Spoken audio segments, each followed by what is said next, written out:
Hey, hey, hey. Hello, everyone. Please let me know if you can hear me. I don't know. I don't remember how any of this works. I don't, I, I don't know how any of this works. So please let me know if you can hear me. I'm trying to make this thing work. Oh, they said we can hear you. All right. Yeah, it's working now. Period. All right.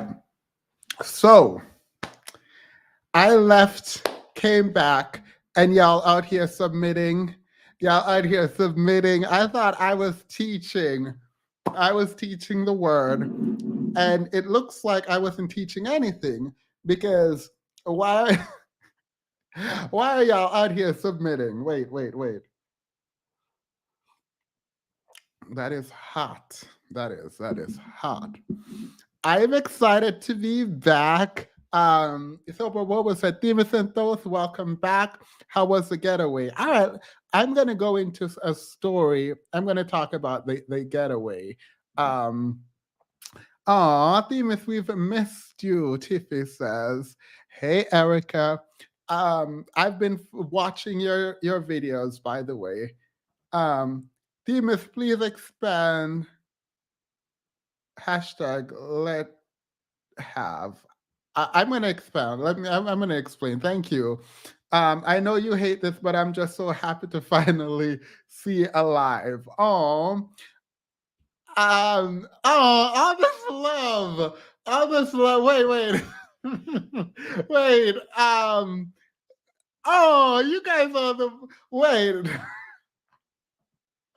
Not y'all gonna make me cry. Justinita, welcome. Um, um, I I am I'm at a loss. Like you guys are this was a cute welcome. Welcome back. Love, hugs. I have decided that I'm going to be taking YouTube a lot more seriously than I have. Um the reason is thank you, Mara, by the way. The reason is on a vacation all I could think about was this channel. Like literally, I mean, I had a fun. And before we even start this video, I'm going to go through what happened because I had the time of my life. I lived. lived. Like I am here for vacations. I will be taking more vacations. I have the traveling bug and I'm going to be traveling and it is what it is. I'm just going to continue to travel cuz period. Um I would say less. Say less, welcome to the membership. Weird dance. Right. Let's get into the story quickly. Because I probably should have written the notes down to tell you about this, but so we're in Lisbon, right?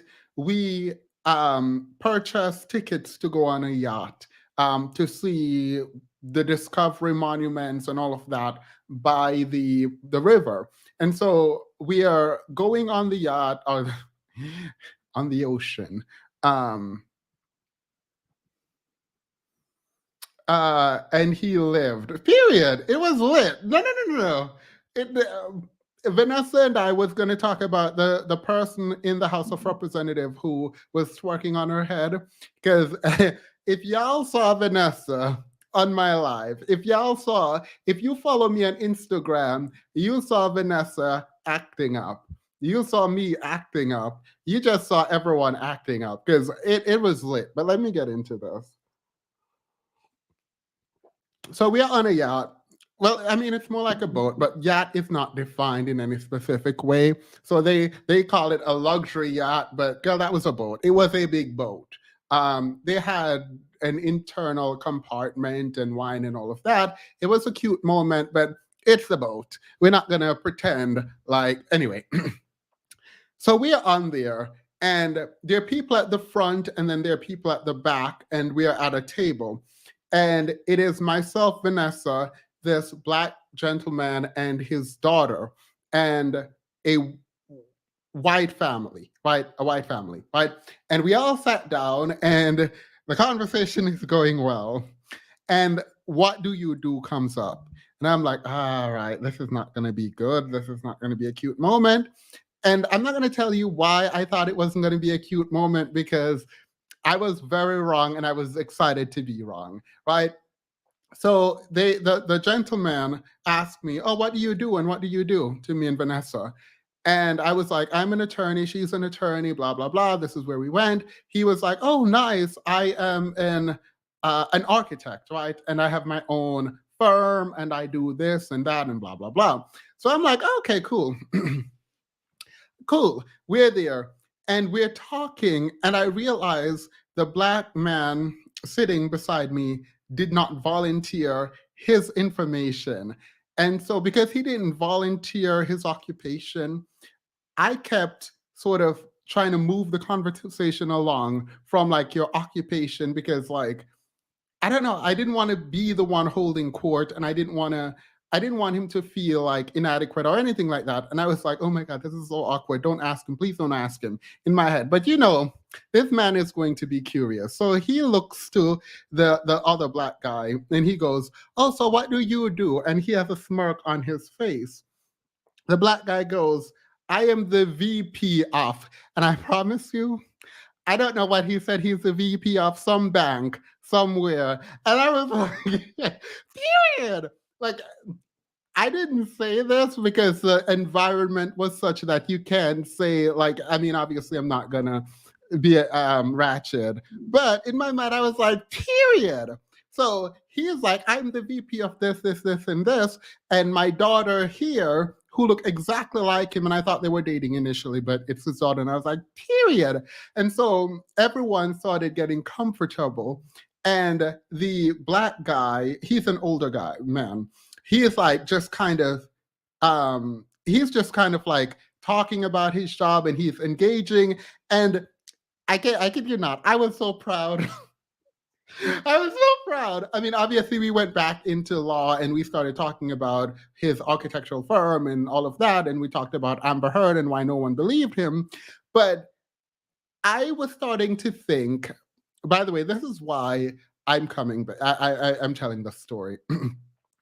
I was getting very depressed on YouTube. And the reason I was getting depressed is because the stories I keep getting are the stories about like black men not doing well, right? And statistically, we aren't.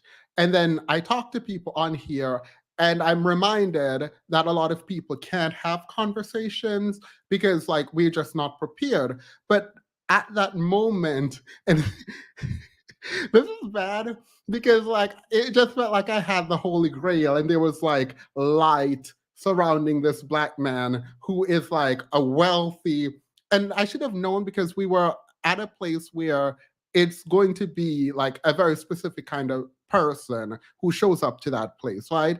And so like I am just in awe. I'm like, period, you, your unambiguous black daughter, out here living your best life. And I don't know, there was something beautiful about the moment. And the white lady, she didn't volunteer her job, but then we figured she was like a stay-at-home wife, and that was her husband, and she just had fun spending his money. And I was like, period. Anyway, as little as possible. So in any case, I'm sitting there, we're having fun, blah, blah, blah. The next thing I realized on this trip is Vanessa, I don't know how much to tell, but she went on a date. And it's interesting because the guy she went on a date with is from New York. I don't think it was a date. I think they were out for a drink, and he just kept like bigging himself up and like, I do this and I do this and I do this and I have this much money and I do this. And I'm sitting there like, well, standing there, and I'm like thinking, you have not yet asked her anything about herself. You have not asked her anything about her. You've been bragging. You've been bragging this entire time, and I feel like your ego is going to be bruised. I feel, I feel like I feel like as soon as she tells you what she does, I mean, she's not going to tell you how much she makes, and that's fine. And you can be volunteering all that information all you want. Um, but she's just sitting there, and the night ended, and when Vanessa and I were like recapping, she said she could not, obviously she don't like him, but she could not bring herself to say her job, because if she did that it would bruise his ego. So I was like, all right, well, one for one, it's fine. One black guy on the boat gave me life, gave me hope. There was a lot there. And then later that night, it was some mess. So I was like, all right, one for one. Anyway, Lisbon was great. We had the best food. Then we went to Portimao for a festival. Not to be messy, but was the older black man American? Yes, yes, yes, yes, yes. Both black men that we were talking about were Americans. One was just trash, because he just like just talked about himself and how much money he had, and it was just ridiculous. The guy on the boat, because I'm not going to call it a yacht. The the guy on the boat, he was everything. Like I was proud. I was extraordinarily proud to stand next to him, and was like, period. Like I was not embarrassed at all. Come on, come through, VP. All right. So we're going to Afro Nation. We're going to Afro Nation. We go on. I buy my ticket. I'm like, I want VIP. I have no time to be in anybody's line. I don't want to do the whole like wait around and be in general admissions or whatever. So in my mind, there were three ticket level. One that I don't understand. Then there was general admission, and then there was VIP, right? So I was like, VIP it is. Not about to stand in the sun. I'm not about to stand in line. I'm not about to wait on the bathroom. I'm just not doing any of that. Like, I'm just like, no, absolutely not. So I get VIP, and I'm telling you, this is all a scam. It is a scam. So this is my risk, right? And I got the the VIP ticket, and I'm like, period. We go to lunch with a bunch of people, and to one of the guys, I mean, I'm not watching anyone's risk. Like I'm just I don't care. We're there, and we're all kind of like talking, drinking, or whatever. And we get up now to go in, and we're all going this way. Vanessa, myself, two guys, and the third guy is going the opposite direction. And he was like, hey, we need to go this way to get into general admissions. Tell me why. This is a bad story, and you guys can drag me for this because it is what it is. Tell me why. The other people are going to look at us talking about, can we just going through general admission, because VIP can go through general admissions, but general admissions can't go through VIP. What is the purpose of me buying VIP if I'm going to go through general admissions? I'm not doing, look, the reason I did that is because I don't want to go through general admissions. I saw the line. I saw the line, and it stretched for like a mile. And the people were pushed like, no. VIP, you just walk right in, right? Like, I'm not about to do it. So people were upset because everyone is like nice and amazing. And for some reason, I became the bad guy. Like, I became the bad guy in the group because out of the six people, one person was general admissions, and they wanted all of us to go through. Nope, I said absolutely not. I will go in and I will wait for you guys by the VIP lounge, by the VIP entrance. I'm not about to go through general admissions. I'm not doing it. And it's not because I'm better or nothing like that. It's because I already paid for VIP. The whole point of getting VIP is so that I didn't have to go in this line.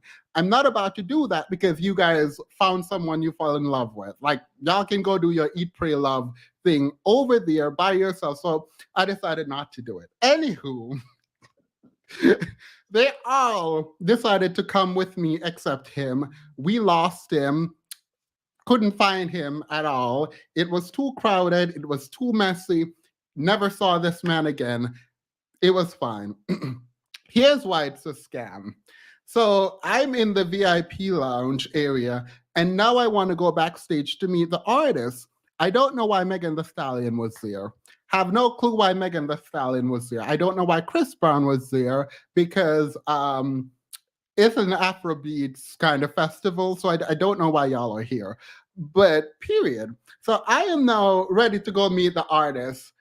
We are told VIP does not give you access to back. Here's what's the scam. They're gonna tell us. They're gonna tell us VIP does not give access backstage. So I'm sitting here like, wait. There is another level.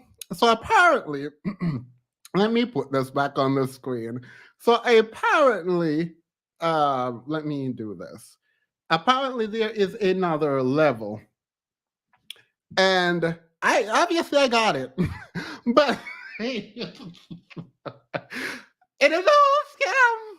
It is a whole scam. So the production level allows you to go backstage, meet the artist, drink unlimited with them backstage. You are not. I think you can take photos, but like I didn't really want to be the one person taking photos. So Vanessa met friends who knew the people who put together the whole event, and we all got like production. It's a scam. Who's gonna pay $2,000? Who gonna pick two? Sorry. I'm trying to figure out. So anyway, but it's Burner Boy's birthday, and Burner Boy is not going to show up anywhere unless he's like the headliner or whatever. So he comes. Apparently Megan the Stallion got off stage. Now I'm like running backstage to like figure out who is who, what is going on, who I need to take pictures with. Maybe Megan the Stallion needs an attorney to do that Tory Lane's case.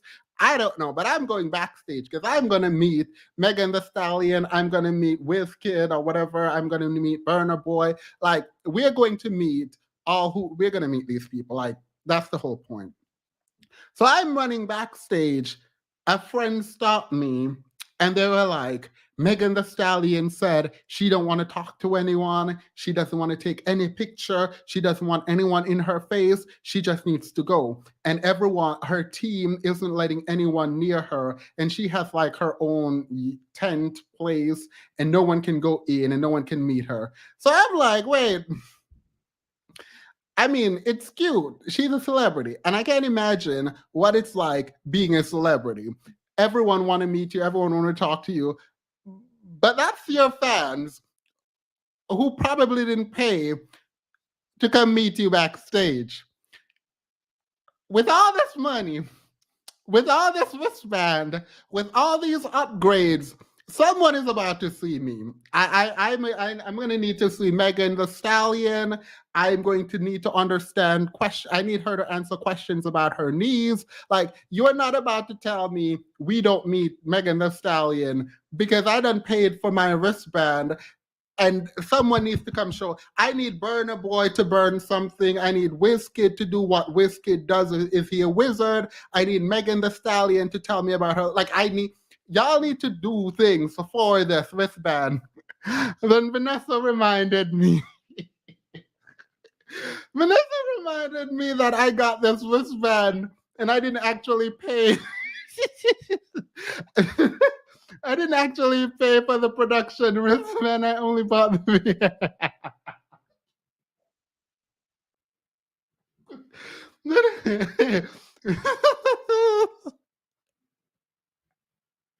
So I had to refocus. I had to refocus my energy.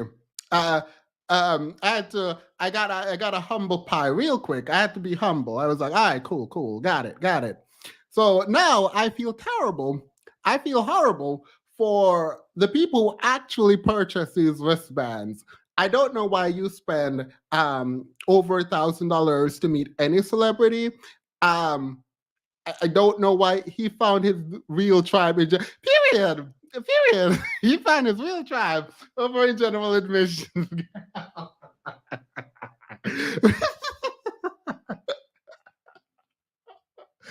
Ah. Let me address something. Let me address something real quick. I posted a picture with Vanessa, and I don't think people realize that I was doing a song lyric. It's Get Into It by Doja Cat. When she says she just won a ballad in designer with her best friend, that's literally what I reposted. But someone came into my DMs talking about, I thought we were opposed to Black people in luxury. Why are you promoting Black people in luxury? I don't know where anyone got that from. Have no clue. I don't know where anyone got that from. That I am opposed to people in luxury. I don't know where anyone got that from. Because if you've been on this channel long enough, you know that I did a video talking about defending Black women in luxury. So I don't know why you think that person is now blocked. But like, no, luxury is fun. I don't think you should go into debt for it, but if you can afford it, I have never, ever said I was opposed to Black people in luxury. Ever. Absolutely not. The soft life, all of it, like, do it. I've never said it. So if you believe I believe that, let me disabuse you of that notion right now. I am not ostentatious in, like, I hate branding all over me. And if I have a brand, it's going to be probably on the collar inside. Like, I'm not about to have Louis Vuitton all over me. Like, it's just not going to happen. But best believe I'm wearing Louis.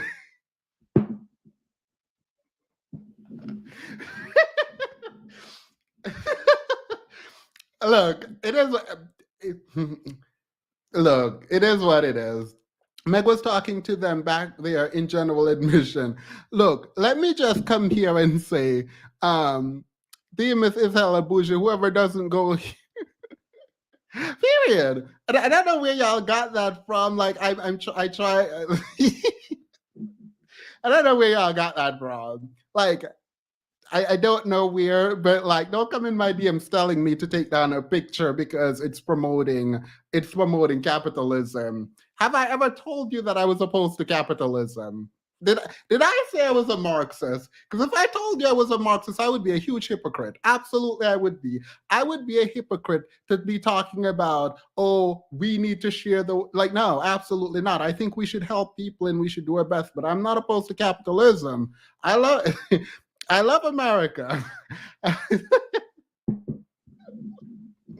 All right, let me stop. Let me stop. Patriotism all day.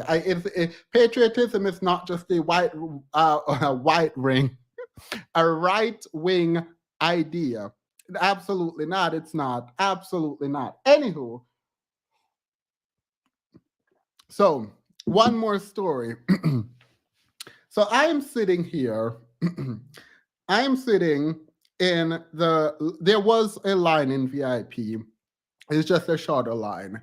And there was a lady behind me doing this, Vanessa called it the pee dance, right?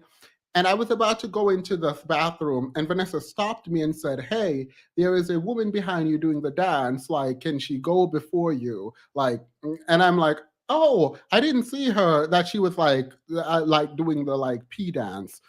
And so I let her in, not thinking anything of it, whatever, right? And then I came back, and the lady beside me was doing the pee dance, like the I don't know how to do it. And so I was like, "Oh my God, you can go in front of me. Go ahead, go ahead." And she goes in. Apparently, this is a huge famous person who came to perform. Did not know it, right? Didn't know who this woman was, right? So I am backstage. She comes up, she had like the beads in her head and like a crown on, and this, like, she was very flamboyant, and she models out over, well, she was passing me, right? And she stopped, looked at me, And I was like, oh God, she's good. She probably know that I didn't buy the wristband, and she's gonna she's gonna kick me out. Anyway, not that I'm joking. She comes over to me, and everyone is like watching, and she just hugs me, and she goes, "Keep being you." And I was like, "Period."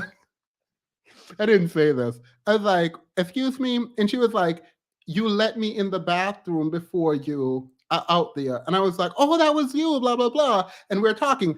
I promise I don't know this woman. Why she did not have a bathroom in her dressing room, don't know. But she hugged me in front of everyone and left. I am now standing out there talking to Vanessa.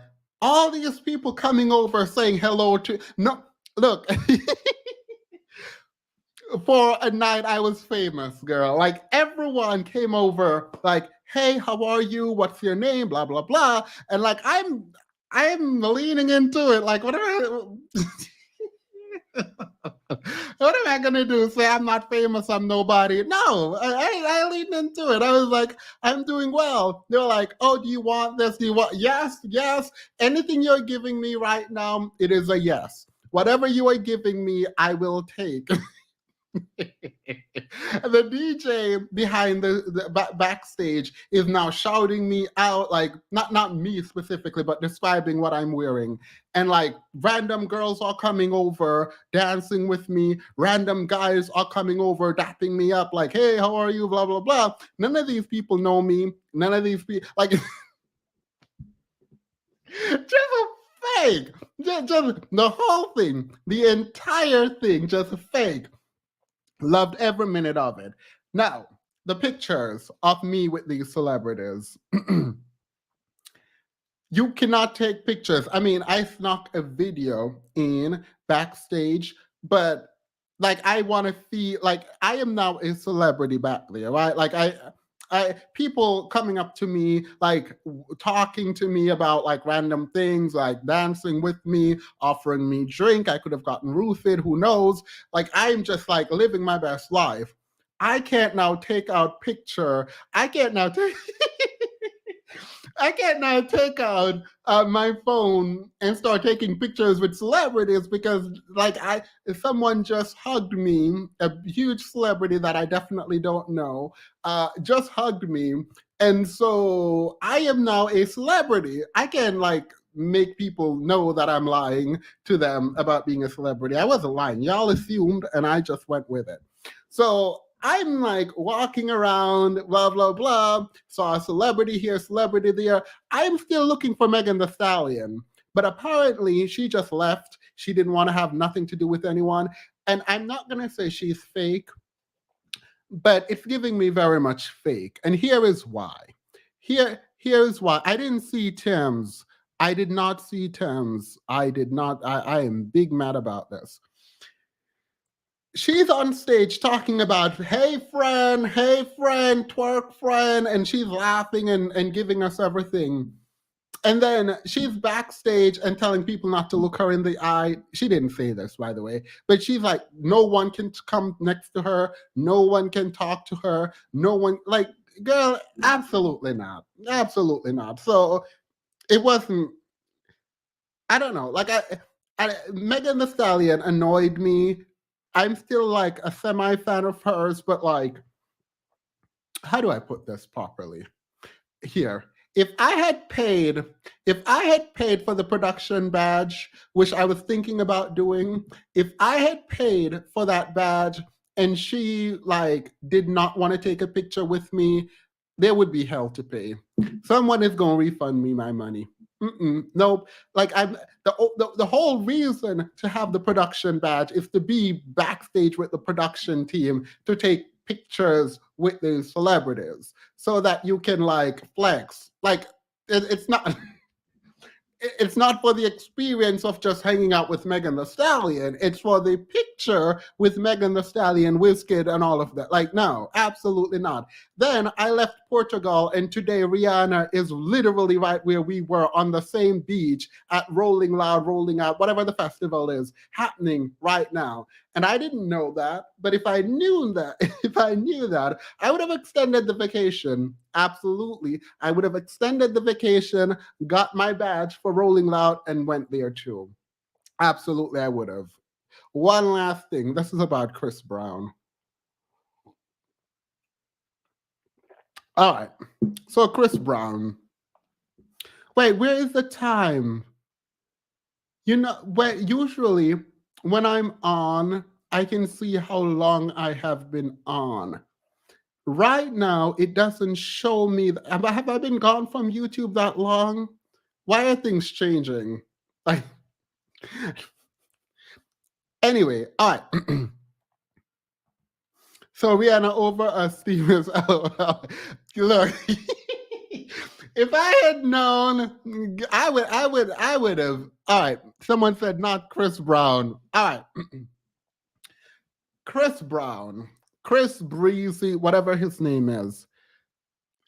I have never went to a live show performance of Chris Brown.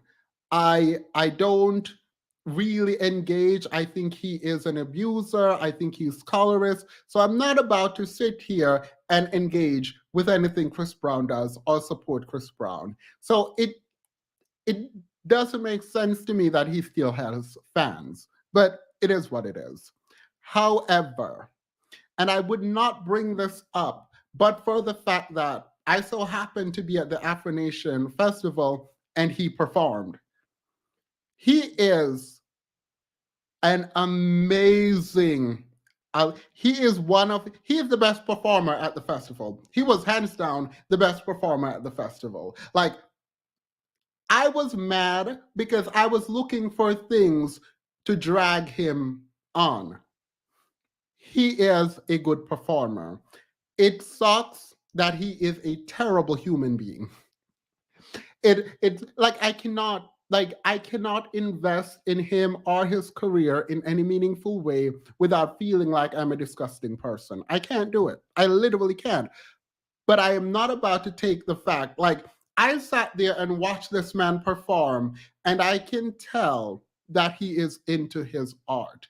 And I can accept, like, one of my favorite things about Beyonce is how invested she is in her art and her performance. The thing is, I don't even think Chris Brown is a good singer. Like, I think Chris Brown is an okay singer, really good dancer, but I've never really thought about like performance outside of this. Oh, that's not something you can purchase. I don't think that's something you can learn. I don't. I think you have to be born with that. Like, you have to be born with that. Very, very, very few people rather, in life has that kind of command of a stage.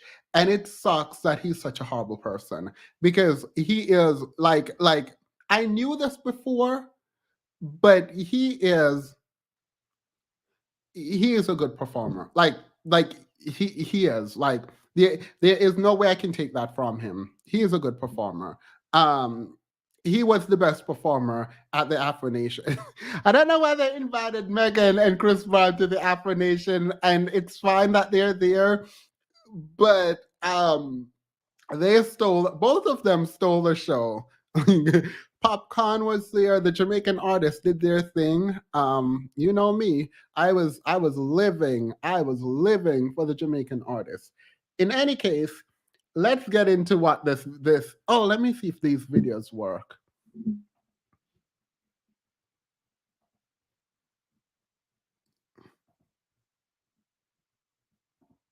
You might get some blown.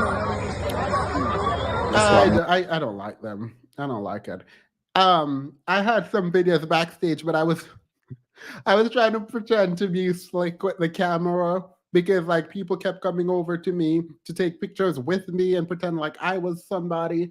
So I didn't want to do that, but y'all saw all of what I had on Instagram. So anywho, let's get into the submission. Wait. Meg is Meg, but Christopher. No, yeah, he's just it's not giving. I would like I feel like, how do I put this? When it comes to Chris Brown, that is so much wasted talent. Just so much wasted talent. Like I cannot understand how.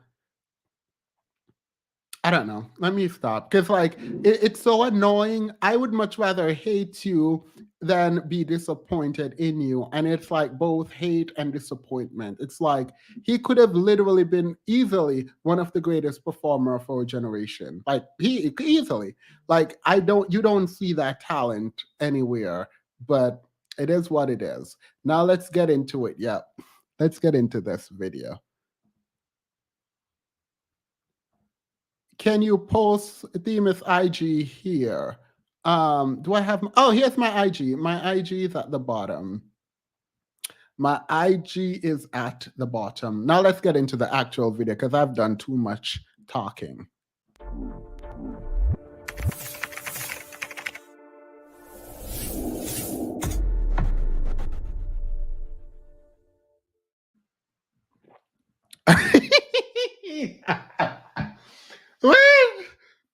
Amaria Omelon is just trash. Let me not. Let me just. I didn't. I think we already talked about this and the fact that I actually didn't know that Amarian could not sing. I thought Amarian was a singer. So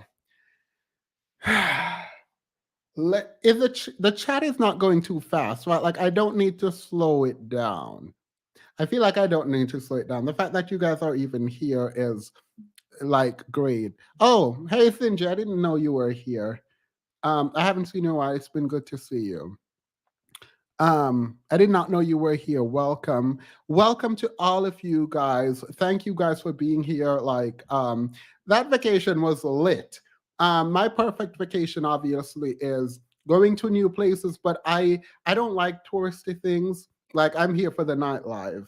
And like I'm here for the nightlife. Like, just do one thing in the day and then let's go rest and eat. I like food and the nightlife. I don't really care about a monument.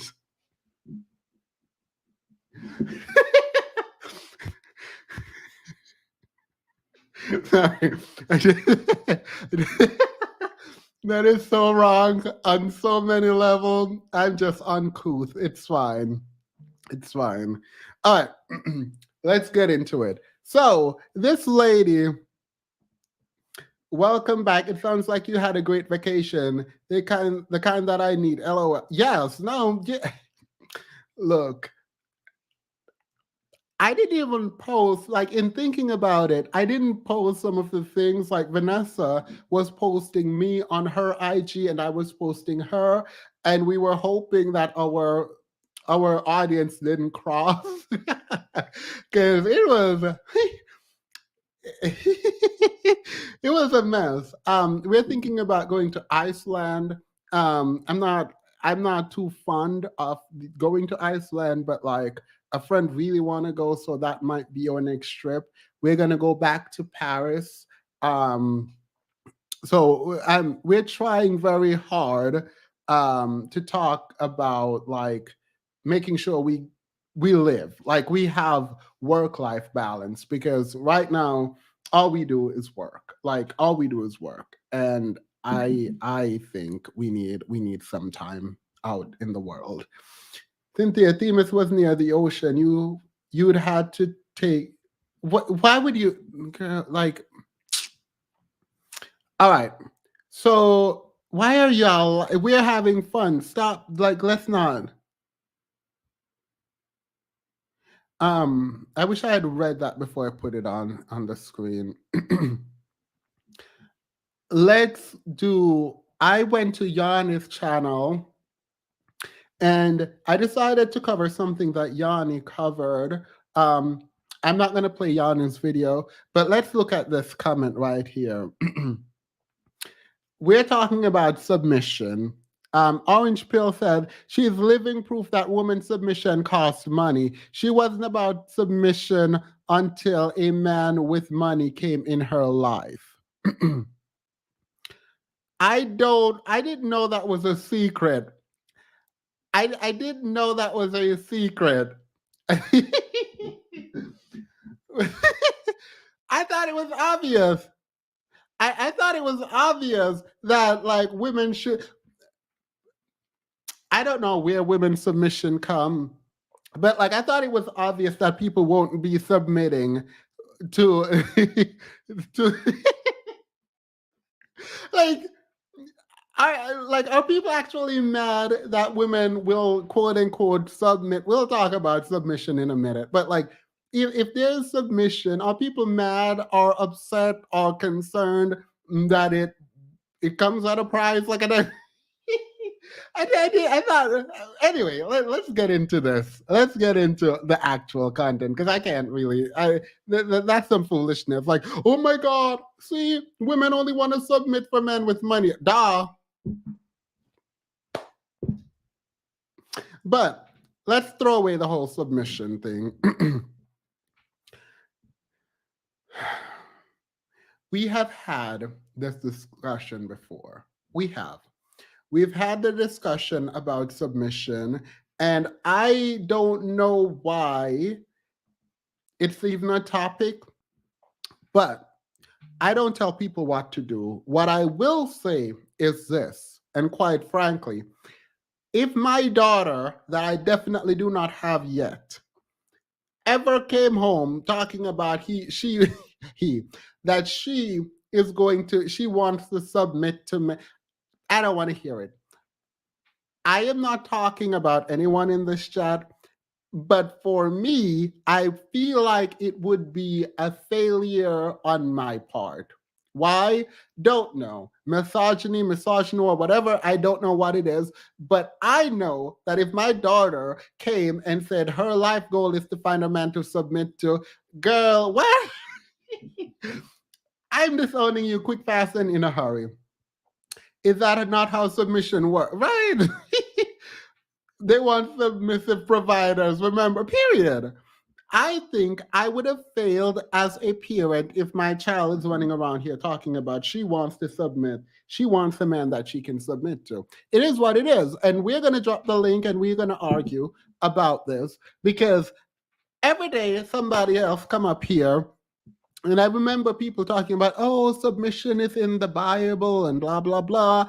Your steps should be ordered in the way of the Lord. And then the woman should come and submit to you. Look, do what you want to do. That is completely fine. I don't care. I don't judge. And to the extent you submit and you feel used, abused, and all of that, and then you come back, I will be here as a shoulder to cry on, but I'm not promoting no kind of submission. I don't care how rich the person is. Now, people without money don't even come in the conversation. like, like I don't. We're talking about submission. Like, sorry, this is not funny, but I don't understand why people are like, oh, they only want to submit to rich men. Why should anyone submit to you if you can't provide? Like, I don't understand. The whole idea of submission seems to be coming from the place where men are the head and not the tail, and men are the leader. And you're not going to convince me that even though the Bible says men should submit to, wives should submit to their husband as their husband to their wife, you're not going to convince me that anyone in the biblical world is truly believing that men should submit to women. Absolutely not. So you can take your word salad somewhere else because I don't really care about it. Like I tried to sit down and define submission and figure no, I'm not doing it. The theoretical framework is very simple. It is that you should follow the lead of a man. That's what it is. Like you can bend it, you can twist it, you can do whatever you want to do with it, but ultimately it means that the man is supposed to be leading. I don't really care about how you structure your relationship. That's fine. Whoever want to lead can lead. But I'm telling you that if my daughter tells me that she wants, like, no, absolutely not. Like, I'm not about to come approve of a relationship where my child is trying to submit to no one. No, no. You're a grown human being. On one hand, there are people who are like, I don't want to make these decisions. I want the man to lead. And the man is like, no. You're a grown person. Like, be grown. Like, absolutely not. I no. And I'm not telling y'all to do this or not to do this. Do what you want. I don't care. I'm not telling you this. I am saying my child, if she comes home and says, Daddy, I want to submit, you can submit yourself out of my life and out of my you can submit your resignation from being my child because I have failed you. Demons say, broke pocket man, stand down. They're not even in the. This is not even their conversation. Like, I'm not even about to. I'm not. I'm not about to have a conversation about submitting to someone when the whole point of submission is that the man has a plan and goals and is achieving something. Like, you don't get to be a part of. Look, it is an elitist conversation. And if you are not an elite, you don't even get to submit your resume for submission. I say this knowing the stats in the Black community. So let's get into I don't even know these people's name. I don't even care. All right. So Cam Newton has a new girlfriend. Apparently. I don't know if any of this is confirmed. I don't really care. But we're talking about a lady who went on Sham Boody's podcast. Her name is Jasmin Brown. And she had a couple of things to say, and the things she had to say went viral because she's going to define submission. And again, these are my opinions. You guys can be mad about it, but always know you can come up and argue with me because I do allow space for disagreement. I always have and I always will. So let's hear this podcast together and we will talk in a moment. Online store, use their mailing. Let me know, by the way, drop a one in the chat if I need to slow down the chat. Um, drop it, ignore me if I don't. But like, if you think the chat needs to be slowed down, let me know. Drop a one. All right, so let's get into this. Oh, people are dropping ones. Actually, I only asked because I was sure no one. All right, I'm gonna slow down the chat. Let me do that before I do anything else. I was expecting like 300 or 200 people here, so that's why I didn't automatically slow down the chat. So I'm gonna do that now, and while I do that, I'm gonna say, wait, where is it? Content live. I'm like literally an expert at this right now. Who knew? Customize, slow, save, period. All right. Someone said, no, it's good. Whoop, I already slowed it down. All right, let's get into this. Or a domain. I know. I don't know why you're feeling away. Why? What do you mean? Look at you. I should be nervous. No, why? Because if I ask stupid questions, if I step on your Never. toes. Never. I'm so nervous because I'm like, oh my gosh, what are we gonna unravel today? Even though I know that everything we talk about is gonna be needed for people to hear, especially for me. Because you said I would never think you would be like that. I would not. And that's interesting to me. So you know why? Because when I know of you is you've always been a hustler, you've always been a boss, you constantly reinvent yourself. So that's why I said my first and foremost comment to you was I've known about you for over a decade now. Oh, thank you. That to be Not me speeding this up. said, my perception of you has been like career oriented, me first, not in a negative way, but like kind of like the person who's like, I'm no good to you if I'm not good to me. Yeah. And it's interesting you say that, me first. I'm not even like that. I think that it seems like that because of how I hustle, but even when I hustle, it's not even for me. All right, so let's bring it back to the basics. What is the art of being submissive? First step is get with somebody who wants what you have to offer. I think love and submission is a tailored fit. It's not a one size fits all. So I can only tell you what it means to me. Now, for me, it's complete selflessness. I am satisfied in serving. I'm a servant. And I watched my mother serve all my life, and it was rain, sleet, or slow. I think we talked about this on the phone. My mother's love for my father wasn't conditional. It's not my responsibility. Y'all, someone said, she just said that submission is being a servant. I'm actually going to drop the link after this, and we going to argue a lot because y'all are not going to convince me she's wrong.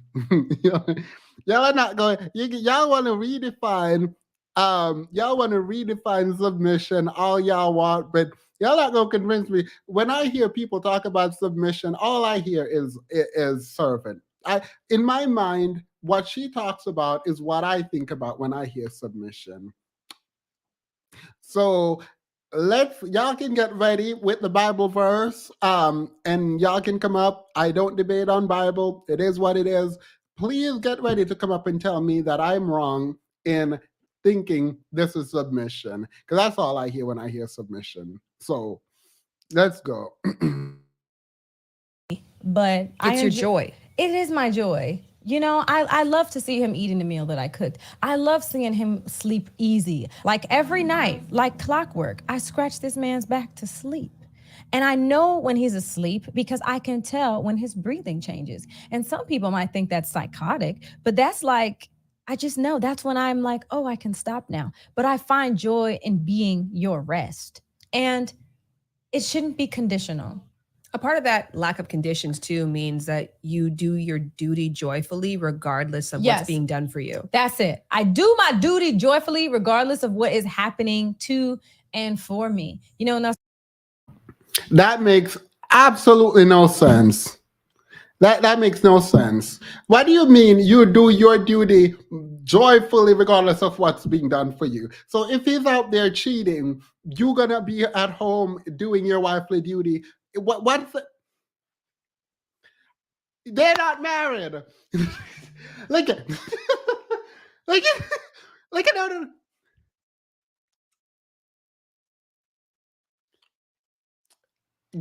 I cannot wait for y'all to come up and defend this. I cannot wait. some days I might be more cheerful than others because I have my own stuff going on. When there's times where it's like, I don't even want to say what's going on with me because, again, I know how to deal with me and my pain. I'll cry in the shower and keep it moving. But in the art of submission for me, because I can't speak for everybody, is so you don't give him your burden, but you take on his. Period. Period. Period. I didn't know this was happening. Like, I am missing out.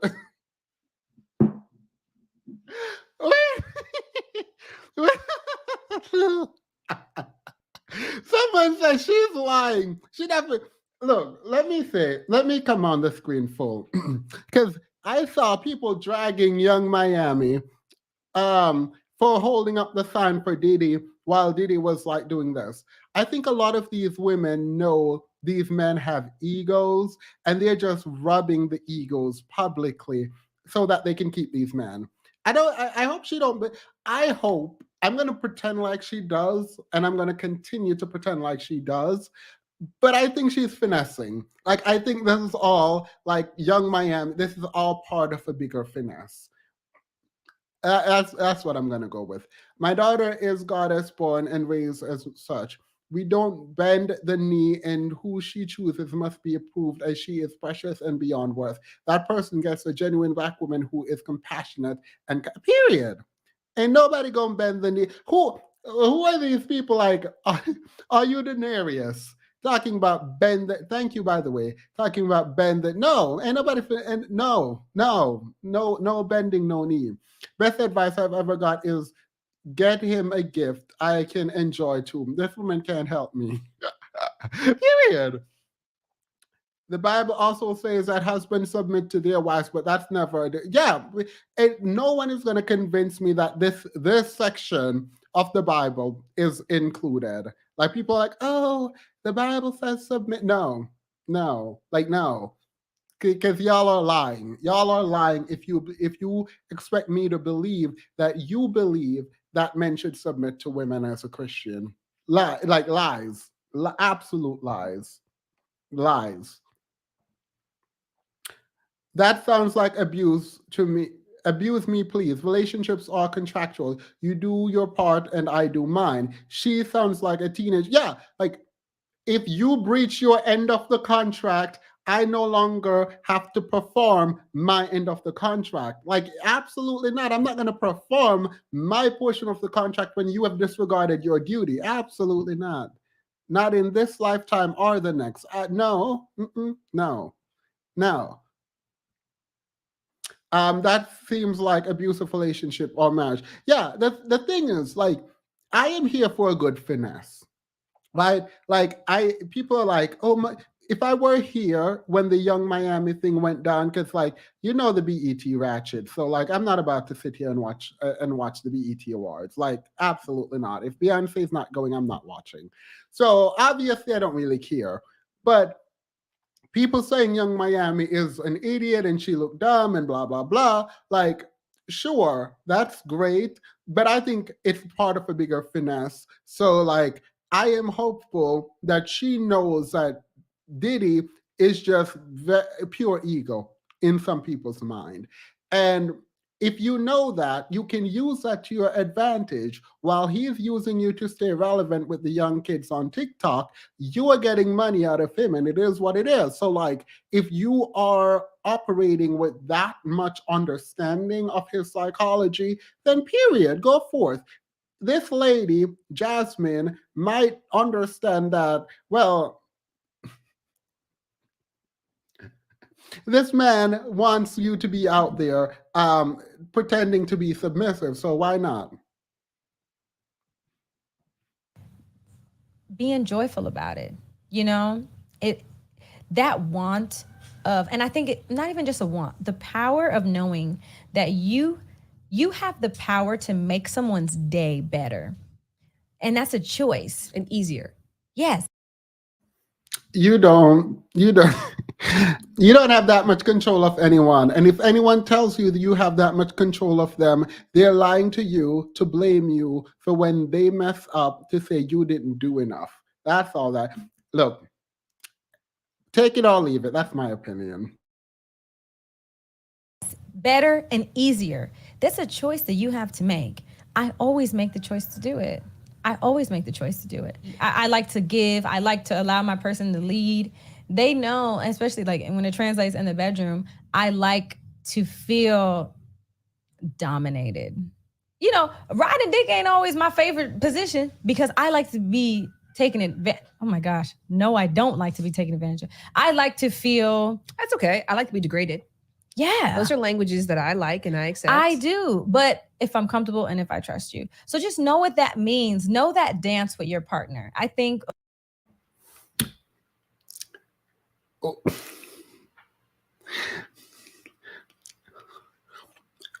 What you do in the bedroom does not have to translate in the entirety of your relationship. Like, period. But it don't mean it has to translate in. uh, Look, I think people have their. This is why, like, vulnerability and all of that in the bedroom, fine. But I feel like you're taking things out of the bedroom and making it like you're spreading it too far in your relationship. I'm just going to continue. I don't want to talk about this. Of relationships and submission and being submissive is like, it's like an 8 count. Know that dance. You better know that 5, 6, 7, 8. 1, dishes clean. 2, laundry. 3, if you have a long day and you fight in the world, you will never come back and fight me. You will never come back and walk into a space that is not welcoming you. Mm-hmm. Do you think that this is controversial in some capacity? Absolutely. To some, it could be enabling. And someone told. It is enabling. The Bible also says if a man doesn't provide, he's worse than an infidel. But we also never. Oh, I know this. I know this. I wish we would talk about this part. talking about who is going to submit. You all only want to submit to men with money. Duh. Like, what? Wait, she's just living a dumb sub. Sorry. Yeah, right, right. Like, it feels like she's just like, do what you want in the bedroom, but that does not have to be your relationship. You can have that. Let me stop talking. I'm going to get in trouble. Told me one time, they're like, you're enabling him. And I told him how that made me feel. And he was like, of course they're going to say that. They don't have nobody doing that for them. How did it make you feel? It made me feel like maybe I am. But at the same time, that's my love. So if you don't understand it, you know, it's not, I'm not loving on you for you to get it. That's how I love. And whoever I love is going to get that benefit. Yes. There was a time where, you know, women. How you gonna submit to a man who doesn't lead, pamper you, provide for you, care for you, and who has to submit to another male group? Girl, why went to the general admission line when she had the VIP access? Period. Period. Ain't nobody gonna sit there and go to the general admissions like, well, apparently people do it. Y'all dead wrong. Y'all not going to keep using general admissions and VIP. Absolutely not. That's not what you're going to do on this channel. I hate y'all for that. I hate y'all. Thank you, Micah. Needed men for everything. We couldn't even open up a bank account, you know? And now it's like women are really in their bag where they're like, I have my own business. I'm doing this. I don't need a man for nothing. Like basically, like, can I be frank? Like I don't need a nigga for shit. I don't, you know, and I can say those words, but I want one. So my brain wants to understand the exchange here. I Because know, and I'm this all could over be the it's place. not, no, you're doing great. But because I told you I'm gonna ask a bunch of stupid questions. Yeah. Because this dynamic, I think like my relationship with my partner is very. I wish I was the one interviewing because, like, I have a ton of questions, but I'm gonna let it go because I need this to end. Because obviously O'Shea Duke Jackson responded to this, and I have some other videos that I want to include, and I just need this to end because it's giving very much not. Egalitarian, like we're equals. Like I don't ever feel like I'm giving for the sake of giving and I'm not receiving for the sake of receiving. I'm receiving being like, well, I deserve this, and I'm giving being like, you deserve this. So there's that exchange happening. So you speak on, you're like, you tell him the things that you need? Yeah. And the things that you feel like you deserve, you'll say that? 100%. How will you say that? I need you to. Here, sorry, I must have skipped this part. Why she sound confused? She's like, you tell Massa. You tell Massa? Like, what? Yeah, that don't sound like a relationship. The way she's like, oh my God, you tell him, like, that is not a relationship. That cannot be a relationship. Why are you confused about a woman saying, yeah, I tell my partner what I. Look, I don't do this, but I feel like I should. If this is the state of the world, I probably should be giving advice. I should be giving relationship. I'm never going to do this, but I should be giving relationship advice. Yes, you should be able to communicate with your partner about what you like and what you want and what they're not doing well and how they can improve. Now, they can choose not to go that mile for you, and you can decide to either stay or leave. But the mere fact of communicating what you desire should be very obvious. Wait. So he was in the news for foolishness before, and I think she's cleaning up his image. This is not cleaning. I don't know. This is not cleaning up his image. If we're doing money laundering, this would not work. This would. Thank you, concern. She is what my mom would call a pretty dummy. Bless her heart. I hope she gets some coins at least. I mean, I've seen videos with her saying you shouldn't do the things that you're doing. She thinks she's doing. So it is my assumption that she's just playing a game. It's my assumption she's just playing the game, Louise. Thank you, by the way. No, it's not massa. It's just it sounds like she's like, yes, massa. No, how you tell massa what? Like what?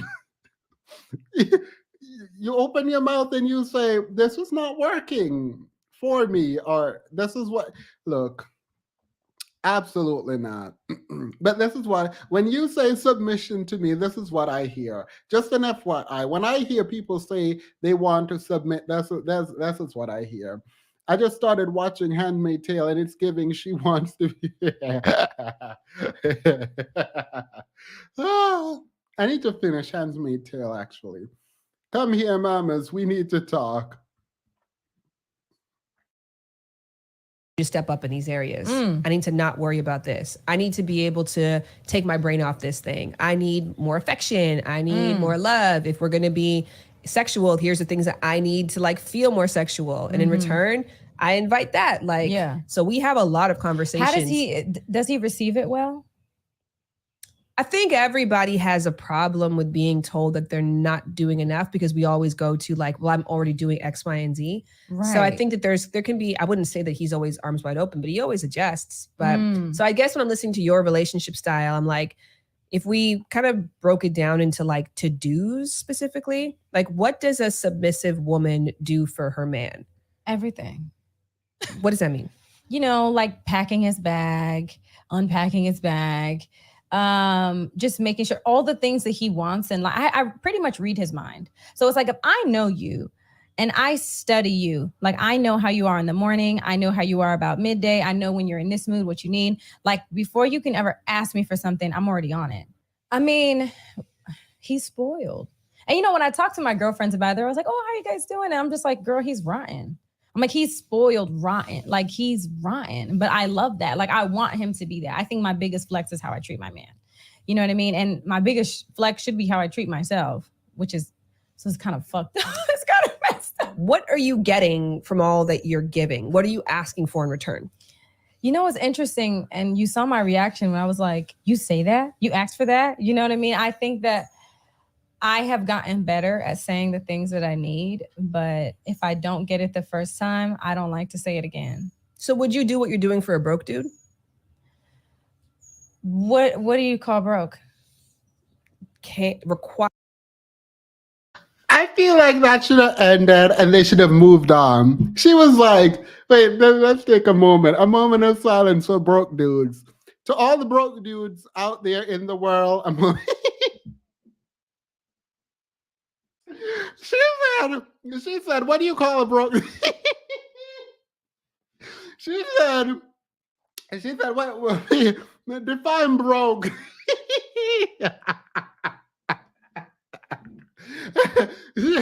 she said define broke, and I'm here for it. She's like, girl, now you know. She don't even know what broke is. Who is broke? What is a broke? How is broke? Where is broke? Like she's like, broke. Come on, that's not even a part of my vocabulary. So at least that I can appreciate. I pray this woman doesn't have sons. I would keep my daughter far away from her son. She's raising future man-child. Well, I mean, we don't know how she would raise her children, but she's raising her boyfriend. she, sorry, she's raising her boyfriend. I'm going straight to hell. Straight to hell. She is raising that man to be spoiled. Her worth is her value as a mate and nothing else. No, I think she's trying to clean. I'm hoping she's just trying to clean up her image, his image, and she's just trying to. I hope she's just trying to finesse him. Let's be honest, because like, if you are actually this person, if you are actually like this, in my opinion, I think women like this get used and discarded real quick. I think that's what happens, because they never meet the guys who can like do it back to them. Like she's saying, I don't request anything back from him. So like unless the man is going to sui sponte do it for you, then you would never get anything in return because you never ask. And I think people like this get used. I don't think I don't believe a word she's saying. Nope, absolutely not. And to the extent that she does it, I think she's being very strategic. I think she understands the kind of man she's with, and she's trying to finesse for all she can. That is what I am thinking, at least hoping. This is how we're going out in 2022. Let's spray. Requires your financial support as well. No. I think to be broke, you can be Still a great lover, still very romantic, still very emotionally supportive. But I'm just like asking about, I wouldn't even know that. I wouldn't even know that he's all. She said, I wouldn't even know that. I don't believe it. A broke man can be very emotionally supportive. Let me stop, period. This is why building the self confidence of Black women is for Black girls fundamental for us for to repair our living memory and holding beings with us as sacred. We need to know who we are and what we want to articulate it. I actually do believe that. Um, I think Black women in particular, based on a lot of the conversations I'm seeing online, um, have been raised to believe that they need to be strong and they need to not care about money and they need to like. I don't think the kind of strength that is being embedded in Black women's mind is one that requires just in return for them, right? Like, I don't think reciprocity is at the forefront of Black women's mind, and that's the problem. Like, no, no, you don't deserve to be babied. You don't deserve any of this. And to the extent that you are, you need to reciprocate. Like, you need to. And I do hope that she's just like not. Obviously, if she's on a platform where he can watch, she's not going to outline her 5-step plan to take all his money, right? Or take some of his money, or being in association with him to move from general admission to VIP. But like, she's not about to jeopardize her bag for an interview. She doesn't really care about how she sounds because she's finessing. That is my hope. That is what is happening. She's the type that believes that women need to set themselves on fire to keep everyone else warm. No, ma'am. I actually don't believe any of that. I think she is being very strategic right now in doing this interview to appease him to get something from him. At least that's my hope. At least that is my hope. Thank you, by the way, Courtney. Someone said, Themis, that's a lot of hope. I hope she's running game. That's what I do. Because I know young Miami. I mean, I don't think she's like the smartest person in the world, but I think she knows how dumb she looks with that sign. So I am assuming she was doing that as part of a larger City Girl scheme. A lot. Very romantic, still very emotionally supportive. But I'm just like asking about, I wouldn't even know that. I wouldn't even know that he's all those things. Because I think there's a lot of people who are financially stable who are broke-minded, and I can't get down with that either. So let me just clarify the question. What are the requirements from a man to bring to Jazzy in order to get this level of love from you? I think it's how you make me feel. I have to feel safe with you emotionally. You have to excite me. I need edge. So all this cute, soft shit that I need him to be emotionally this, I do need that. But I also need some edge. And I also need a man that is like, like I am a submissive. So like, in a way, my love language in sex is like I like for you to tell me what to do. So sometimes it's like, Jazz, sit your ass down somewhere. It's like, oh shit, what I do? Let me sit down, but I actually am starting to believe part of this. And I think it's a very sexual approach that she's taking. I think she has a very specific person that she's attracted to sexually. But I don't think she's telling the truth about her being like all the way submissive all around and cater to him and all of that. I don't believe that. But I do believe her because she gets really excited when she talks about a sexual relationship and domination in the bedroom. I do believe her on that part. But it's like someone who is a very, you can be emotional and be soft and things like that, but I still need you to have a little sprinkle of that edge. Do you need an alpha male? Yes, only. Only. And and I think men are confused on if they are or not. And if you are confused, you're not one. What is an alpha man? I think in my experience of an alpha male, it is somebody who is respected, walks in the room and everybody just kind of like feels their presence. Some people can interpret submissiveness as like anything go. I feel like that's not Cam Newton. Someone said it before. And when you talk about walking the room and blah, blah, blah, I feel like you just took general admissions when you could have been in VIP. Because Cam Newton, the players aren't the ones with the money. All right, I'm going to stop. Let's move on.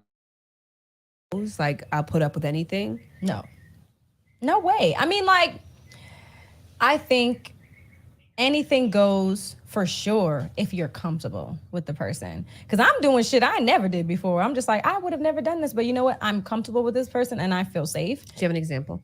Anal. You're like, have an example? Yeah, that.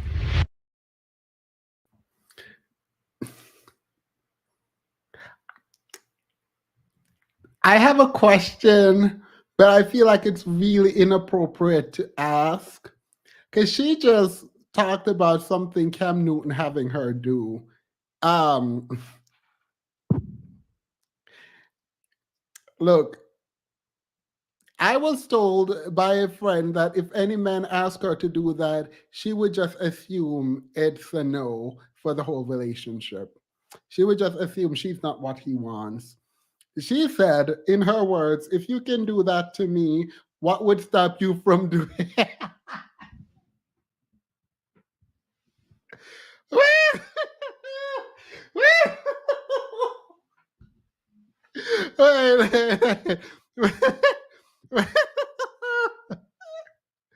wait, wait.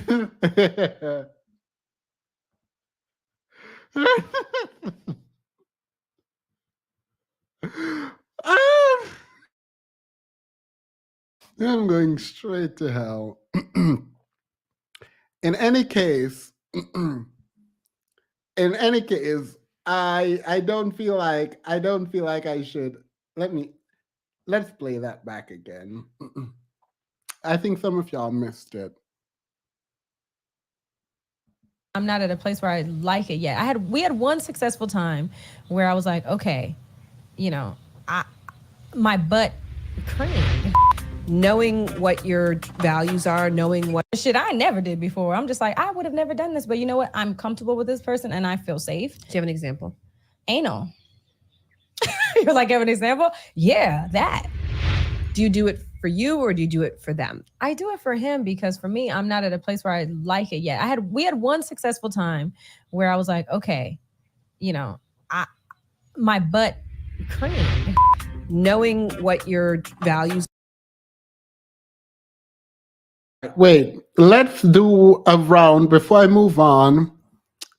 Let's just ignore that. Let's ignore that whole part of the interview happened. And let's just, because I feel like there's a whole bunch of problems there. But here you go. Please come up if you want to defend submission. Please come up if you want to defend submission. Please come up if you want to defend submission because I have questions and I think you guys don't have answers. But I will offer you an opportunity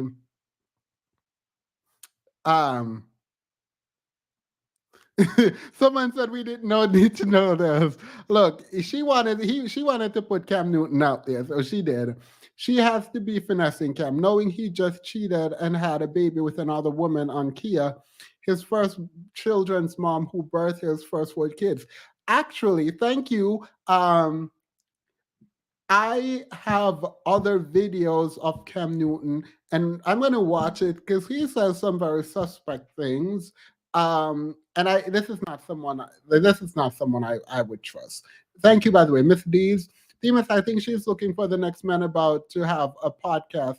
But her and Cam are done, and she's auditioning publicly for the next one. Um, so yes, but Cam Newton and Brittany Renner had two conversations. We're gonna watch parts of it. I'll add a free right now, but we're gonna watch part of it. I actually think Cam Newton and Brittany Renner would have a good podcast. More so because of Brittany Renner, because Cam Newton don't know what he's talking about. Like I just listening to Cam Newton is like listening to a child with a deeper voice. Like I don't understand how anyone takes him seriously as a part of like a podcast or a speaker of any kind. I mean, apparently he's a good football player. I don't know. You could have told me this man played basketball 2 weeks ago, and I would have said yes. I don't know this man. A free. Hey, How are you? So you're here to defend submission. I am. I am here to defend submission. So, I actually defend everything that she says. You But defend. yeah, I everything that she says, I'm for her. But if only if she was married. And I don't know how people, is she married to Cam Newton? I don't know about no this. no no no no. She's not married. Wait. So let me get this straight. You don't want reciprocity in your giving. Nah, I mean, I don't know if she said that blatantly. She And did. She said she does not ask for anything. She was dumbfounded when Sham was like, I asked this for someone, and I will tell my partner what I don't like. Make them define, and defend. Glad you're back, DMS. Period. Go ahead, Afri. yeah, okay, so all right. I low key believe that she doesn't really know what she's saying. Like I know that she's not a dumb woman. I think she's probably a smart woman. She has business minded, but I think like you know how some people have like these sexual desires where they want something that doesn't reflect their life, their lifestyle, or their reality. So like for example, a lot of like older white men who are like CEOs will go to like a dominatrix Yeah. and yeah, and have them like degrade them and things like that. So I think that might be the case with her. Like I think that she wants if she's saying she doesn't want reciprocity, this is kind of like a dominatrix kind of relationship for her. Yeah. Also, you're not defending her now. I didn't realize that she was like, I don't want reciprocity. I don't understand with that. I'm Oh, thinking, all right. I mean, yeah, to me, in my world, if both people are doing it, that's egalitarian in my mind, and I'm here for it. So I wouldn't care. But I need someone to like someone need to convince me that I should allow my daughter to do this. nah, I guess I should step down because I don't believe in that. Wait, what's the other people in the back left? Wait, I feel like no one understood what I asked for, and now everyone just dropped out from. Like there were like 8 people behind the scene, and after I said that, all of them left. So nobody agrees. Damn. Everybody is like, what? What is this woman talking about?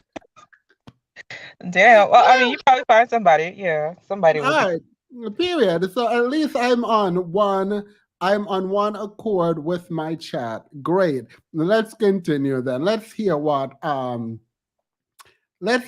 O'Shea Duke Jackson had to say about it, because we have to get into this intellectual O'Shea Duke Jackson. Girl, here's what O'Shea had to say. You can stay up if you want, by the way.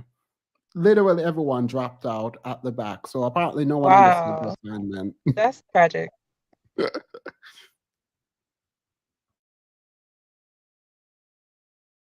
The fact that black men are cheering her on and calling her different from all these other bitter baby mama just show how much they lack foresight. This is a bitter woman in the making.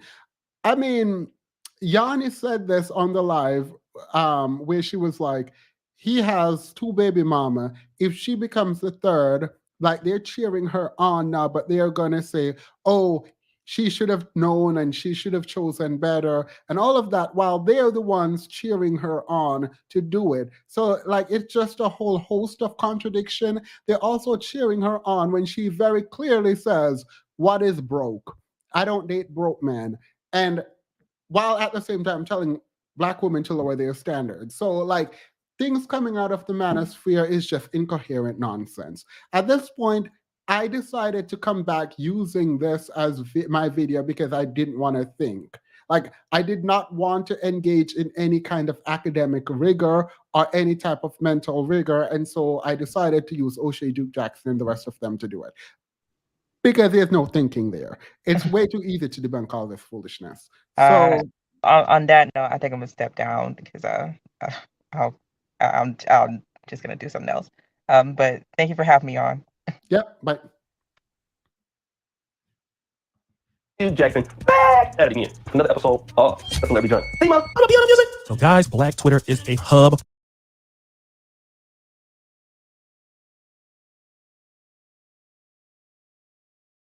of angry feminists and a lot of entitled women.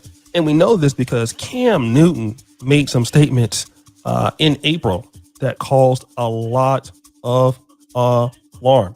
So much so that even in Kevin Samuel's last 3 to 4 days, he had a meeting with Cam Newton to kind of discuss what was going on, because Cam Newton said what the truth was. He said, there's so many women out here that are concerned about being bad bees and not catering to the needs of the man in the relationship. And he referenced the fact that his mother and father have been together for a long time, and he saw that. And women expect a lot from men in today's world, but it's not much that they're looking to give out. And of course, a lot of women came out against him. I mean, even Kayla Nicole stopped the show. It's funny because she ended up getting dumped by Travis Kelce, and she was like, angry music, how dare you say that, Cam Newton? You're a bum. You don't even get to play the game. And then she got dumped. Game over, music demo. Exactly. You got dumped. But see, Cam Newton didn't even worry about responding to haters, because some people are always going to have problems with what a black man wants. What a black man wants. What are we talking about? Because when black men have standards, it is always a problem. But see, there are women out there that are going to go ahead on and do that for you as long as you are the right man. And Cam Newton is the right man. He's been a league MVP. He's a successful business owner. He's still going to be playing in the NFL, and he knows what his value is on the market. So he's going to demand that. Cam Newton is the right man because of how much money he has. Got it. So that's the only thing. Look, I just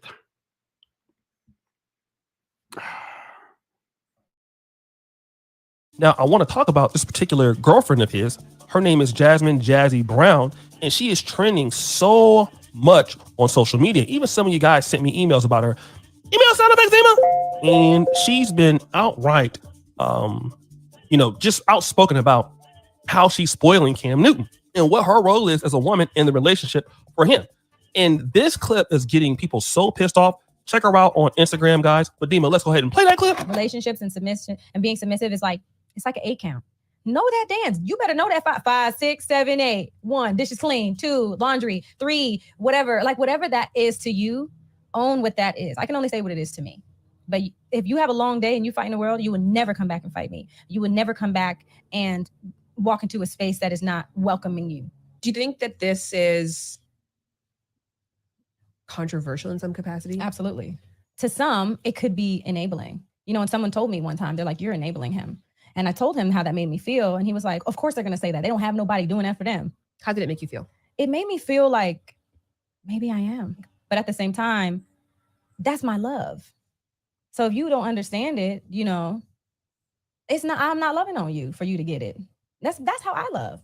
And whoever I love is going to get that benefit. So you heard what she had to say there. Now let's compare her and Kayla Nicole. Now, Kayla Nicole, who was with Travis Kelce, Well, she looks good for sure, but her attitude was terrible. You know, she doesn't feel like she needs to do anything for a man. She felt like Cam Newton was. I see people in the back. I'll add you in a 2 seconds. I just want to get through O'Shea. Like I don't even want to comment because it's just like the audacity. Cam Newton didn't marry the mother of his 4 children. He admitted it was him, not her. Made that woman a single mother of 4. Yeah, and then talking about he want that woman, her, to find someone who will love her and the children. I was like, girl, absolutely. Like, I mean, yes, I want that for her too, but like, why couldn't that be you? And he says some foolishness like he could not give a lifetime commitment such as marriage, but you could give children. Like, it's all backwards, like in my mind. Like all of this is like backwards. Asking for too much, even insulting him, saying he's a bench warmer and things like that. How dare a lady like Hillary Nicole, who all you do is post booty pictures and side shots, even speak on somebody like Cam Newton, who actually has talent, and you don't do anything. But anyways, we see what happened with her. She ended up getting nothing. Booty clapping sounds. All you got was screwed. 5 years of your life gone, and you're on to the next. Well, look at this lady, Jazzy Brown. She admits to, hey, this is what I'm doing. I'm spoiling my man. I want to be in a relationship with him, and I need to be on point. And see, women have a lot of problem with that. But you see, good-looking women who want to be chosen don't have a problem with that. You want to know why? Because this is no disrespect to her. There are many good-looking women that look like her. There are very few men like Cam Newton. I'm going to say it again. There are very many women that are beautiful like her. There are very competent few men like Cam Newton. And all right, let's start a panel discussion there. I'm going to continue.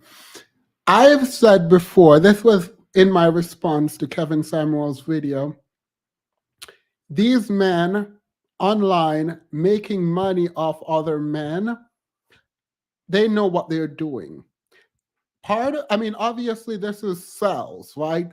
But I think part of the reason they're not actually teaching men how to be better is if the average man started doing better, then they don't have the bargaining chip that they think they have now. And that is, well, you're just going to have to deal with me if you want a rich man. That's essentially the argument, right? There are not enough well-to-do men. So if you want to be with a well-to-do man, don't expect them to have character and morals. You're going to have to accept everything that they come with because there's just not enough of them for you to have options like that. This has been the argument. I saw through it immediately when Kevin Samuel said it, right? That is not cheating. It is exercising options or whatever, right? I saw through it in that moment. And it's funny because I feel like the men who come over here are always mad at me. Always mad at me because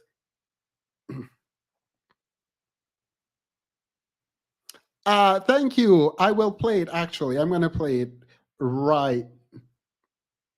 Wait, Erica, should I play this now on here? I can. I'm gonna play it. Let me play it.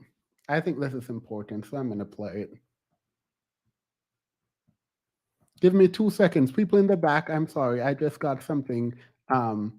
And I wasn't going to go look this up, but like I'm gonna play this because I think it's super important. Thank you, Erica.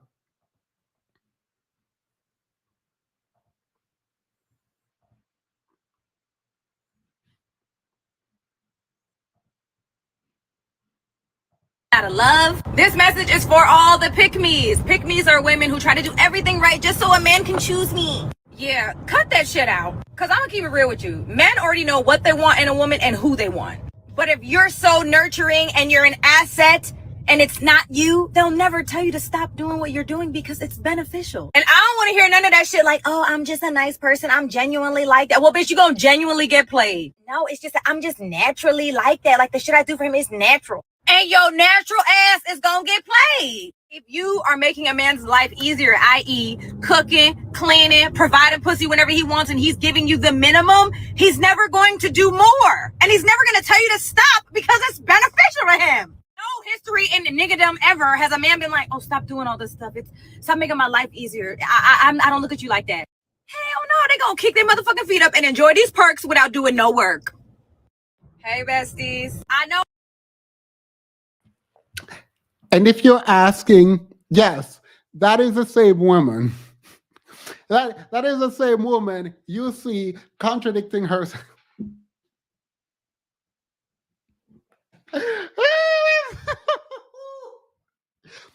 I tell you, she's on some kind of finesse. I like why?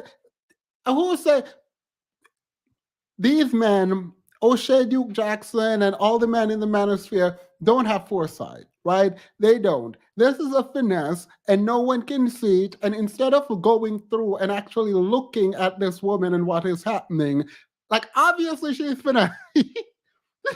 She literally made a video. Brittany Renner did the same thing. Brittany Renner made a video saying, if you want a quick bag, all you have to do is go sleep with an athlete and get their child because that's how you get a quick bag.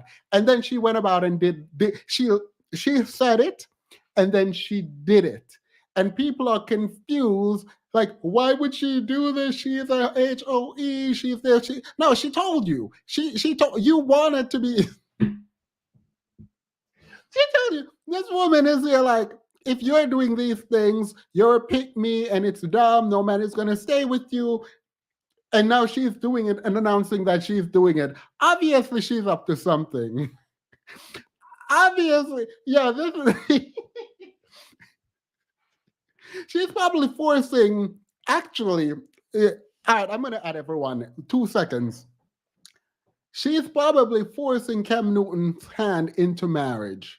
That's probably what she's doing. She's probably putting him in a position where the world is looking at him to validate her because he's not going to do it by himself. So she's probably giving him a push. She's probably trying to get, she's probably doing something. I don't know what this woman is up to, but she's up to something. You're not going to convince me that the same woman that made this video about how pick-me's are idiotic because submission and doing all this for man is useless and all of that foolishness, and now she's doing a 180, right? She's like, okay, I do this. No, she's up to something. And if y'all don't see that she's up to something, you deserve whatever is coming your way. Whether it is child support, whether it is a marriage and divorcing you to take half of what you have, whatever she's up to something, and I'm here for it. I will be watching. I will definitely be watching because I don't know how y'all are idiot. I don't know what man. All right, let's say she's not. Let's say she's not. If you're in the manosphere advocating man's right and you're not sure, I would be quiet. Someone said it, damn, just because you're smart, that doesn't mean she is. Look, I don't think she would just outwardly contradict herself like that. I think the part that is not smart is her coming out and talking about submission after she talked about it in this way, saying she would never do it and it's dumb to do it. I think she overplayed her hand, but like the manosphere isn't smart enough to catch up. And I don't think these football players, including Cam Newton, is smart enough to catch up. And so that's why they're always caught up with these women and children, like taking them for everything they have. Like, I mean, that's, look, I don't think it's really that smart, but I think she's up to something. Extra crispy, go ahead. Let me unmute myself. Hey, everybody. Hey, Themis. How are you? I am good. How are you? I am very well. I am very concerned. I'm actually from the same part of town that Cam Newton is. By the way, I'm Auntie Kirby. Cam Newton has been a nuisance since his childhood. That's number one. They had the audacity to name a street after him over here on the west side of Atlanta. Why? Only God knows.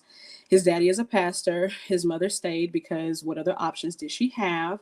And so him trying to say that he had this example of some kind of specific kind of Black woman, which I mean, it is true. I'm not going to lie to you. That is a particular population of Black women that are willing to placate to certain types of Black men and do whatever it is that they can to please them to maintain their status, their relationship, either because they're not educated or they have been out of the workforce so long that it would be impossible for them to jump back in, or they're just too afraid or not courageous enough to do so.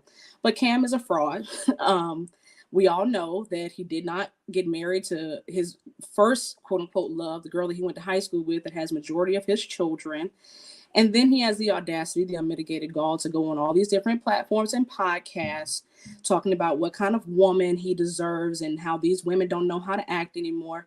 Baby, Oh, no. I'm gonna play part of that in a moment. Like sir, Mr. Newton. And I also worked at an electronics store where he kept us till 10:30 at night, long after we were supposed to be leaving. So he's just, pardon my language, he's a D-head on many different levels. He's very rude, he's very entitled and very immature in real life. He did that multiple times. But back to the subject at hand, trying to defend what's the child's name? Jazz, whatever. Yeah. Trying to defend. Here's the thing, a conversation that I don't hear a lot is that there is a population of Black women and women in general that will do this kowtowing and placating and quote unquote submission game. Hey, this playing the submission game with quote unquote rich men, and even not even rich ones, because I've been in Atlanta all my life.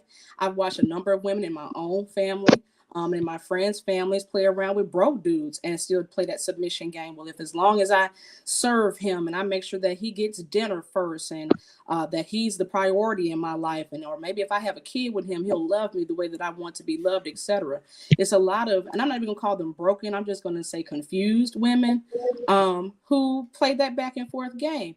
So for a certain population of Black women and women at large, I can't necessarily, as a previous policy debater, I can't find an angle to try to actually prove why we should believe in Jasmine. What I will say is, per one of your previous statements, the finesse is real. Brittany Griner got on Al Gore and Beyonce's internet and read Cam Newton for filth and said, look into the camera and say to your no, leave that alone, because I'm going there next. Okay, I'm going right to that video next. I wanted to provide some context because Cam Newton is playing with us, and I think him and Jazzy probably do. Like, I feel like celebrities be in the background in their DMs saying, how can we play on the internet to get some views? Let's get an agreement, an NDA or something. Let's make up some stories, some foo-la-la, some wackadoodle stuff, just so we can get folks hemming and hawing about us, so that when we start a podcast, or if I release a sneaker, or this jazz girl, who knows, she probably starts selling divine feminine content or education or something, or finishing school at some point to try to get people's money. And it's just, somebody said she was a grifter. And yeah, definitely. Some of us get on the internet, whether we have an academic background or not, and decide we're going to play mind games with folks. As you mentioned, Kevin Samuels, he was one of them. It is very easy to locate his old content when he was trying to talk to an audience of Black men about things that you could do to improve and fatherlessness and all that good stuff. But no one wanted to listen to it. And per usual, it's a global issue, the real pandemic, which is folks tap dancing on Black women's names, our likeness, and all the things that we provided to the culture. So, here we are. I'm gonna be quiet. I've been talking for too long. No, I appreciate that. Thank you. I heard you. Concerned. I kind of wrote it out. I kind of have a bit. So it's so crazy to me that, by the way, I missed you, Phoebus. I'm so glad. That story was amazing. No, I had fun. I missed you all so much. Go ahead. Oh my gosh. Okay, focus. But just wanted to say, glad you're back. So why with what's his face? O'Shea. Why demean the women who focus on attractiveness? Like, for me, it's so confusing because they are the women who are following your blueprint. And to that point, it's like he's dissing the quote unquote good women. And it's interesting because it's like they're punishing the women because they're playing their role. But Jazzy's playing the good girl role, not realizing, maybe she does or maybe she doesn't realize. But it's like they're doing all of this show, I think, because they are talking about getting a little bit of white men's respect. Like, I know this sounds like I jumped a few steps, but I think in summary, I'm looking at, how much time Black men say stuff that does not make sense from their life story, where they grew up, their lived experience now, right? They'll just literally make stuff up all so that they can convince us to play a role in their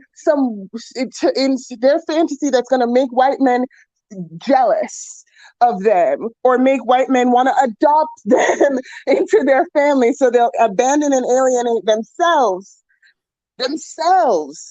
in order to get white men to feel comfortable letting them sit together. And it's so crazy because it's like, I think that there should be more art. I know that there's so much psychological work about Black people already, but I want to elevate the conversation to our current aftermath, where we're talking about the things that Black people do for the white man's gaze. And that would be so gross, but necessary.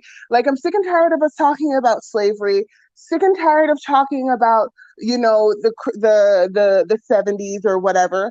Today o'clock, what kind of stuff do Black people do in order to have some psychological war with white people about some shit that isn't even happening right now? And I think the dating stuff and the manosphere is a part of that. Does that make sense? Yes, Absolutely. but I do have I don't want to push back because I don't want to get into Go that ahead. discussion. I don't want to get into that discussion yet. I will point out, however, that when it comes to the manosphere and the people online, it's very obvious to anyone watching with any kind of brain that they're not here to help men. Like like, and I'm not saying all of them, but the ones we know, the bigger ones that are known. And I don't know if that is to be the chosen Negro, right? Like the one, the unicorn person with the money who can do whatever they want and run amok, right? It feels like that's what they want, and I'm not sure how much of it has to do with proximity to whiteness. I do know, as a general matter, that there is a need to be included in white spaces. I've seen it firsthand, and I think the psychological studies would back me up on that, that there is a need for acceptance. Like, everyone wants to feel accepted, so that's easy. It's not crazy. Go ahead. But I do have like deep concerns with wanting to be the only one. Like, I feel, perfect example. I didn't even know we were going to talk about this, but like when I was on that boat with that other Black man, and when he said he was the VP of something, I don't even, it was a bank, right? I got so excited that here is a person of elevated socioeconomic status at least. And it felt good to be in company with other people who were doing really well. And I think oftentimes what's coming out of the manosphere is not a need for brotherhood in the way of elevating men, but rather to crap on women and say, well, I am the unicorn Black man. And because I am, you now have to do all that I want you to do. And that just defeats the purpose of male improvement. Like, No, Themis, I really think that if you think about the conclusion that you left us on, because you didn't do part 2 of that essay in terms of, you know, negotiating the term of defeat, I think that maybe as a Black man, it might be hard to really sit with something that is so ugly and hard to look at. But I think that, in all honesty, from the conversations we keep having, from the circular reasoning, from some of the things they say that they did once they got there, I think we can honestly say at this stage, they're not trying to build anything. They're not trying to create a Black society where there's either Black supremacy or Black equality with everyone else. They are trying to make sure, I mean, I guess I filled in part 2 in my own brain, but they are trying to figure out how much fun they can have in the here and now. And when we think about what, if we really want to accept the idea, the premise, right? Like, I'm not trying to nail you for saying this. This is me genuinely expounding on it. If we're really going to take that for what it means without all of the extra stuff, there is a world where these men are just trying to be accepted by their abusers, or adopted by their abusers, where it's just like this level of camaraderie where it's really not about ever getting to equality. It's just about getting to appreciate the person. It's like a Stockholm syndrome. It's where you end up being, you trauma bond. Does that make sense? No, yeah. It sounds like they're trauma bonded to the idea of being a white man. Trauma bonding to the idea of white men and black men. It's not the black girls and black boys or the black girls and the white boys, or the white girls and the black boys. It's that they want to hold hands. And this is not even about gayness. It's talking about they want to be white men's brother for the father who is white. It's not about romantic in the way I'm thinking about it. It's about wanting to have a brotherhood with somebody who abused you.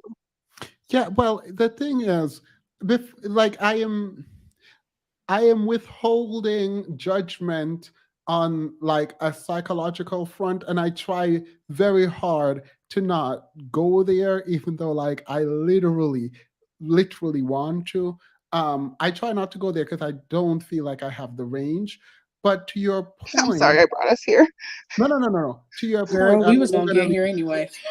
We're gonna leave it in a moment, but to your point, if the people with the resources are hanging their resources up as a badge of honor and something that separates them from the rest of the Black community in the way that they are, it's going to be very hard for you to convince me that you're trying to uplift anyone else, right? And so in if in the paradigm of quote unquote defeat and negotiating surrender, it feels like assimilation in that way is a kind of surrender. It's saying, I am not looking to uplift my community.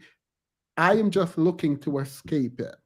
And my escape from it is to be in yours. And if I am in your community and not uplifting mine, obviously there's not a lot of work to be done on my part, but for myself improving for me. That is it. And I move out and I leave them and I preach to them that I am the token Black man and you all need to do everything I tell you to do as a woman if you want access to me, because those other men cannot. The fact that you say those other men means you're using poverty and the impoverished nature of our community as a bargaining chip in your negotiation with women. You cannot then convince me that you're trying to uplift those men.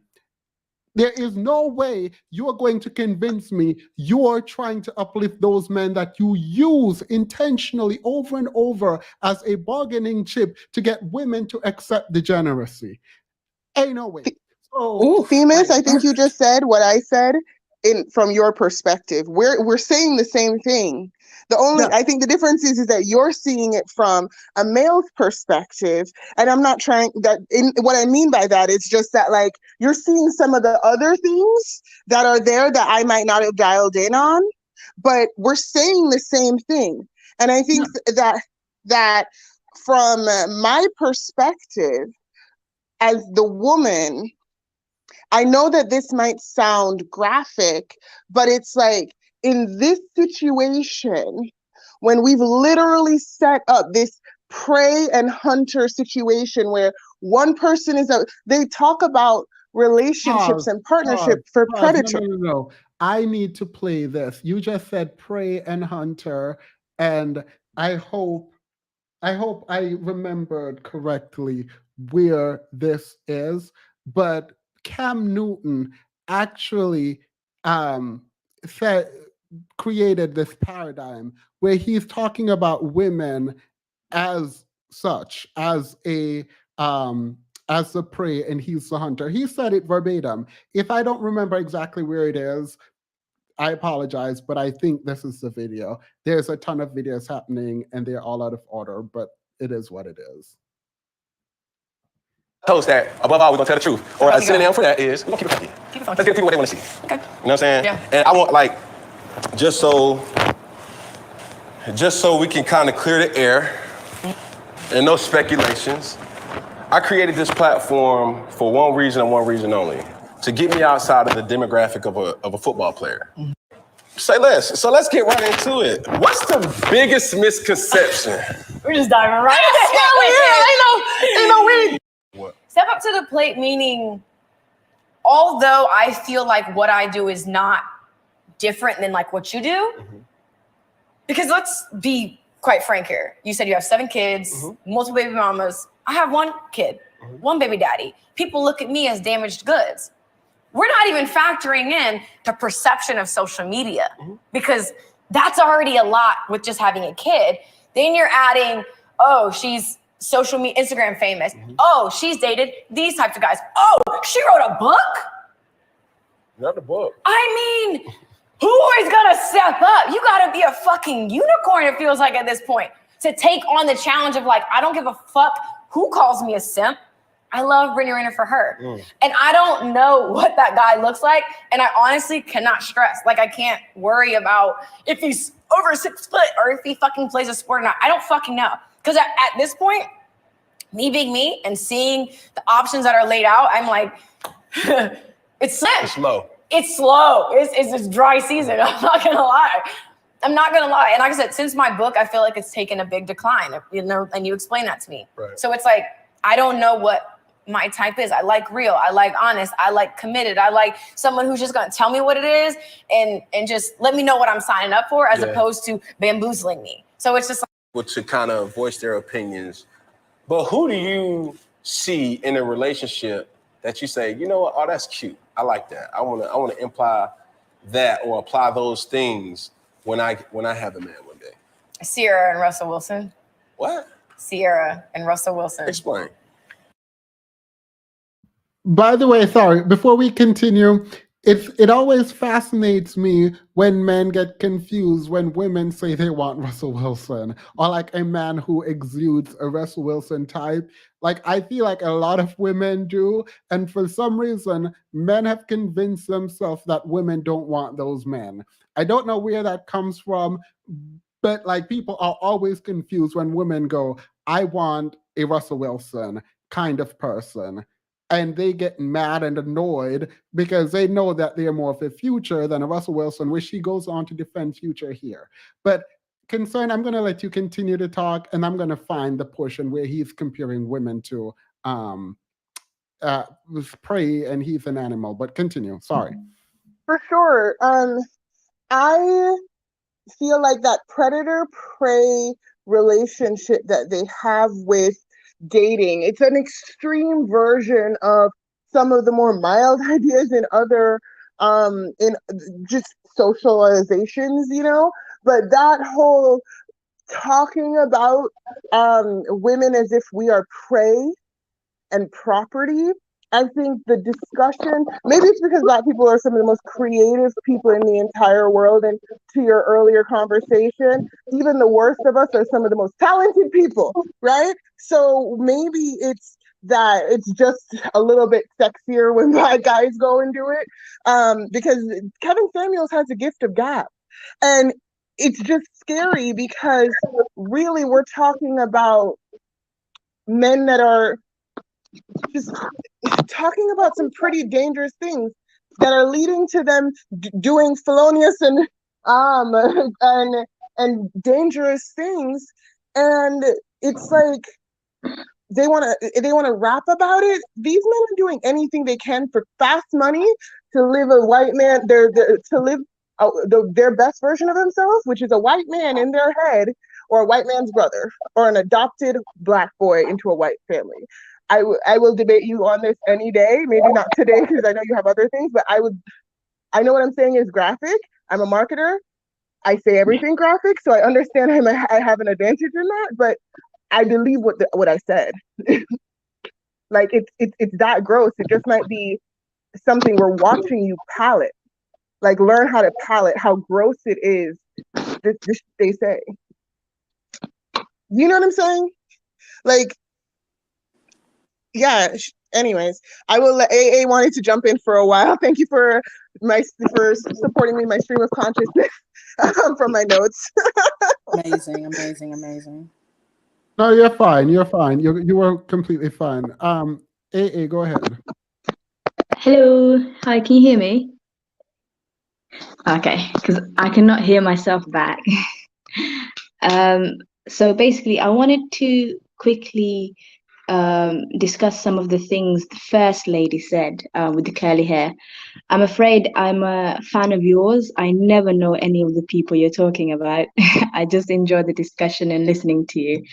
And so forgive me if I don't know who's who.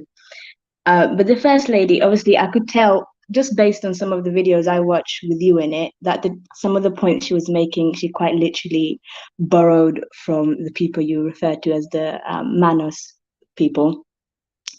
And obviously, as insidious as it is, I feel like occasionally we should try to obviously represent like a rebuttal to some of the discussions that they have.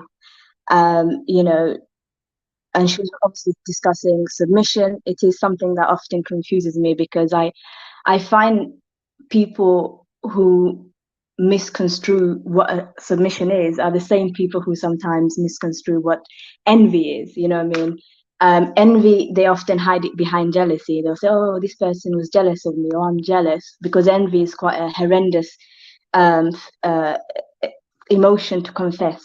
You know what I mean, that you have, because it is the most insidious feeling we can feel. And I feel like because the form of submission, well, rather because of what submission is, rather, they tend to want to hide it and try to change it, right?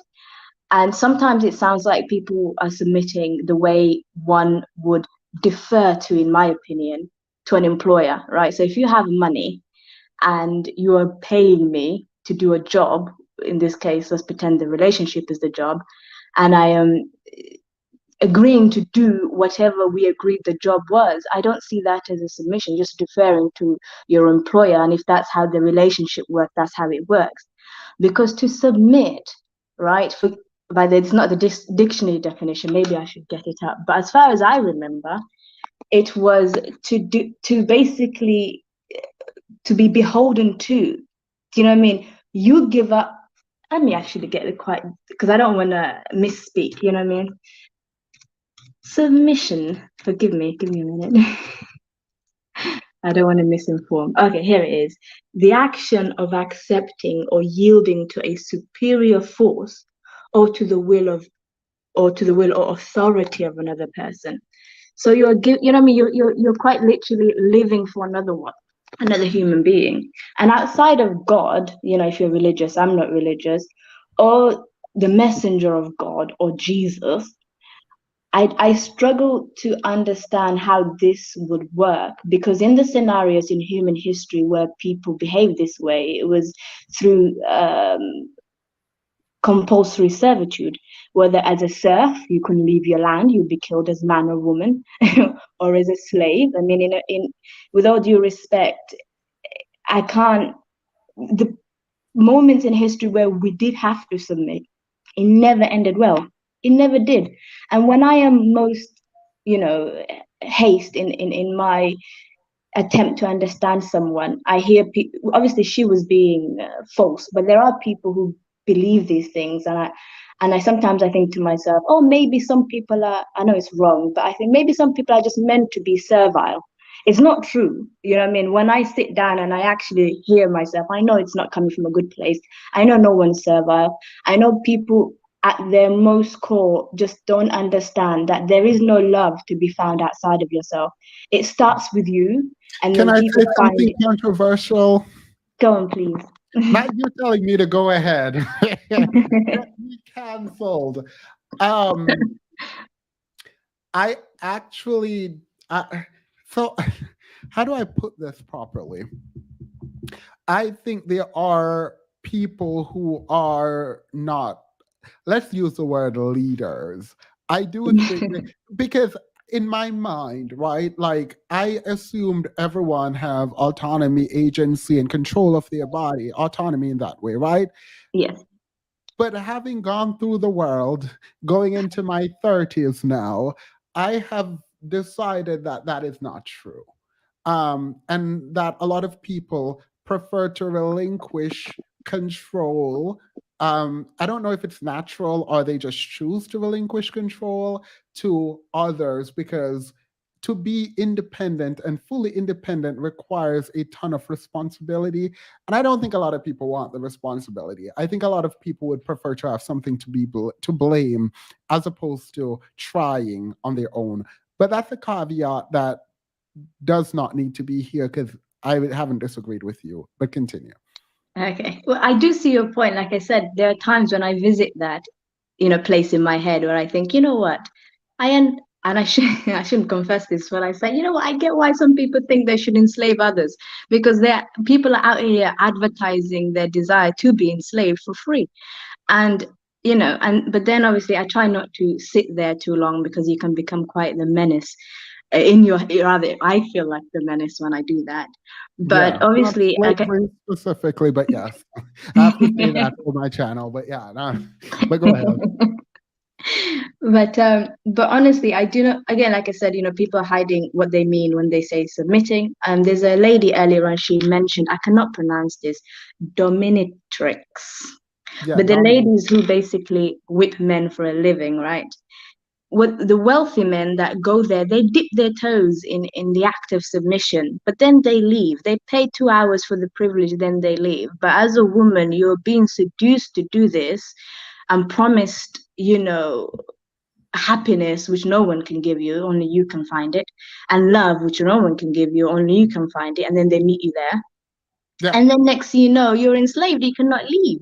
You cannot leave. And then if you suffer because you've given up your autonomy, right, on who you were going to be, and you suffer for it, then you're shamed for it. And even if you visit people in the world they create, because all of this is fantasy, right? And often I struggle to understand people. But I work with people who are mentally, I shouldn't really reveal anything of myself, really. But let's just say I try to meet people in their reality. And when I do, and I say to myself, all right, then let's listen to this woman and her crew. And let's say a woman leaves the house and she submits to every man's will that she meets on the street. Will she come home alive? Because some of the things you're advertising doesn't even make sense to me at all. And also, one of the points that she made, and I hear it all the time, right, is that, oh, women couldn't do anything without a man. But I don't know about your American history, but historically here in Britain, right, by the way, I am of African origin, but historically here in Britain, women who were married couldn't own property because the husband owned on her behalf. But if you're a widow, or if yeah, you were not married, you could buy land, you could own businesses. It was marriage that crippled you. Do you know what I mean? I don't know why people, they take one point that someone makes and they run off with it. When I first heard this, I thought this don't make sense. And I went, and 5 seconds later, I was like, okay, this is not true at all. That's why it doesn't make sense. So to me, there are many points that she made that I wanted to obviously rebuttal, but I'm afraid I forgot a lot of them because yeah. I mean, no, that's fine, and you don't have to do it precisely. I think what she was getting at was like the diminished power of women in a sort of patriarchal society, yeah, and it's I actually don't know why she would even bring that up, but now that you have, even if true, you have the kind of access in the Western world. Why relinquish that? And there are people who are saying, like I've heard women say, I don't want to think, I don't want to do this, I just want the man to lead, and blah blah blah. And that sounds like you just want to be controlled in my mind, but it is what it is. Look, I'm not telling you not to do it. I'm saying if my child did something like that, I would be very concerned. Um, yeah. that kind of power should not be given to people, and trust that that man is going to do right by. Yeah, like, period. Y'all can be well, not delusional. Y'all can do what you want. It is fine. You can trust in the will and the strength of man to do right by you. Do that. But I'm with AA right here. Like, that seems suspect to me. Another thing I wanted to, I don't know if I have the right to talk about it because I'm not American black individual, but I find this conversation seems to be most loud in the black community in America, maybe here Mhm. too. I'm not really in tune with it I can because, tell you why. sorry, I can tell you why. you can tell I'm what? I know why. I know Oh, why. I know why black men are running around talking about submission. I do. yeah, because the thing is, I find that there is this mythology of manhood that people buy into that doesn't exist, right? Yep. And I find that sometimes obviously religion is often used when people lose the argument, but it has existed for a moment, and it's mostly from the West, right? That it originates. And when the people of black descent who are male happen to want to partake in this conversation, the reason why it will never work completely is because no one can buy into it. I don't think a black lady can buy into it because it's kind of like, imagine a group of people tell you we don't shit. Sorry, I don't know if I can use that. Can I? We don't poo. And then We're trying one not day to you see curse, them but naked and you say, actually, I saw that you've got a butthole. So I don't believe that you don't poo. It's sort of, what I mean? I think enslavement, when you know full well for several hundred years, your male counterpart was considered not a human being, but an ox or a donkey, it's quite difficult for you to then fight for your own humanity, get to a place where people now largely, hopefully, consider you a human being. And then your male counterpart turns on and says, actually, you're subhuman, and I am more human than you because I'm a man, but you sort of know where you started. And when they use the talking points of people who did get to stay at home or whatever activity they did while they were enslaving your foremothers and forefathers, you cannot use their reality as your own because the woman next to you suffered through hell as a woman and an as enslaved human being. Do you know what I mean? Only for you to reach somewhere and then for you to turn around and try to push her down the ladder and remove the ladder as if she didn't build it. Do you know what I I mean? mean, So we talked about this with concern about moving out and yeah. then looking down as opposed to pulling up. That's also happening here, right? Like it's easier. Like it's easy to, you know what? I'm going to become an attorney. I'm going to attempt to integrate myself into white society to the extent that that's all mostly white. And I'm just going to not be a part of the black community anymore because I can through socioeconomics, I can create a bubble of delusion where I believe I am somehow better and different from the other black people. Now, obviously, when you travel, when you get outside of that bubble, you will be reminded of who Mhm. exactly the world sees you as. But you can delude yourself for a very long time, even Mhm. forever actually, and disregard experiences that remind you that the black community isn't doing so hot. You can do that for a very long time and not have to do anything about it. And I think a lot of people have opted to do that, to divest themselves from the black community. And by a lot of people, I mean a lot of men. Mhm. And may I jump in really quick, Miss, if you don't mind? Yeah, go ahead. Just really quick, a conversation we were having in the chat.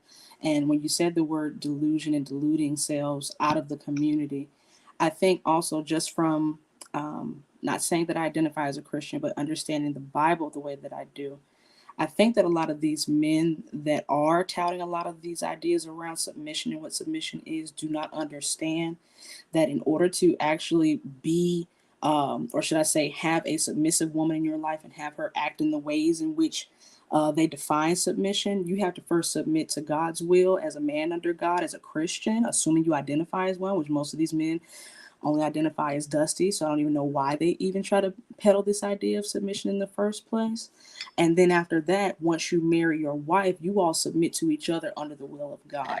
So even this idea of submission that is being peddled in the manosphere and on the internet is not even the true definition of submission that they're coming from. You want your cake and you want to eat it too. So I just want to throw that out there real quick. Well, I don't know I, who said this, but I heard it a couple days ago. Who said it? Who said it? I need to cite this. Who said? I've been watching so many YouTube videos. Anyway, let me just say it. It's not mine, but someone was like, "These people are a la carte Christian." Period. Period. Period. Period. Period. Period. I'm sorry. I just got excited. Yeah, the way I fell on the floor. But the people are like, you should submit to each other. Nope, they only heard women submit to men. They didn't even hear the part about marriage. They didn't hear the part about the man submitting to God first. None of that. Or the But they're gonna providing and be provision and Christian. protection. None of that. Oh yeah, providing. They didn't That's hear my any of least that part. favorite. These didn't hear any of Christians that were part. over on Yanni's channel telling her that it's sad that these women will not submit to broke men. While the Bible literally said you're worse than an infidel. If you Like, are you we know out what? here I'm not acting about like to we're do not this animals with in you. nature? We are animals in nature. Like, I really want us to get to the bottom of the barrel with this. There is no group of lionesses in nature that are going to submit to a male lion or whatever, Lion King, Mufasa, who cannot protect them and their children and provide. Even though the women do the hunting in that particular animal dynamic, the concept is the same. There is Someone no said group of women Stingy in was the nature. one. It probably was because she had like a Bible debate, and I did watch. So it sounds like it actually sounds exactly like. I'm just pretty saying, sure the it's a her. la carte I'm Christian pretty took me sure out. it's her. The I'm a la pretty carte Can sure I Christian. jump in real quick? Wait. Please. I'm pretty sure it is she who said it. I am 98% sure she's the one who said these black people were a la carte Christian. I am Shout out to Sinji. 98% sure she said it. Before you go, concerned, I found the part of the video where Cam Newton was talking about women are praised. So I need to play that. And then you can go. People, like we have so much more in common than we. Tell me this, and I always talk to the people who I talk. I'm sorry. I'm so sorry. What is this? What?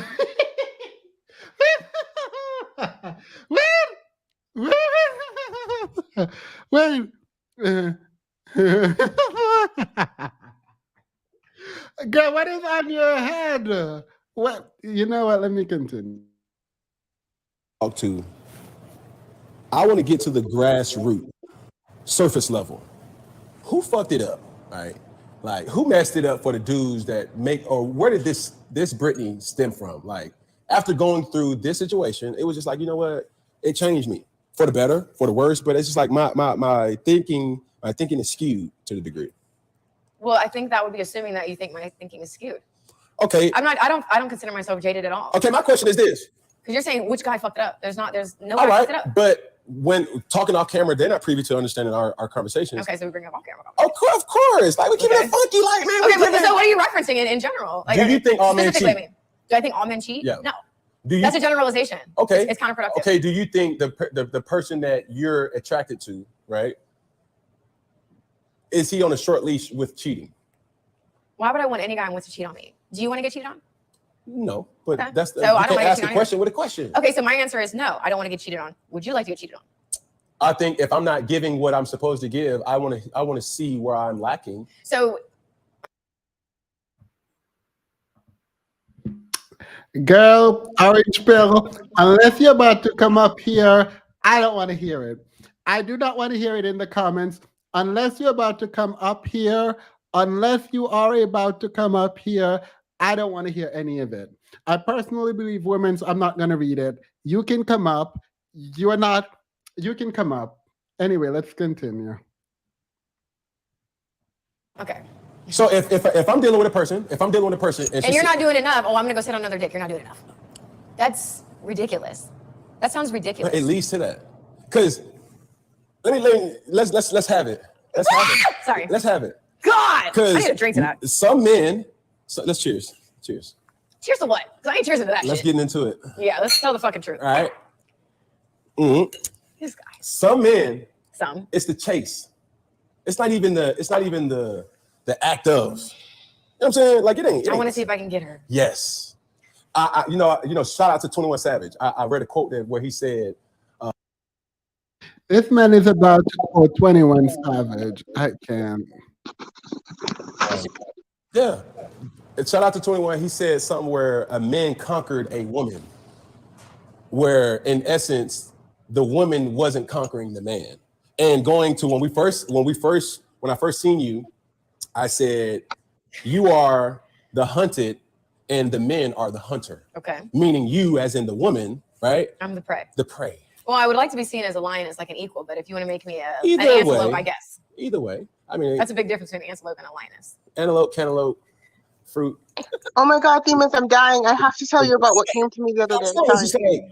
No, what are you saying? Do I want to be cheated on? No. But if I'm lacking in a division of my life where I'm not giving what I'm supposed to give to my partner.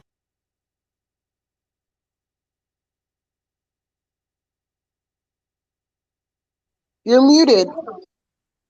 Oh, sorry, I was reading that. All right.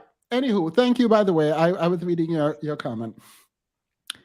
If that is the paradigm under which men operate when it comes to male-female relationship, y'all gonna be in for a whole lot of degeneracy and mess. If men believe that they are supposed to be hunting, like hunting women and quote conquering women, girl, I don't know what to tell you, but that's the problem. So the concern, I was trying to get to that part and I finally figured it out, but that's what I was trying to play. Go ahead. It's just frustrating, but also amazing that like there's synergy here, because I thought all of those thoughts, like exactly what the person who was in the red avatar and what you said. So there's the antelope lioness dynamic and the hunter and prey dynamic that came to me, where when I think about the reality of a lot of conversations with Black men, both, you know, so Prince Petty had this video a couple of days ago where he was talking about the difference between raising boys and girls. And one of the things that came from it, what was the idea that like the predator prey mentality, it was something I thought of after I left. The predator prey mentality turns into something so weird in our case where, you know, to kind of tie it back in a bow back to the beginning, because it kind of all got this there. Like, yeah, so now we are talking about somebody who's in an adversary between each other. You know, we kind of close the loop on, yeah, so it's not a community relationship. They're only thinking about the Black men because they are negotiating their terms of defeat. Like they're fighting for their lives. Like I mean, on that note, it is why I reject the notion that women control sex. I absolutely reject that notion because it is requiring women to police men's sexuality. Absolutely not. You have control. You are to be blamed for who you sleep with, not this lack of agency is one that I think is consistent. We saw it with T.I. and how he treats the female, the young girl that is his daughter, regarding her sexuality versus the young boy who is running amok. If you haven't seen Erica drag both the father and son, you are missing out on life. Continue. No, that's really all I had to say. It kind of all came around. I was like a couple of days ago, all of this realization came to me of like, wait, how does it fit together? And I've come to the conclusion, I think it'd be like the most interesting debate we could ever have. But it seems like we're actually believing similar things, Themis. But it's like the premise of like, wait, like, do Black men want a leadership position globally? Like, we're talking outside of their community, outside of even, you know, presidential role. Do Black men want to get to the top of the food chain? And I think the yes and no arguments would be really interesting. No, that's an easy answer. The answer is yes. Yes. Dang. That is the wrong question. What's The I que- okay, what's a better question? the right question is, are we willing to do what it takes? And that answer is no.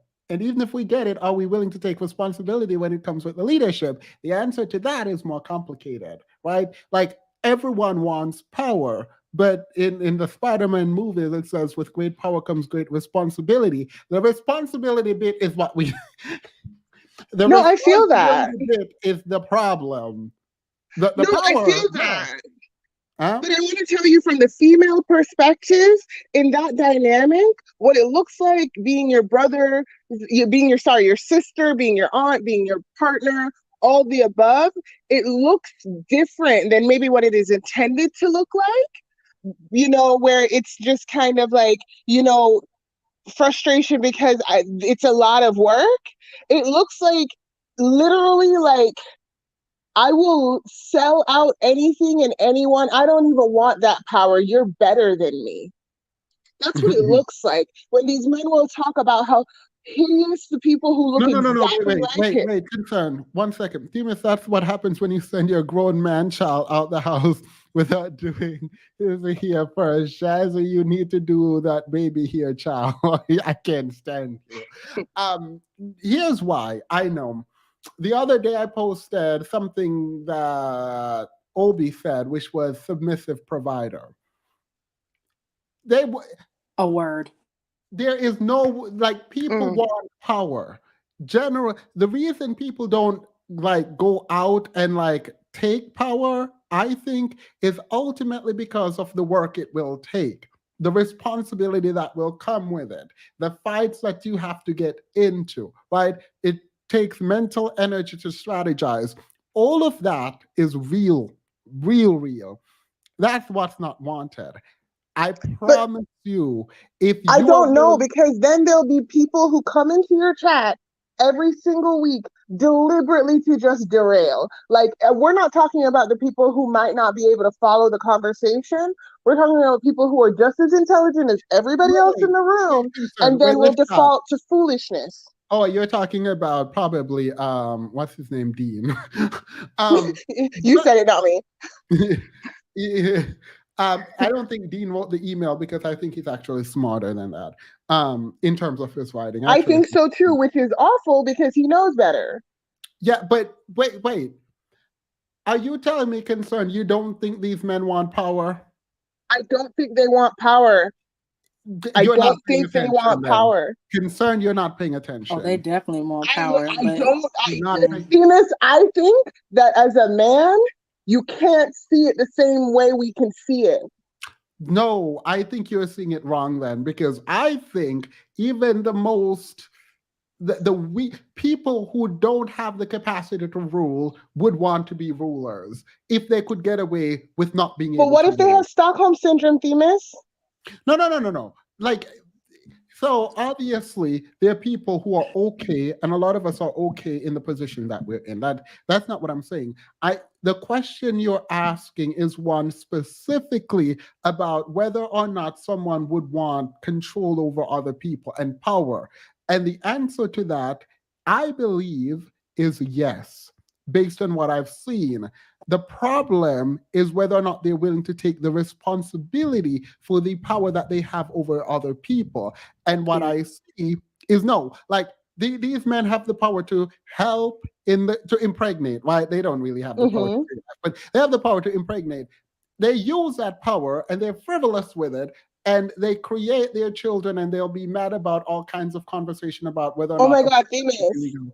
But Themis. Oh my God. So this was a part of the epiphany from the other day that yes, it's about like giving the power back to like massa. Like I really believe that like when I think about the fact that no matter what, they leave our community and then they end up no fully aware that they're taking money out of the town that they just took from. They're fully aware that they are selling out people. People let R. Kelly do it in broad daylight. There were men that protected him with that. Like they are pause. willing to abandon at any cost. Wait. Dean, I'm not attacking you or anything. I don't know what this means. That link is only for Dean. Can you come up and explain this to me? Concerned. I am now concerned. About me? No, not about you, but about the idea because it Because it's feels. concerning, Themis. You're funny. I'm. You don't think these men want power? I don't. I mean, but I don't. look at how black men during certain periods of civil unrest in this country handed our community over to the white community in order to get access to white women and proximity to white men. Now, while they may not be fully conscious of it at this point in 2022, it's the same recycled nonsense. But now it is, to your point, the marrying outside of the community and taking resources away and then making it seem like, oh, I just, went with the person that I love versus I went with this idea of who would submit to me. It's literally a lot of the same old recycled behavior that we've been dealing with since Reconstruction. He's So saying these men exactly will what not I'm never saying. be I'm just saying satisfied. it Wait. Let colorfully. me read this. So these men will never be satisfied. They want to chase a successful woman, make her submit, get bored, and then chase the next. This sounds like a Tyler Perry period. Thank you, Melanin Green. All right, wait. Dean, I would like for you, people are trying to explain what you mean, and they're saying you're talking about sex, but I doubt that. I don't think Dean would. This might be a blind spot for you, but here's an analogy to help. Nobody can be allowed into your home without your permission, i.e., access. This is not true. People break into other people's home all the time. But also, if you're using this as an analogy for sex, I would be extremely disgusted with you. So I know that you are not using this as an analogy for sex and saying women control sex in this way. Because if you are, please come up so you can explain to me. So I don't know what you're talking about because you cannot be talking about sex. There is absolutely no way in which you're talking about sex. What behavior has he done that would make you think that that is beneath him? Well, I don't think it's beneath him. I think it would be really idiotic of him. So I think, but that's what the smart people use their smarts for. That's what I'm saying. The people who get up, like, there are so many examples. Welcome, Diddy, Melinda, go ahead. Like Diddy, 50 Cent in a lot of ways. So many musicians and actors. What is the guy with the deep voice? The deep voice. He was very fair, and he played Mufasa. Like, James Earl Jones. Yes, him. Like, they will sell out. And I mean, kind of to tie back into one of the things you said earlier so eloquently, I believe the same thing. I'm just saying that, like, when I think about Dr. Martin Luther King did a lot of great things, but he wasn't really about that life. His goal was to have black boys and white girls hold hands. I don't think I have authority to critique MLK in this way. Okay, fine. What I will say is I'm going to come back to you on whether or not men want power, because I think the whole reason men are running around talking about submission is because they want power over women. So, like, the fact that they abuse this power is ridiculous, but it's also indicative of not wanting to do anything with the power. So it is my opinion that men want power. Whether or not they can handle it or know what to do it or should have it is a separate question. And I think that is actually the question we should be concerned with. Fair enough. Orange Pill, go ahead, go off. Well, I was trying to figure out what you were saying earlier. You're talking about, don't say nothing. You need to come up here first. What was that about? Oh no, I wanted you to tell me what you were talking about. Submission. Okay. Oh well, I believe that I think honestly submission falls as a. Do you think women should submit? Absolutely not. No. Absolutely not. No. All right. Because I think go ahead. What's that? Go ahead. I think submission has a. Okay. Yeah. So I think today submission has a monetary value to it. I think every woman's submission has a cost, like that woman that is dating Cam Newton now. Because I think what happened was because I watched the interview a little bit, the woman kept asking her, "So what do you? I see you're doing all these things for him. You know, you're getting his getting his bags and all this stuff. But what are you getting out of it?" And she kept kind of beating around the bush about it, about like which with like we all kind of know what she's getting out of it as far as the money is concerned. And I think every woman's submission costs, quote unquote, submission or whatever that might be. It may not be necessarily carrying a man's bag or nothing like that, but I think it has a monetary value for it. Like in my marriage, I think that submission has a monetary value to it. Like I don't think I know that my wife wouldn't submit to me if I was broke, which I don't think any woman should submit to a man. As far as How do you submit to your as wife? far as How do you submit to your wife? I s- I submit to my wife like how it says in the Bible, how submitting to her as far as through love, as Christ loves the church, and I do that through protection, through putting her first, and as far as the But how do you protection she define needs, submit? as far as Because protecting, I feel like protecting someone, like I don't submit to my child, I don't have children, but I don't submit to my child by yeah. protecting them. Well, I wouldn't say like I wouldn't even put that in the same sentence as you as like you're submitting to your children because you're protecting them. I Yeah, think so I'm thinking of it protection, partially as far as the marriage is concerned. May yeah, I Yeah. read the but definition? yeah, go ahead, read the definition of submission.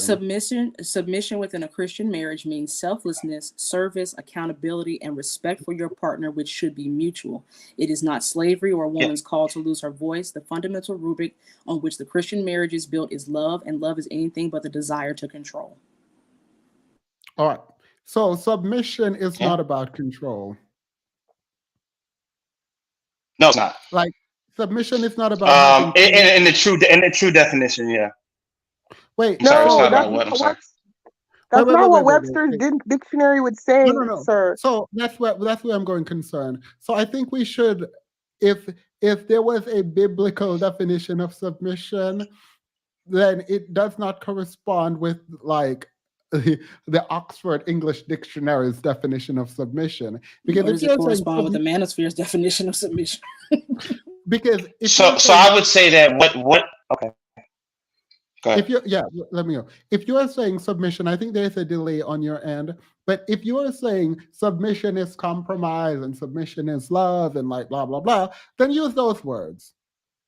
Like I think you should use not you. I'm not talking to you, Orange Pill, but I'm saying generally people like Hmm. because submission has a very specific meaning in the English lexicon. Like in the way we talk, in the way we've defined things, submission is the action or fact of accepting or yielding to a superior force or the will or authority of another person. So, submission in this way Yeah. is yielding to someone else.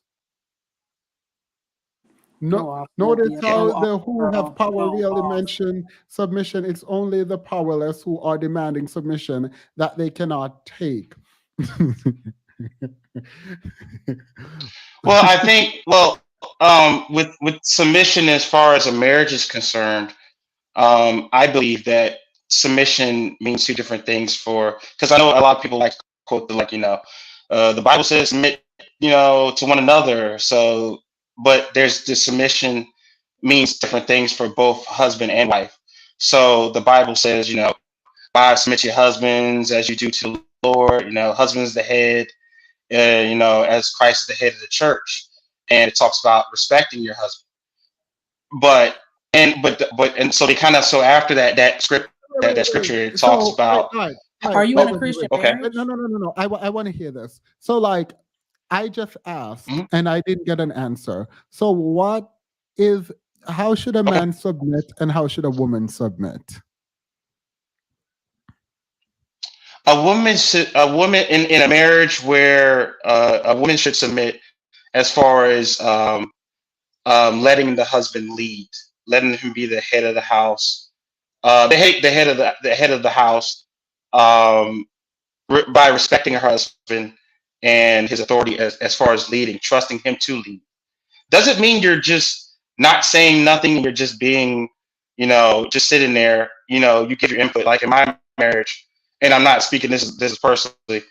I'm not always like do as I say and stuff like that. Like my wife's input, like I trust her vision because I'm not always seeing things clearly, and it's not this whole thing um, where it's like this Stepford wife thing where like she's just kind of doing everything I say. Like right now she's out, working out, and I'm going to take care of clothes. So it's not this. It's like a mix of like kind of like old school whatever, but it's like we're modern kind of thing.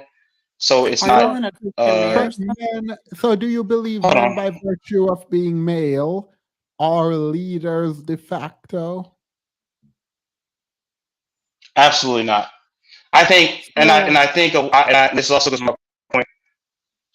I think women's submission is earned. I don't think it's something where like, I'm a man, and the Bible says you just gotta submit to husband, therefore, or a man, therefore, you just need to submit to me and don't ask no questions. Like, I don't believe that. Like, I had to earn my wife's submission. I didn't uh, just get it, how do you or submit to your and wife now? How should a man submit to their wife? Because I think a lot of people lie on, I on mean, this. okay. But so I think people they talk about submission and they're not in a Christian marriage. Are you in a Christian marriage? He said yes. I'm not in a. Well, I mean, what do you define a Christian marriage as exactly? Wait, no, no, no, no, no. I want to hear how men should submit. Because, like, Oh, men are I supposed. don't care because she keeps asking in the background Christian marriage, so I'm like I'm trying to either answer it or what because I don't want to seem like I'm ignoring her. She keeps Don't asking, so answer. You can answer it later. Answer my question first. okay, How do men submit to women? yes, a man submits to a woman, or I would say a husband submits to his wife, because I think it's a little different. I think marriage kind of changes things, in my opinion. Um, a husband should submit to his wife for me by putting her first before everything else, and that means as far as her protection, most of all, and that could be through um, like the money he makes as far as protecting her with the house and stuff like that, making sure she's financially taken care of. That's my interpretation as far as today's world, and by making sure. Go ahead, what you said? I know. So men don't submit then, because the way you describe women submitting, Well, where men are the leaders, it sounds like women submit because you're the leader and blah blah blah, and you're the head of the house and all of that. But I don't hear nothing about women men submit. So, so wait. well, here's Women it. submit. Well, Wait, okay, go let ahead. me finish. So women submit to men by making the men the leader, and the men submit to the woman by being the leader. Period. Period. Well, Period. it's all about the thing. Well, hold on. Can I explain? Okay, so a husband, but that's the thing though. It's like I told you before. A man's submission and a woman's a husband's submission, the wife's submissions are two different types of submission. It's not the Well, yeah, same type of submission. and He's I accountable am to. here. Wait, I am here for the two different kinds of submission. Period. I am here. Men and women have Yeah. different submission. However, what I'm not here for Okay. is nothing you described about the man is me protecting someone is not me submitting to them. Me providing for someone is not me submitting to them. How's it not Me, submitting to them? If does that mean you're accountable for that person when you do that? You're accountable to girl, But them. that's that is not You're what what submission responsible for is. them. That's girl. not what submission is. So let's be clear. In your version of the Bible, men don't submit. Your definition you read about submission is selflessness, service, accountability, and respect for your partner. I That's the just talked Christian. about accountability. That's not the Webster's That's the definition. Christian. That's the Christian So definition of what? So submission. what is so? What? So do you? But here's the thing. I follow as far as the marriage concern of submission. The Webster Wait, no, no, no, definition no. does Wait, it specifically?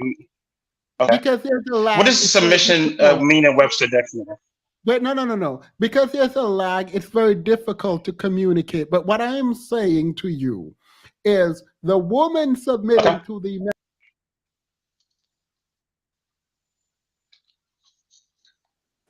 Oh, where did things go? What Uh-oh. happened? Oh no, Amos, I don't know what Amos, happened. you're not on Amos, here. I I don't wonder know if what it's happened. if Oh there was no. like something Amos, because come he back. was saying that there was a lag. So I wonder if his computer was bugging out. Wait, Oh, Okay. there he is. am I Woo! back? You're I back. don't know what Yes, happened. He you're What tried back. to just run away. happened? Am I back? You Can you divested guys? from Yes, us. I you're think he's back. You're back. back, Famous. I got nervous. I You're I was have like, back. no. never had this happen. It wasn't an internet issue. I was just kicked out of the studio. The manosphere hacked you. All right. Oh my god, that'd Before be we get amazing. no. I mean, I'm afraid some foolishness is foolishness is afoot. But let's get into this. So this is the foolishness that I don't like, right? There is a biblical definition. I'm going to make it big again, but there is a biblical definition for submission, and it's about respect and mutual trust and blah blah blah and love and blah blah blah. And I'm like, period, right? But why the woman submission sound very close to the Oxford definition of submission, but the Preach, man Famous. submission is the one no one knows about. It is the biblical one. It is the one where it's about love and protection and blah blah blah. But the woman submission is pulled right out of the Oxford dictionary. Why? I mean, here's the thing. Like I said, it's I choose to follow the one that leans towards marriage in general, not necessarily just Christian marriage and all this stuff. I don't lean toward the Webster dictionary, which I haven't looked up. Kind of looking up now exactly what you guys are talking about. But I think a woman's submission to man, like I keep saying, a woman's submission and a man's submission is different. There's no in the Bible. What the Bible discusses what a man's submission it means and what a woman's submission means, and it differentiates too. And it does still say first. It says, "Yeah, submit to each other." Now here is what a woman's submission is. Here is what a man's submission is. Now I don't know why we're talking about the Webster definition. That doesn't really refute anything I said.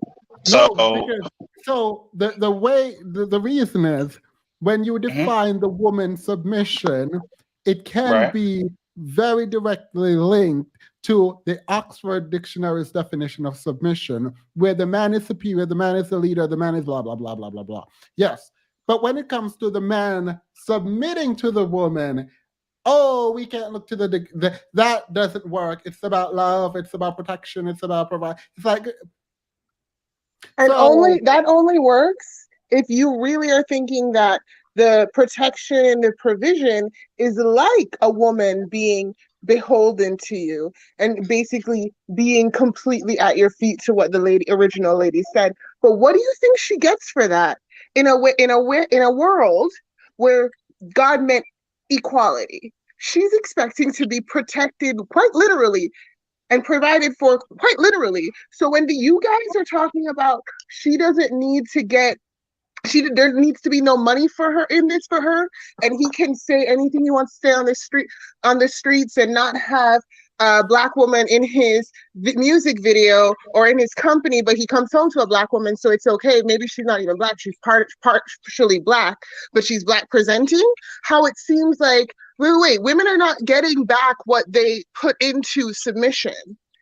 If we're really looking at it as we're supposed to get protection and protection. You actually, what do you think of Jazzy's approach to submission when it comes to Cam Newton? Her approach to him, as far as I think honestly she's doing it because she's getting a lifestyle as far as that she gets out of it, but she's not really trying to say it. As far as she's trying to say, oh, no, that's not the question. But do you think this is submission? It is submission. And the woman, it is submission. Is this the woman? So is this the woman's? Is this how women submit? Um, to someone submit. I personally, this is how women. I like some of the things like as far as getting his luggage and stuff. Like I didn't hear like actually everything she's like specifically doing as far as her submitting to him. I think it's kind of like it's weird. It's like for her type of submission. I really like.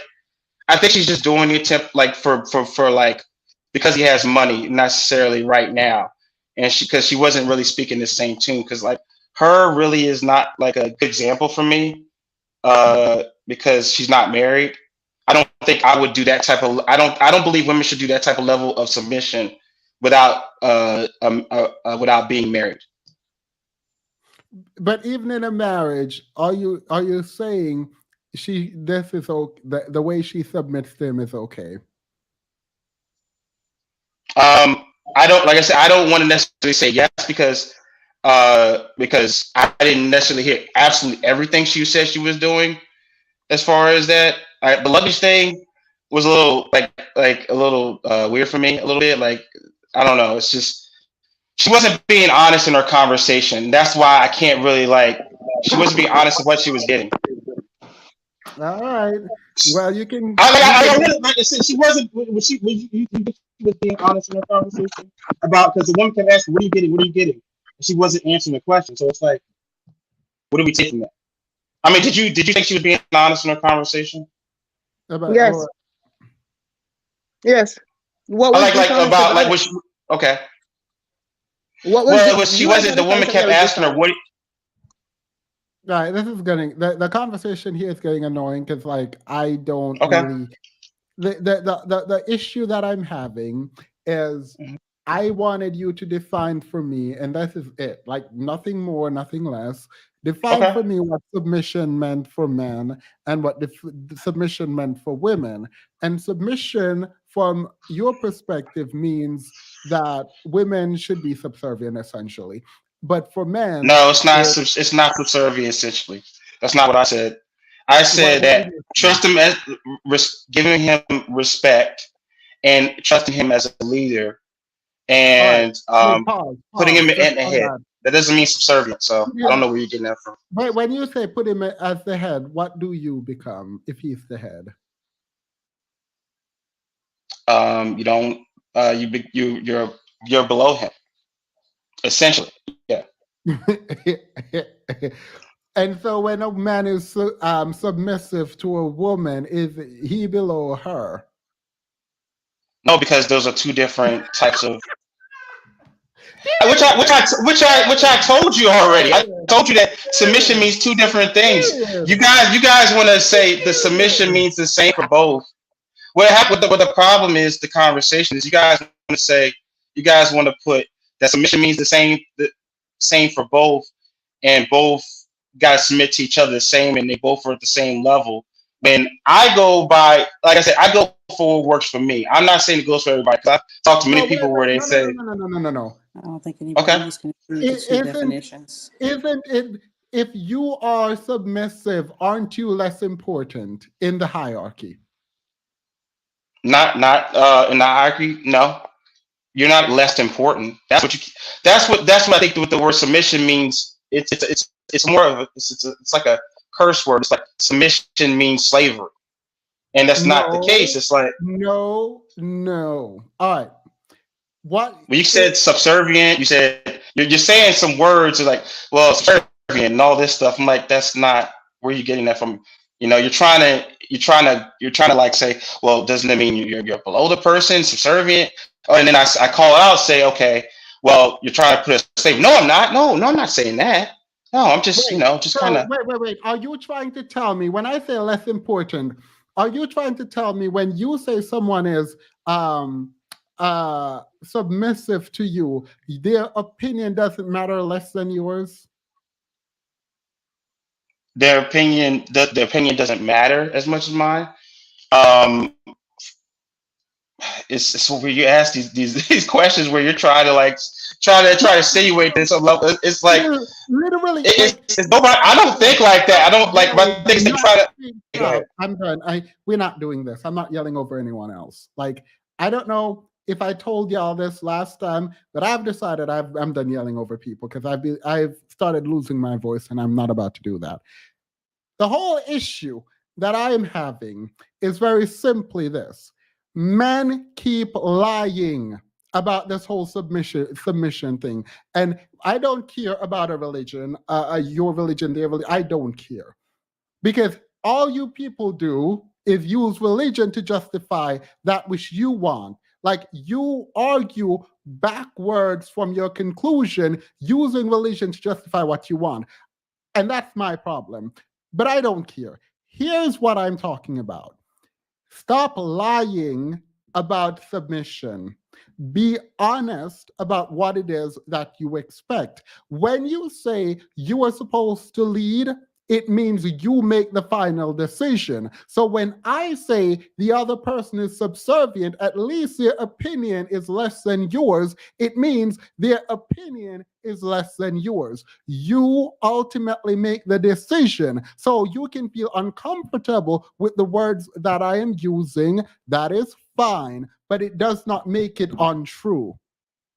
So, like, you're like, oh, you're using this word and that word. Yes, they're subservient. They're seen as less important in the hierarchy, at least. Now, you can make the argument that, well, they might be more important because I'm going to protect them, but then you're subservient to them, and they're the leader and they're the queen, and you're just the jester somewhere running around. Then say it that way. I don't care how you put it somewhere. But when you say you are the leader and implying that they're the follower, it means that you have more power, that your opinion matters more, and stop dancing around the ideas that you're putting forward. Like, just say it.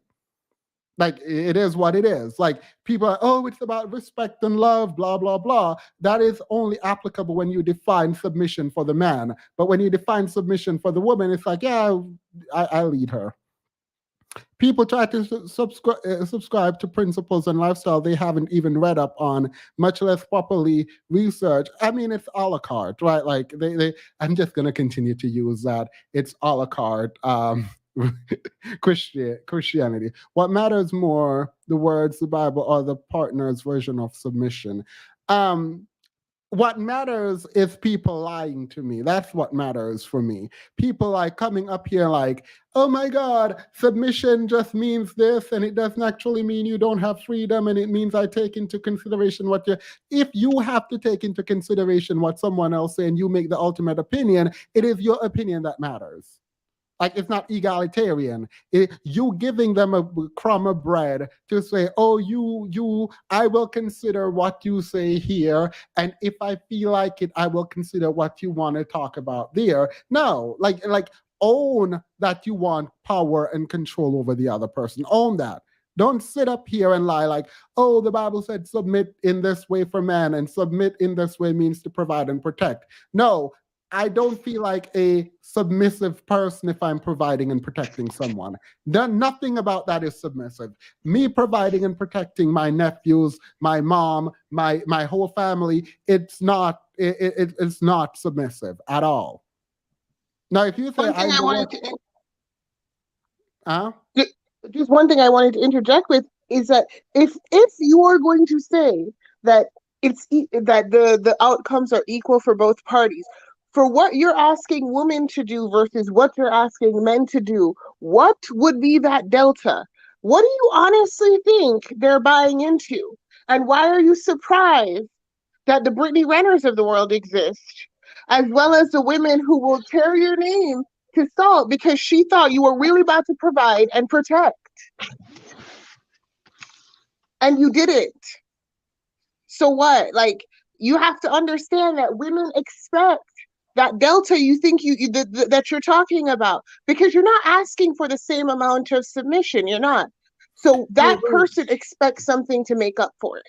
Yeah. Wait, let's stop. Let's wheel back a little. Oxford definition of submission: the action or fact of accepting or yielding to a superior force or the will or authority of another person. Yeah, period. the reason I want to step back is please continue to use the theme as a la carte Christianity, period.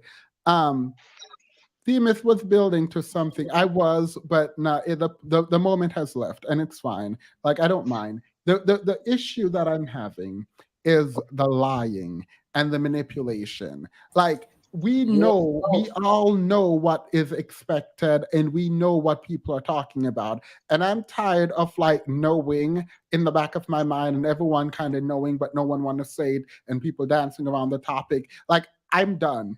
So unless we're going to be honest, uh, I don't want to have the conversation. So I'm going to ask one question, and depending on the answer, Orange Pill. I honestly, at this point, you don't bother me anymore. Like I've had people up here just confessing to crime. So like, I mean, the bar is so low on this channel. So like, for me, you're not. I don't even see you as a bad person anymore. I mean, drag me in the chat, but like the standards are the bar is like I've been so disappointed at this point. Like it's not even funny. So let me get into it. The question is, when you think about male female relationship, man, woman, wife, we're talking about a relationship, a marriage. Do you believe men should submit to women?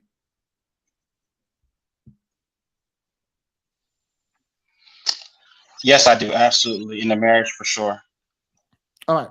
Does your submission to women include the woman leading? No, it does not. All right. Does the woman's submission to the man makes the man the leader? Yes, as far as the woman's submission, yes. Her submission is for allowing the man to lead. All right.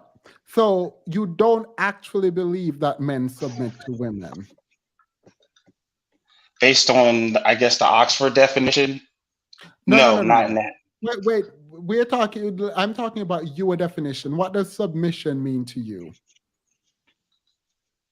Submission means to me for me the submission is for man and woman is different. I keep telling you that, but you guys also go to this Oxford definition for just what submission No, no, means no, in no. general. I'm not. Wait. I Okay. am giving you the opportunity, and Okay. you don't get to say submission looks this way for women and looks this way for men, because there is an imbalance there, and you can have it in your explanation. But I'm trying to get to the first principle, because I think you can definitely use other words to describe what the man does for the woman and what the woman does for the man, right? But if you are going to call both of them submission, you now need to define submission as a first principle for me, and then go into how it differs in actualizing it. So, what is the definition? I need a definition. Submission is a word. I don't care if you do not use the Oxford Dictionary. I just need you to define for me on a sort of first principles basis what submission means, period. I see what you're saying. So And you don't have to define it fully, you can explain it. okay. So I would say submission, marriage wise, for anybody, man or woman, is act of being selfless, uh, of, of being accountable, and respecting your partner, and All right. to service and provide service for your partner. All right. So why does that mean men have to lead when it comes to respect? What part of your definition requires the man to lead? Because I follow the biblical form of it. I don't follow No, I'm because just I asking. Wait, okay. okay, well, stop. Define it how. Define submission for me. Like use the Bible, whatever. Just define submission, because then we're going to, as we just did, move from whatever definition you just gave to why it differs for men and why it differs for women. So you can contemplate whatever definition you need to contemplate to make it different for men and women in the application. Get to the definition of submission. Like I said, submission is pretty much for me like I said, the categories of being selfless, being accountable, and respecting your partner. And that could for men and women, and for me, that means two different things because men and women are not the same. All right. It's not. How is it different when you say respect? How is respect different for men and women? It's how you respect. As far as like women respecting man as the leader, and men respecting their Wait, no, wives. how did men get to be the leader? I don't understand. Why are men Well, leaders? I've told you before that a woman's submission is earned. It's not just and this is where I kind of like not necessarily contradict myself. Okay, I'm not talking to you. So my thing is that Wait. Can everyone get on mute? I'm so sorry. I know I'm gonna allow other people in like a moment, but I'm trying to understand because someone is lying, and I need to figure out who is. So you're saying it's about respect. Please give me. I don't know at what point men become the leader. Like, what makes you the leader? well, what makes man a leader? Well, Yeah. to me nothing just makes a man a flat out leader. I think because here's the thing, I go by the more so the gender roles kind of thing more so than anything. But I understand. Well, the thing is that you're like, but it's so interesting. It's like, what makes a man a leader? Why should a man lead? Why can't a woman lead too? I don't know if that's where you're going to. Can't they both lead at the same time? And sir, that's not what we're I think saying. different things. We're saying that you're lying. No. I can do this. I know. promise. I'm sorry. Well, okay. Can I understand? Can you ask me what am I lying about? What, like, if Demas, I really want to know because I'm like, you're lying about your belief that men submit, that you should submit.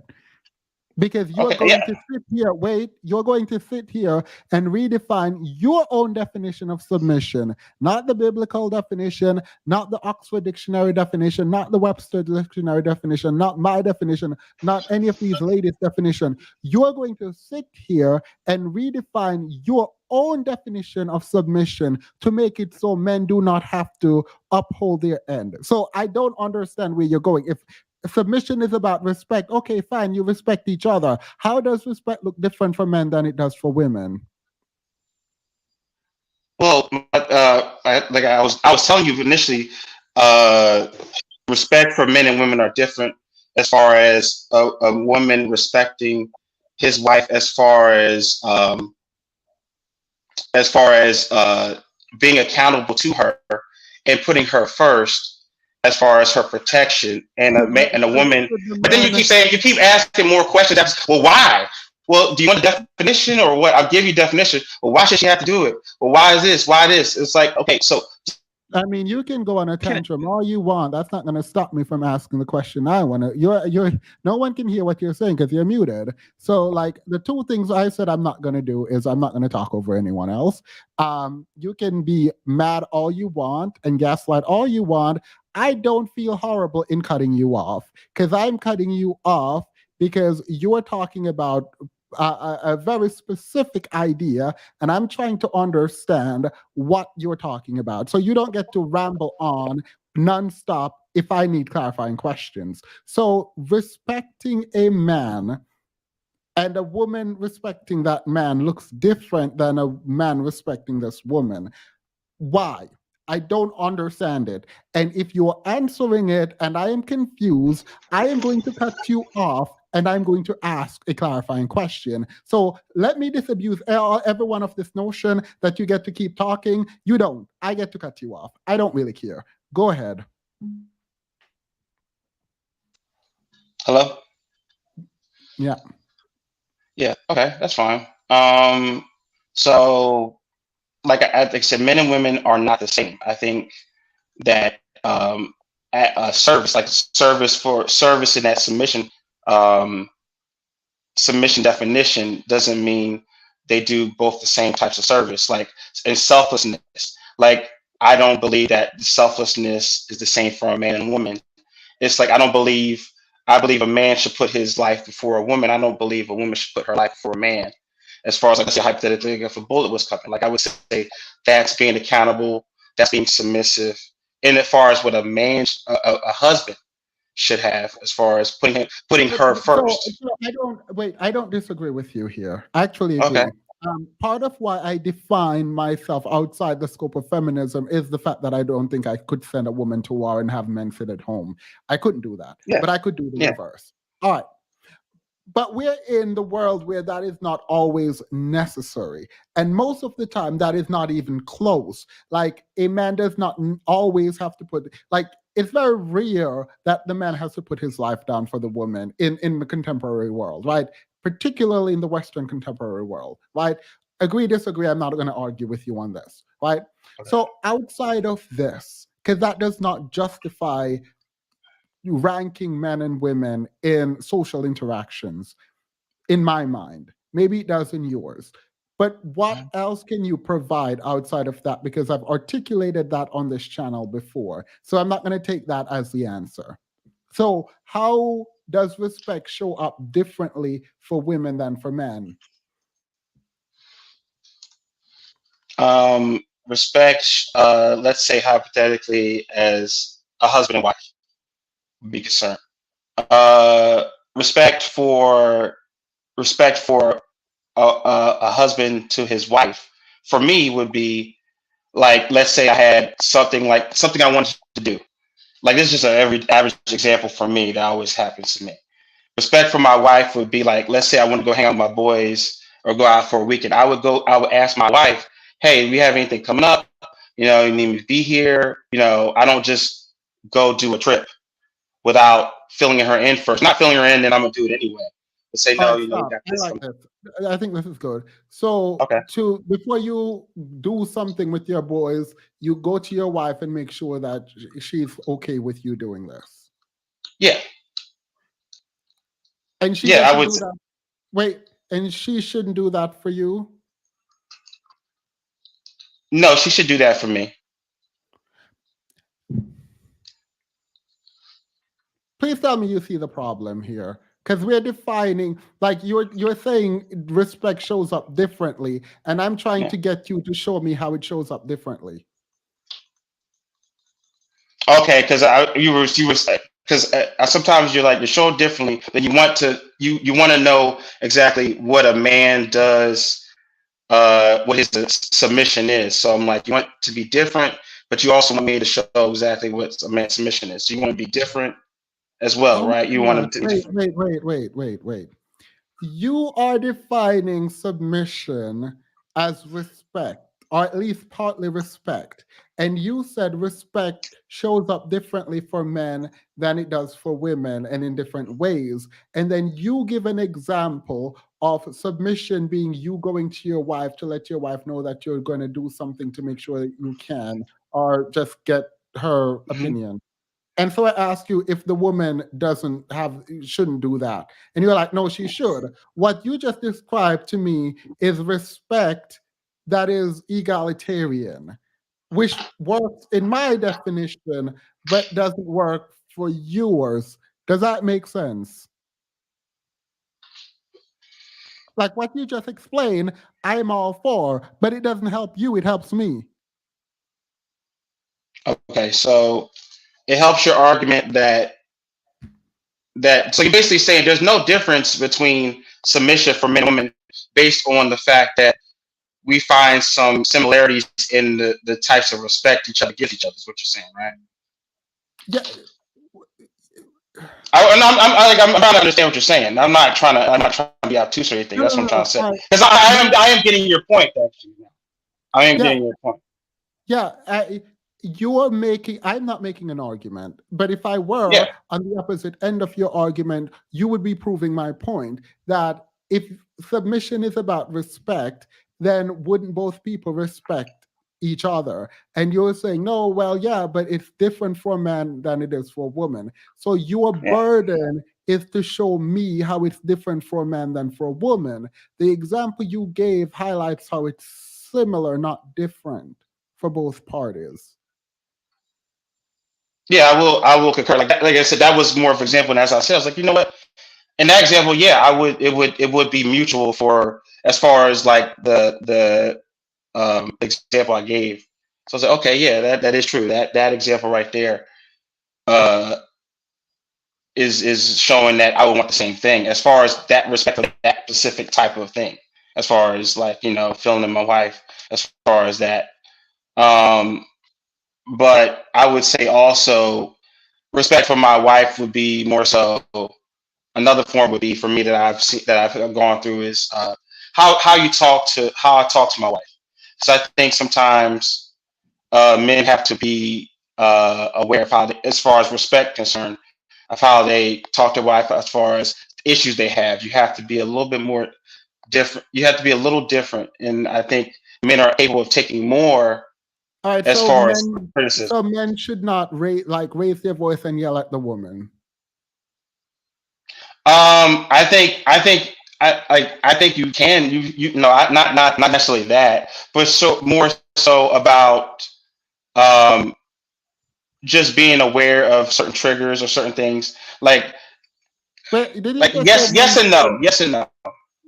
But in regards to that, He I don't did, think it's like Enos. He did absolute. just say that. Like I think Wait, I'm gonna skip this. I'm gonna skip this. okay. Go ahead, give me another one because I feel like we can get into some really why black men take basic action that people in healthy relationship do and try to redefine it under more complex relationship dynamics. Submission is like saying target instead of target at this point.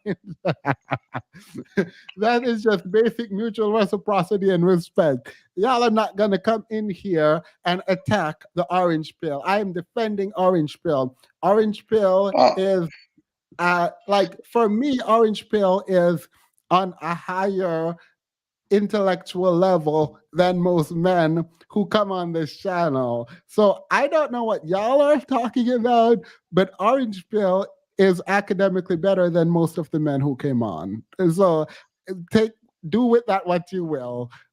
yeah, I I mean, don't, yeah. Oh, go ahead. Go ahead. I'm sorry. I didn't mean to interrupt. no, go I've ahead. come a long way. I'm trying to be. I'm not trying to go a tirade. My thing is that um, I like to have these conversations in regards. I get like sometimes I'm an advocate for marriage, and I'm not trying to do something like I will. I don't think a woman should just submit to a guy or marry a guy for that matter um without seeing like where he's going and stuff like that.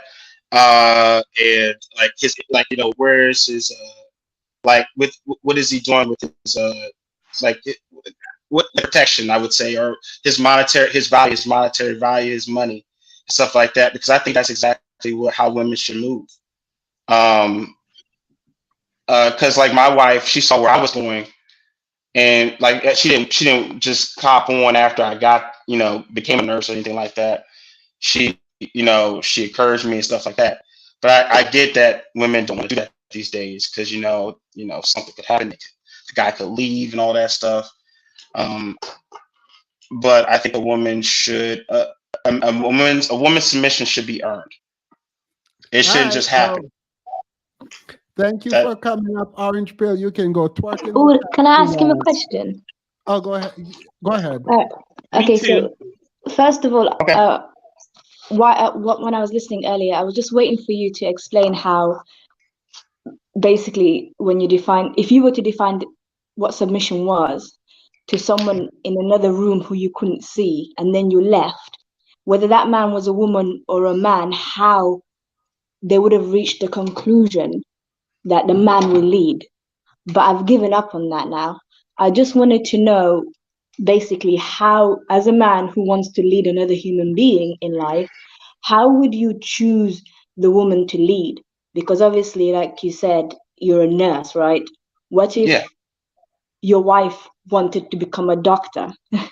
There'll come a point when you might not be able to lead someone based on their life experience, where they want to go. Like, how would you choose? Do you make sure that she's shorter than you, she's less literate than you, she's less qualified than you? she can't run as fast as you. Like, what do you do? Because you obviously it's not natural or inherent for anyone to be led just based on you desiring to lead them. So like, Yeah. what qualifications must she not have for you to lead her? I personally, like, it's one of the things, like, we live in a different time now where women are definitely starting to out earn men. So Yeah. it's not this, you can't, like, I'm going along with what you're saying, because it's a good question, because it's like, I don't want it to be like, I don't agree that a man should just, I need you to go find a woman that makes less than you so you can be the leader and stuff like that. I think I advocate for men being the best version of themselves and earning as much as they can, not in with this reward of so you can have a wife that you can out earn and take control of her. I don't want that. That's not really what I'm going for.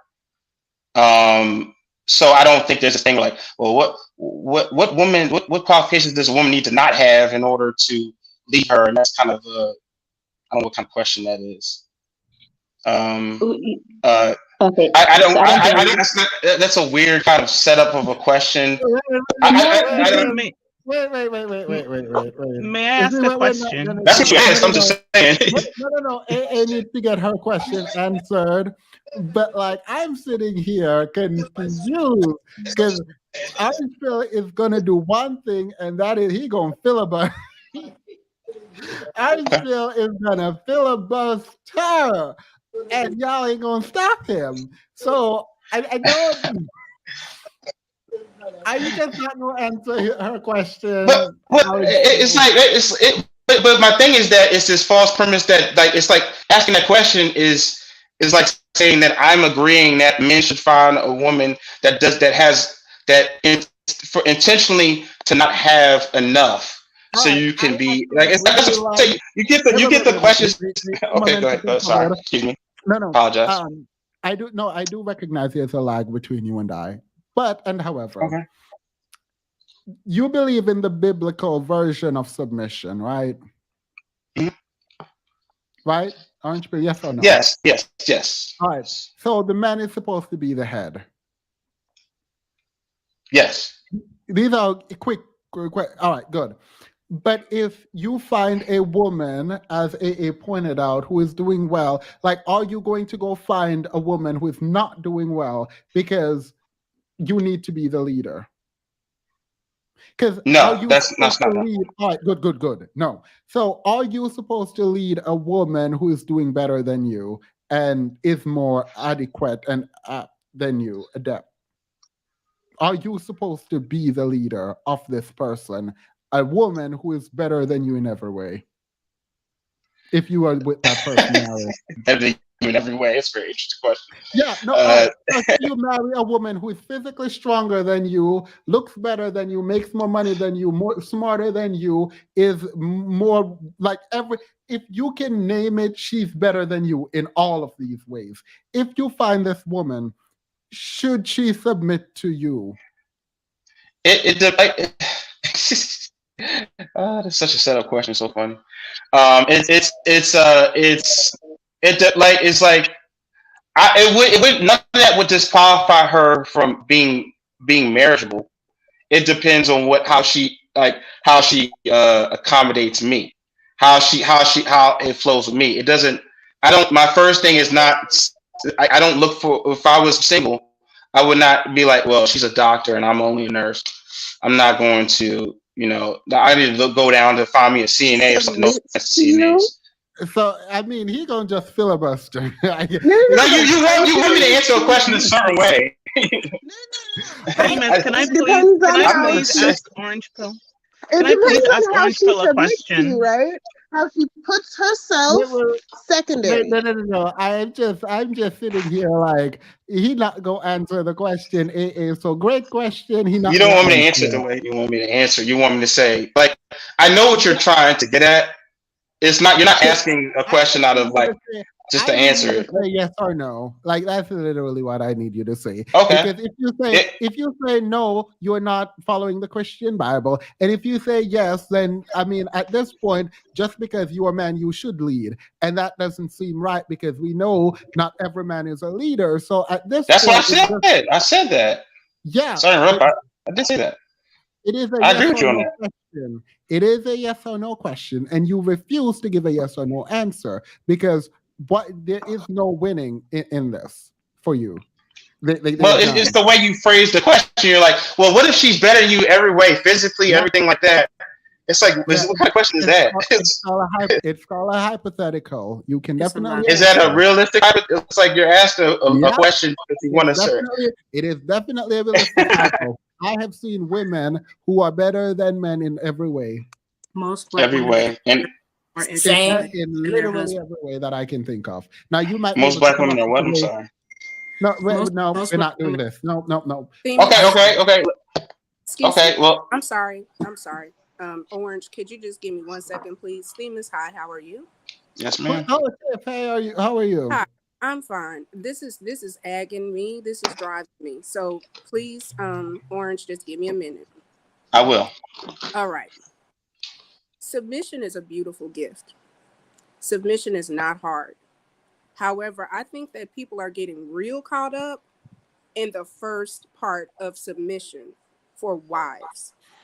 When it talks about husband loves your wives as Christ loved the church and gave himself up to her, make yourself holy, cleansing, washing without the world, to present himself to her as a radiant church without stain or wrinkle, with any other blemish, no blame, holy. In the same way, husbands are to love their wives.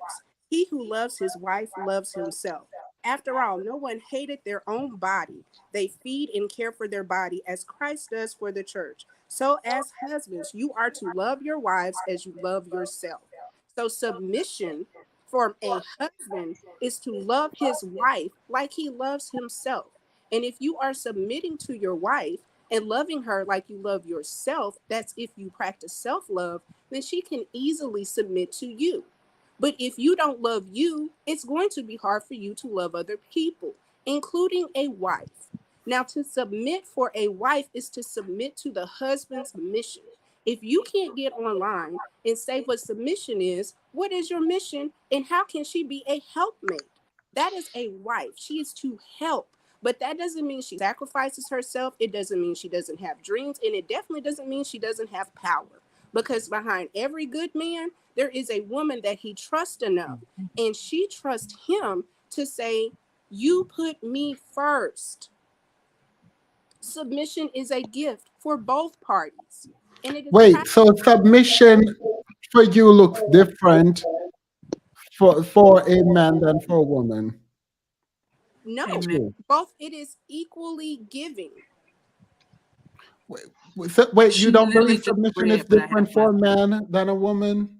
Absolutely not. Is he going to treat me different? He eats every day. I need to eat every day. He needs to Wait, have. but But you describe submission as a woman getting on a man's plane or a plan, sorry. no, a mission. If we are married, Mission. we are a cohesive unit. You can have your dreams and I can have my dreams. But I that's help you. not getting on his dreams though. It Like on absolutely his is. plan. It absolutely is. Wait, no, wait. If you're marrying him and he has his dreams and you have yours, and Mm-hmm. you both are working on your dreams, even if you're doing it together, helping each other, you're not getting on his. How Like, not I mean, you are, but he's getting on yours. correct? But is his dreams not my dreams? If we're a But couple and we're united and we're one? but that's what she's defining, the actual true definition of biblical marriage and submission, though. Yeah, Yeah, but that's what's no, in no, the no, no. Bible. I love this, but if you're describing it in this way, it just seems like reciprocity to me, It and is. like that to It, me is beautiful. It is, and it, that's it, why it the man is a should be beautiful gift. I really, it breaks my heart to hear this because submission, especially for a woman, you don't want to always lead. Sometimes you want to turn it off. And you know what? Sometimes men don't always want to lead. You turn it off. And there are balances within a marriage. Now, I think what he's trying to say is part of the balance is he provides protection for the wife in a space where she may not want to be on guard all the time. Maybe that's what he's trying to say.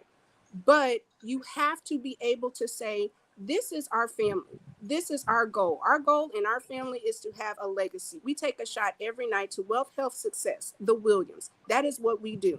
Our family goal is to leave a legacy for our children, our children's children, and their children. That is very easy for me to stand behind. He's not pushing me down. I don't feel less than. I'm not in no corner feeling like I need to scratch his back all night. I'm not no freaking maid. I don't know what that young I lady was mean, talking about, Tiff, but Tiff, it was I submission. love you, and I also love your definition because it sounds very egalitarian to me. It sounds like people care about each other and they're helping each other, and they can have autonomy, and that's great in my mind. I'm not giving advice, but it's great. That's not what Now, our hold on. show was. Somebody said, so why is his mission not y'all's mission?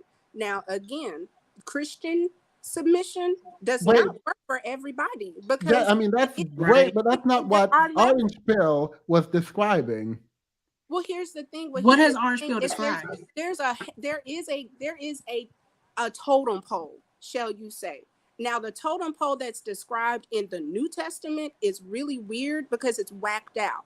But we have to, like, that's a whole nother Christian thing. Like, I don't even want to get on a la carte Christianity because most people don't know the Bible enough to call it a la carte. They have no idea what the Bible talks about.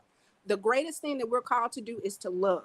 If you love somebody, then you are not going to harm them. So if you are married to somebody you love, you shouldn't want to have the option to step outside your marriage. Your wife shouldn't be stressed out about how to pay the bills because you love this person enough to not stress her the hell out.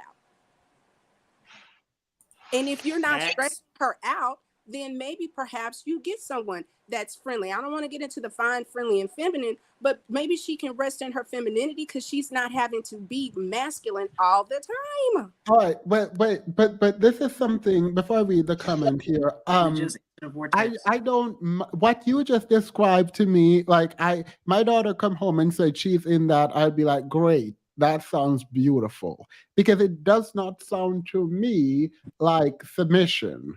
Like maybe you can call it submission. I don't care. I actually don't care what you call it. But the way in which people are describing submission is not that. And so Because they maybe don't know what it is. You can't I mean they're describe gonna something say that you you don't don't know what know. it is. Maybe, you know what? I would like to believe that after teaching Bible study and leading young adults and doing a lot within our church and within our community, and we still go to Christian counseling. We're married. We have a healthy marriage. We still go to counseling. When Yeah. Sin is saying that, you know what, work on the divorce rate before encouraging marriage, because people think getting married is the destination. That's the beginning of the journey. You don't stop working because you got a ring. You're a new person. You're a new person in a marriage. You're a new person in a union. And you have to figure out and negotiate how this marriage works. And if you're looking at other people's marriage and determining it's the status, you are going to fail because you do not compete and compare because nobody else is who's showing up in that marriage for you. So what he's saying is how I practice it, that's fine, but say this is what we do in our marriage, but that is not going to be what submission looks like in many other marriages. There Yeah. is no standard answer to submission. What if you marry somebody that they do want you to? Because what we saw, to me, she's a nanny. You are Yeah. doing But, all of this stuff and she has no power. A nanny can get fired at any time. A wife all right. at This is some point, exactly you why I Wait, wait, wait, asked. wait, wait, wait. Tiff, I think we like I am 100% sure we agree on so well, I don't want to say this out loud, but I have to. I agree with you on how relationships should work based on what you just articulated. But that's not male leadership. how so? Unless it's women are leaders too, both are leaders. It's not on its own one gender based on their gender being de facto leaders. Because you just articulated a couple that can come together, make decisions together. No one is ahead of anyone else. They're just trying to help each other and grow together. Sounds beautiful to me. The thing is, that was why But is that not what a leader does? understanding Like of with whether or not the leadership? young man was in a Christian marriage or not. Because if you're in a Christian marriage, you should be able to define it in the way this young lady just did.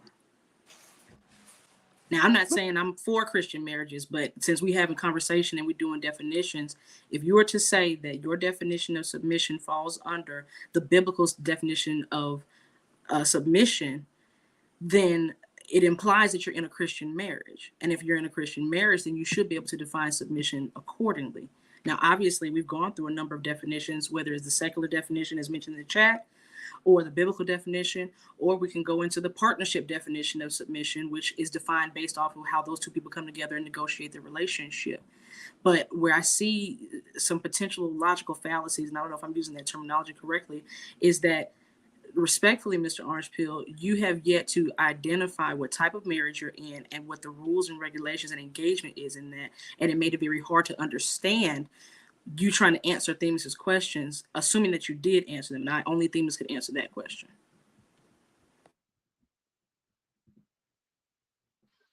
Hello? I still did not hear what you just said. I heard everything she said. I heard everything she said. All right. Go ahead. Yeah.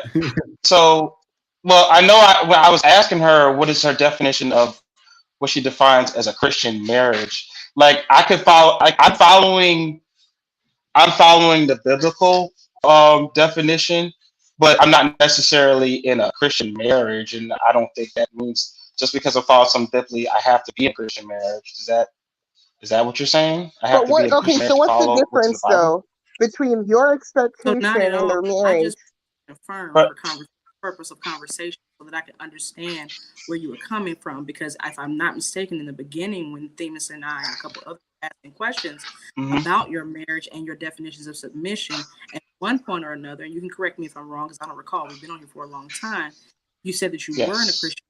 So when you said that, to me, that meant that eventually you were going to lead yourself down a road to define what Christian marriage is, which is what I defined a little bit earlier with the young lady, Tiff, just a moment ago. But then you veered off in a Mhm. direction of, I'm not sure where you went, but it was not the biblical definition of marriage. Now, if you're saying now that you're not in a Christian marriage and that you utilize some Christian principles in your marriage to guide your marriage, then I can make sense of that. So I was just trying to get understanding. I wasn't trying to like comfort you. Well, I just wanted to well, understand. okay, I get it.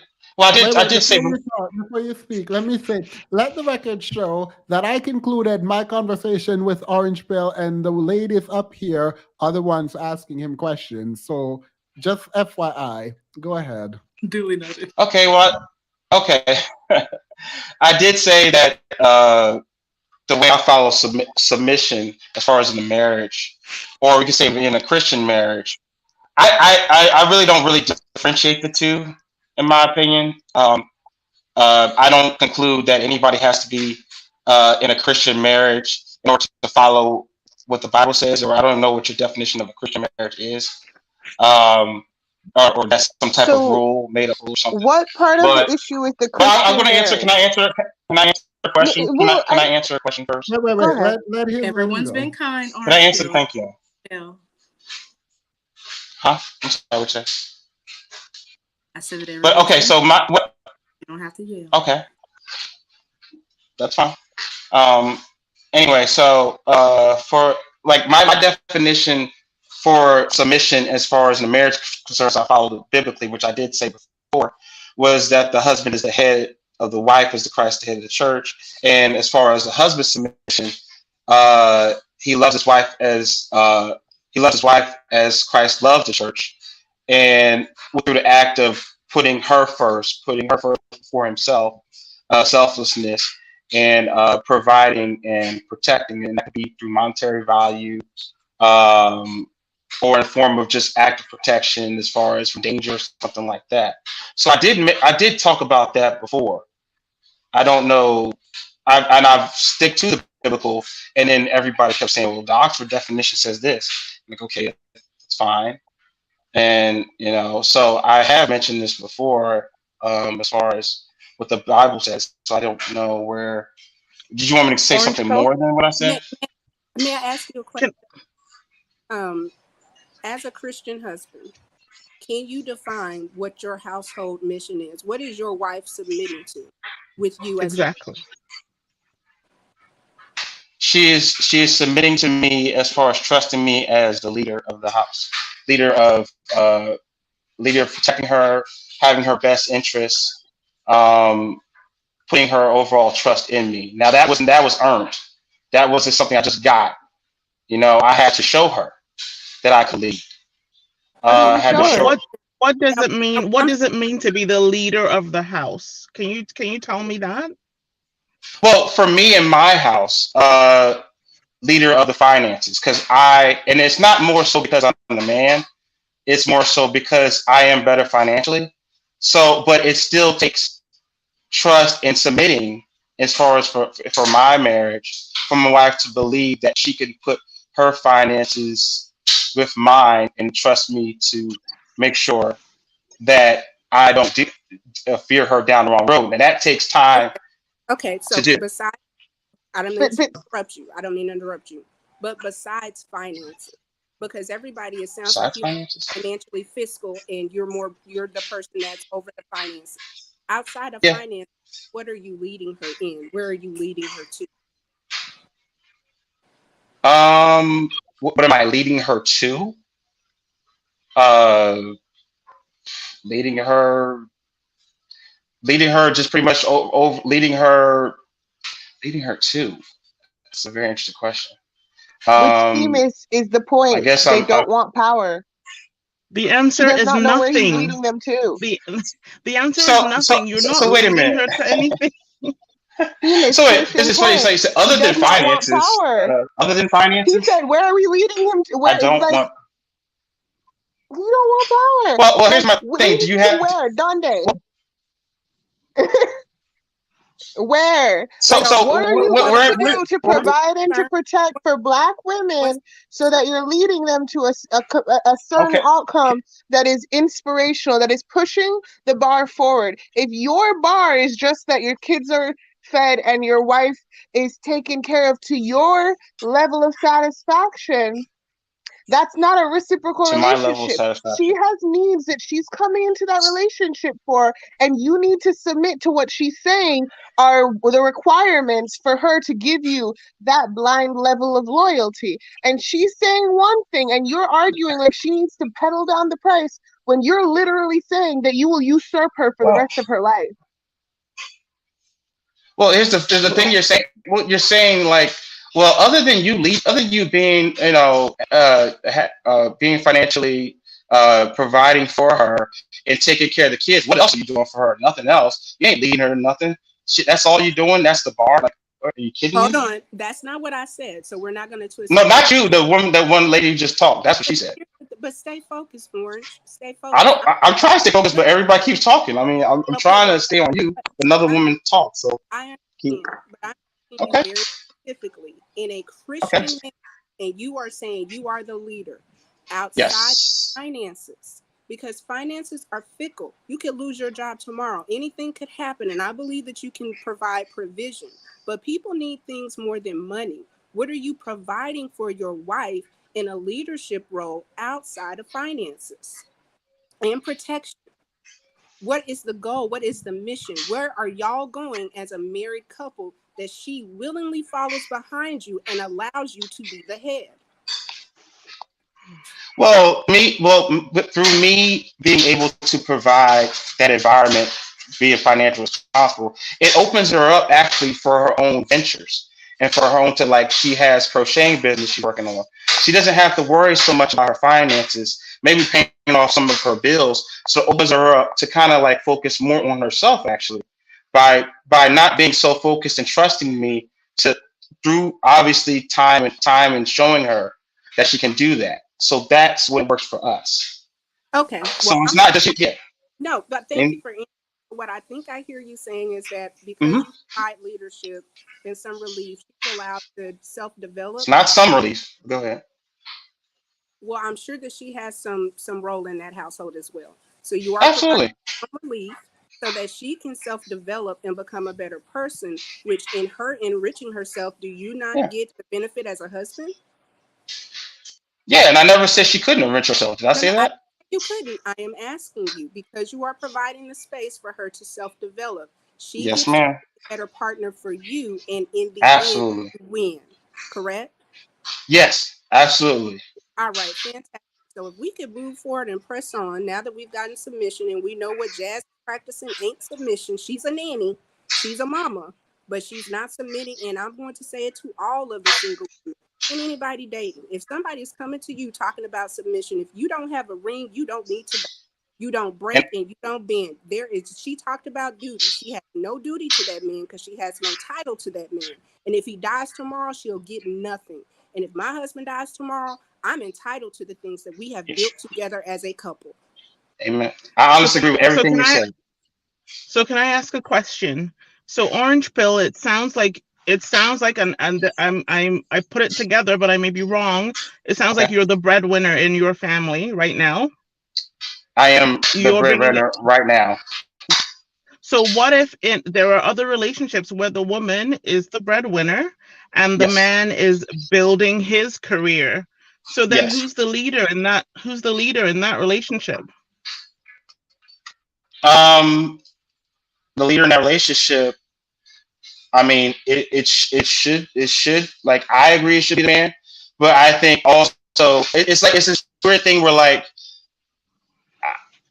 it's different now because like I said we can go biblical, but I think what happens is and this is my honest opinion. Men were able to kind of until women started out earning men and women got in the workforce. Men were kind of able to use money as a reason as a way to kind of be able to have a woman submit to them. But But like, that's definitely not the case no more. So this is it's a question I honestly don't have an answer for. Like I'm not even gonna And lie and to because you. you orange haven't pill. So considered the orange pill. woman's So when I said that you were leading her to nothing, I didn't mean that disrespectfully. I that Okay. highlights to me, and this example of the where the woman is the breadwinner and the man is building his career, which is the opposite of your relationship, and Yes. we've used your relationship as that highlighting you as the leader and you Mhm. having a goal and mission for your family. But in the other relationship, the woman is the breadwinner and they're building on a goal together. I think Yeah. all it does is highlight that these are reciprocal relationships where men and women yield to each other at various points depending Yeah. on each other's strengths. That is what it is. And this whole submission word is it's just a terrible word because it really doesn't describe what's actually happening in those relationships, but it leaves room for people who want to be abusive to misuse it, right? maybe, but what I'm Yeah. saying is I, that I, I agree. if we were to take them at their word, if we were to take them at their word, when they're willing to try to argue with people they know are smart, people they have, built communities with, they're trying to argue with Black women about straw, like threading straws, like doing the absolute most to make us feel bad and attack us when there's a real enemy that they would say is is damaging their communities that they want to cry about all day. They would rather take us on. They would rather diminish us. If they could use their intelligence and their skills and abilities to change our situation, right? They would have done it a long time ago. They don't want power. He's literally telling you right now that he wants to argue semantics. There's no woman who's a smart person that's going to truly believe that is really going to buy into the version of submission he just said. He's more in reality. Most of the time, it nets out to be egalitarian in the real life, but aspirationally, he wants what he perceives white men to have, which is this very strange relationship. Ladies, we've gotten to the point where we need to be paid for our labor. I think we're explaining too much to Orange Pill. Period. I don't know. Yeah, and y'all feeding him answers Look, like crazy. look. Let me just say. Let me say this. I have decided that if y'all want the conversation to go on, y'all can go on without me. I realized right before my vacation that people will come and waste my time. And while I don't have the time to be wasted, I can listen because I'm not about to expend energy. I asked a couple questions to get if we are on like a good faith conversation. I decided we weren't, so I checked out. I I don't got time for anyone to be up here like telling me this and no, no, I telling think me law school is your next move, Orange Pill. That way you can get up here and have certain conversations with things. I'm not about to sit here like I'm Right, not doing right, that. Nope. And it's not no, it's not me reading Orange Pill or anything. It's just like I don't I No, don't I think he's willing to accept certain things, and because of that, I don't see where we can go on this topic. I don't see where we can go on this topic, so I'm just gonna leave it alone. In any case, um, I got a super chat from someone named Themis and Thoth. I wanted to read that, but the time has passed. Why did you say help with paying her bills? Aren't these bills too in marriage? She worries about bills after submitting to you as a leader. Look, y'all better be respectfully, I don't submitting believe to. anybody here is Y'all married. better be out here submitting. I Well, to answer that one, paying her bills, it was more so like her debts. I would say, like, car payments and stuff like that. So I get, yeah, of course, obviously, in marriage, it's our bills. Like I said, and we're talking about semantics. That was clearly a semantic thing, but I know obviously her bills are my bills. I still try to convince her that today. Sometimes she's like, "Look, like those are our bills. You don't have to go pay that off on the side. Like they're ours." So yeah. Titles So are semantic. wait, Titles wait. have meanings. Wait, fall's coming. I promise. If you like okay. Candace Owen, sometimes you don't want to hear my opinion of her. If you like Candace Owen, sometimes you do not want to hear my opinion of her. I think she is one of the worst grifters of our generation. No, again, I'm here for a good finesse. I think she's finessing what Republicans out of their money, and I'm here for a good finesse. That I part. just have a Remember the lawsuit? problem. Huh? Remember the lawsuit that she had? She was a Democrat back in high school because she had a racialized situation. Mm-hmm. Got the Period. whole NAACP involved, and now all of a sudden you Mm-hmm. married to this conservative British man, and you want to put all the kitchen table talk of the black community on the internet Look, for even money and that, fodder. I approve of her marriage to British royal. I, Period. I Level approve. up. Look, at least Candace Owens is getting something over out of her grifting. I don't like her, but I'm not gonna be out here dragging her.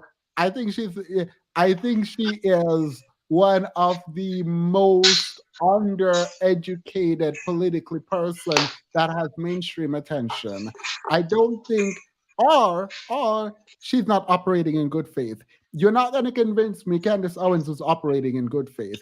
I've met a lot And of she knows she's not. conservative I've met a lot of conservative black people, and on a lot of things I do agree with them. Like even my political philosophy has evolved over the last, I don't know, 5 years. And so I recognize I recognize a grifter when I see one. And you're not gonna convince me Candace Owens is not a grifter. No, no one's gonna. I don't know how she grifts so much, but I'm here for her making as much money as she can. Period. Again, once married, her debt is yours too. What? Agreed. Miss you. Hey. Anyway, let's move on. There are some people in the back. Let me add you guys. Um, did everyone get everything out with Orange Pill? No more comments, questions, concerns, or emotional outbursts from me. All right, period. Let's go with.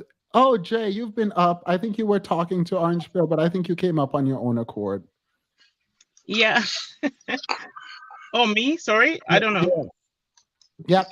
Yeah, I think he's answered. I actually think he's answered my questions. I think I would actually want somebody else who was a he sounds like he kind of has an egalitarian relationship. I want someone who really is like men know everything and women should stay quiet. That's who I want to talk to. Oh. Yeah. That's Yeah. Cam Newton. Yeah, that's also who I want to talk to. That's Cam Newton and his father, and many of the men in that family. If you want to talk to that kind of young man. All right. Was it Keitha? Yeah, it's me. Yeah. Go ahead. Um, so I just wanted to just put in my opinion about the submission thing, because I grew up in a African household, and my parents got married in Africa, and my father made the decision to come to the UK, and my mom sort of followed suit and came to the UK because of my dad. But when I was speaking with her, she said that she did that because she trusted that my father would make a good decision that would benefit her. So when she came here, she was a housewife for 5 years. She decided to go back to school, and my father paid for that. So now I don't know if their relationship was the way it was before, but now I would say they have sort of a 50-50 relationship. But when she was at home, he was making a lot of the decisions. He was giving her money for food and things like that because she wasn't in the position to do it for herself. But I think now that she has that money, she does not rely on him, and decisions are pretty much split 50-50. But when I was growing up, she told me submission was about trust. That if you trust someone wholeheartedly to make a decision on your behalf, knowing that they will never steer you wrong, then that is submission. So I Are don't. Sorry, sorry, go go on. ahead. No. Go ahead. Um, so yeah, that's sort of what she told me. So I don't know about this whole Christian thing because we are Christian, but we were told, well, my mom told me that it's about trust, and if you don't trust someone, you cannot submit to them, regardless of if you wash their clothes and do all that, surface level stuff. But it's about trusting somebody, trusting that this person has my best interest, and they'll never do me wrong, basically. Except they're human and they definitely will do you wrong. Right. And when they do, it's the sense that, do you stay? Do you leave? In the African household, you just stay. So even when my dad did make mistakes, which he did, she was more obliged to stay and figure out those mistakes and things like that. But I Do would you say think that your dad would have stayed if your mom made those same mistakes? You don't have to say what those mistakes are. no, because in the African household, women are not given second chances. If you do make a mistake and people know about this mistake, they will encourage your husband to find a better woman in quotes. So no, it's just on our end. I actually now need to miss you guys, Valerie, miss you too. I now actually need to play a part of the interview with Brittany Renner because of this. Because there is a double standard. Submission is mutual in a relationship, period. Like, I mean, to be fair, like, let's just say I shouldn't be talking about this because, like, literally none of this makes sense to me. Like, in my mind, the person who knows how to do the thing takes charge of that thing. And that's just what it is. Like, ain't nobody talking about our submission. Like, I anecdotally, in my circle, I've never heard the word submission brought up. I have never heard anyone, any attorney friends, any doctor friends, any PhD friends, I've never heard them like talk about submission. I might be the only one who bring it up in the group, and they're like, that don't make no sense. Stop talking. Can Like, I add something real quick thing? yeah. The thing is I want to agree with you wholeheartedly. I think what we are seeing is that people are doing what most people in successful relationships are doing exactly what you are saying that they're doing. Whatever they're good at, that person takes the lead on it. But because I think we live in a patriarchal society, and also because a lot of people have a lot of religious doctrine that they go by, the way that is discussed or the way that is perceived is through that lens, which is why when you heard the description, it was an egalitarian description, right? Yeah. Even with the words to say, even when if the words are, I'm getting on his mission, and then the explanation is, well, we both have our missions and we're both supporting it. right? It's like, yeah, but that's egalitarian. But Yeah. it's like, in order to fit into the doctrine of just how people see things, they talk about it in that way.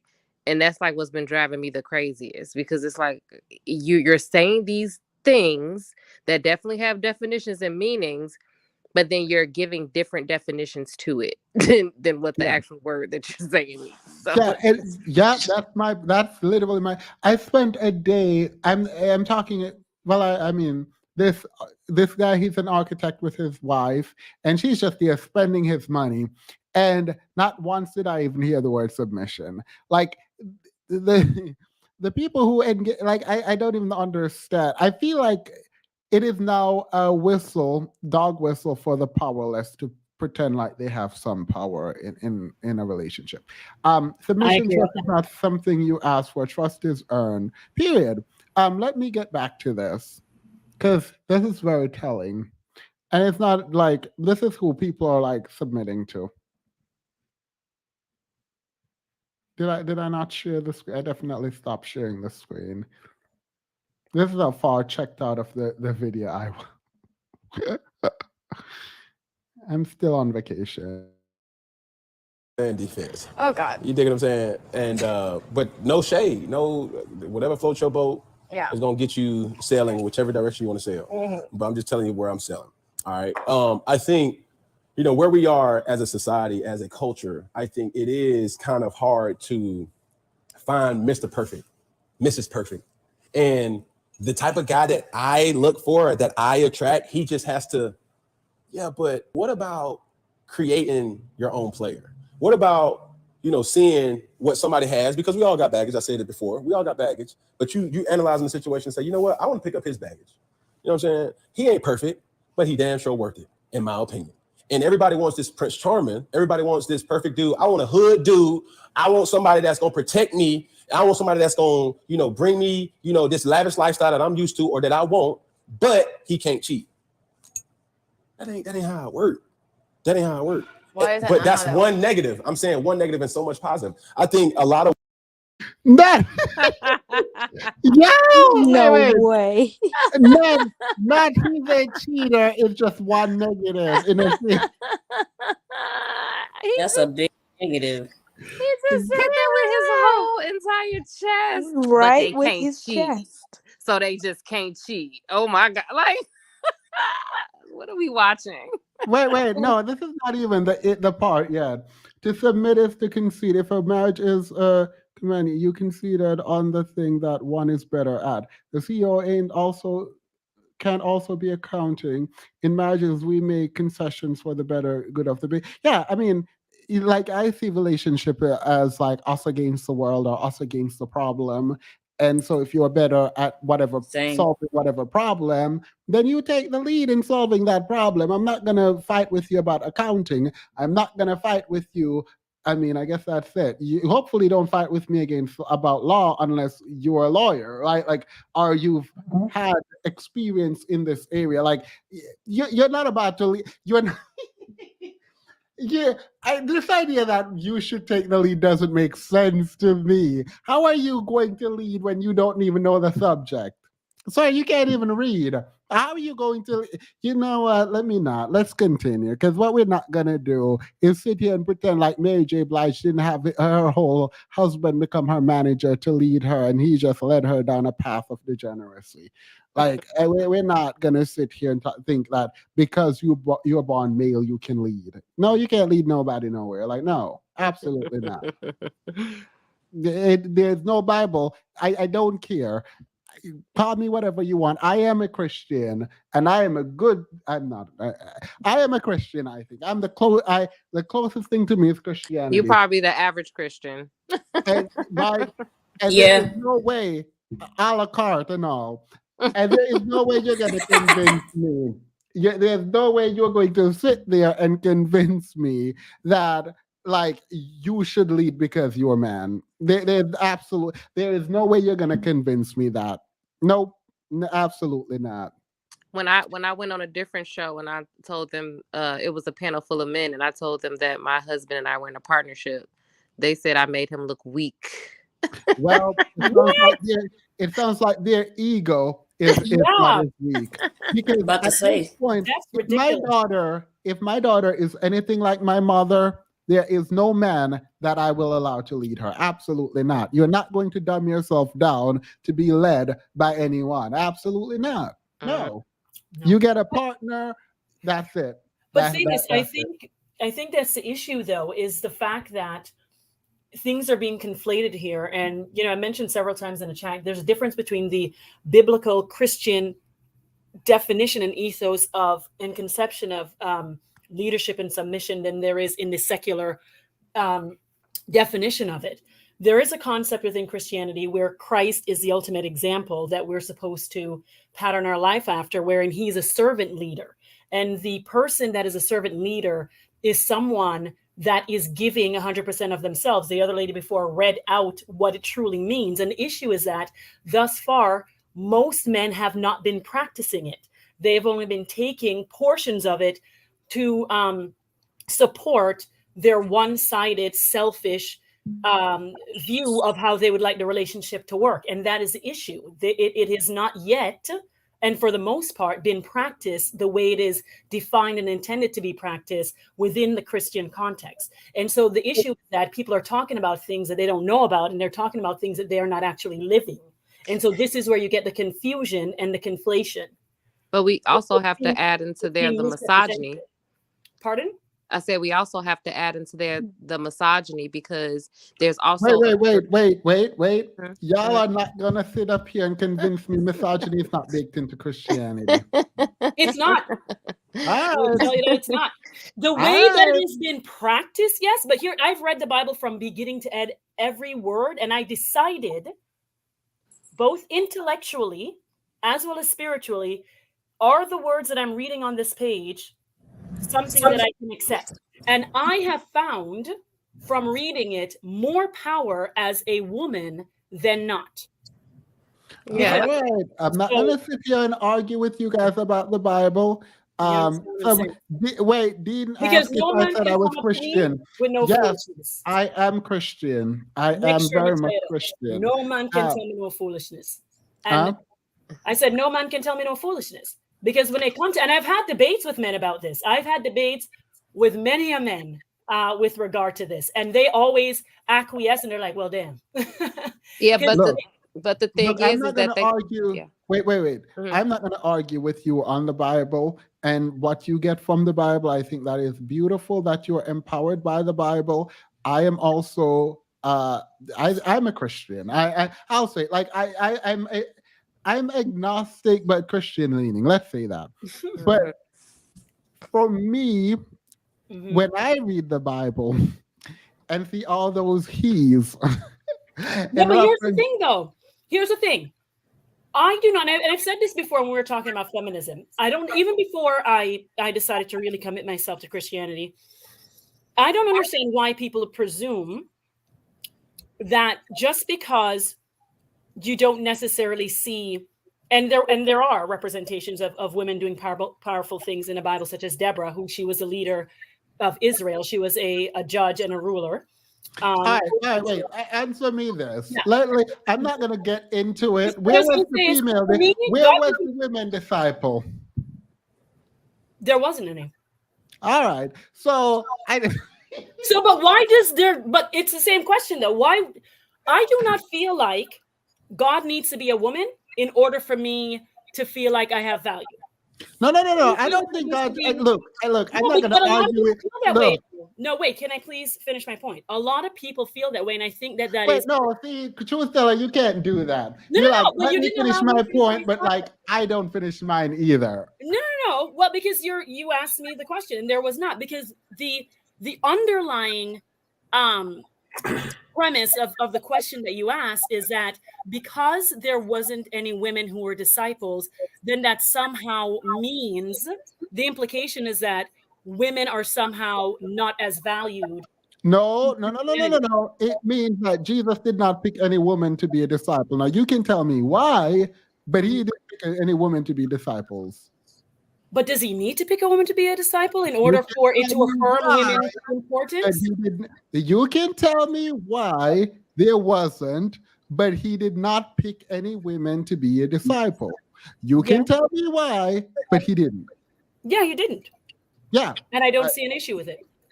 Yeah, I mean, so full disclosure, I see an issue with it because if we're saying they're just as equal, then I'm gonna want look. These guys see you wrong with this. But okay, but here's the thing though. Being equal doesn't mean we all have to do the same things. All right, And period. people So let's assume stop. and that's the thing. All these affirmative action, let's stop it. We do not all need to get access. We don't That's need no, representation. you're conflating things now. That is a separate conversation. But I'm just taking. I am taking the first principles of your argument. We do not have to see the reflection of both or all to see equality. Fine, great. Let's take that into the real world. We don't have to see the reflection of both or all in order to see. So if Jesus didn't have to pick a woman for women to be equal, then these companies don't have to hire Black people to show that they care about Black people and diversity. Period. Well, because the assumption is that they're not hiring them because they're Black, and this is part of the issues that I have with that. The assumption I'm making I is he's not hiring them because they're women. I believe in equality of opportunity, but not necessarily equality of outcome.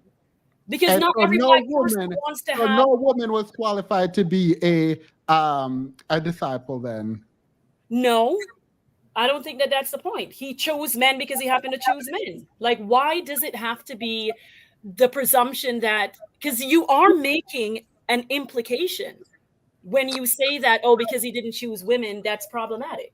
I don't think that is necessarily the presumption. I just think that it just illustrates how we conceptualize and how we have narratives and how we tell stories, and we tell it from a certain perspective. And I think that right, because I think the story is told from the perspective of because God is given masculine attributes. Right? Yeah, like and so if you accept that, like I'm for the Bible still, but if you accept all that you just said, the de facto resolution is that it is misogynistic.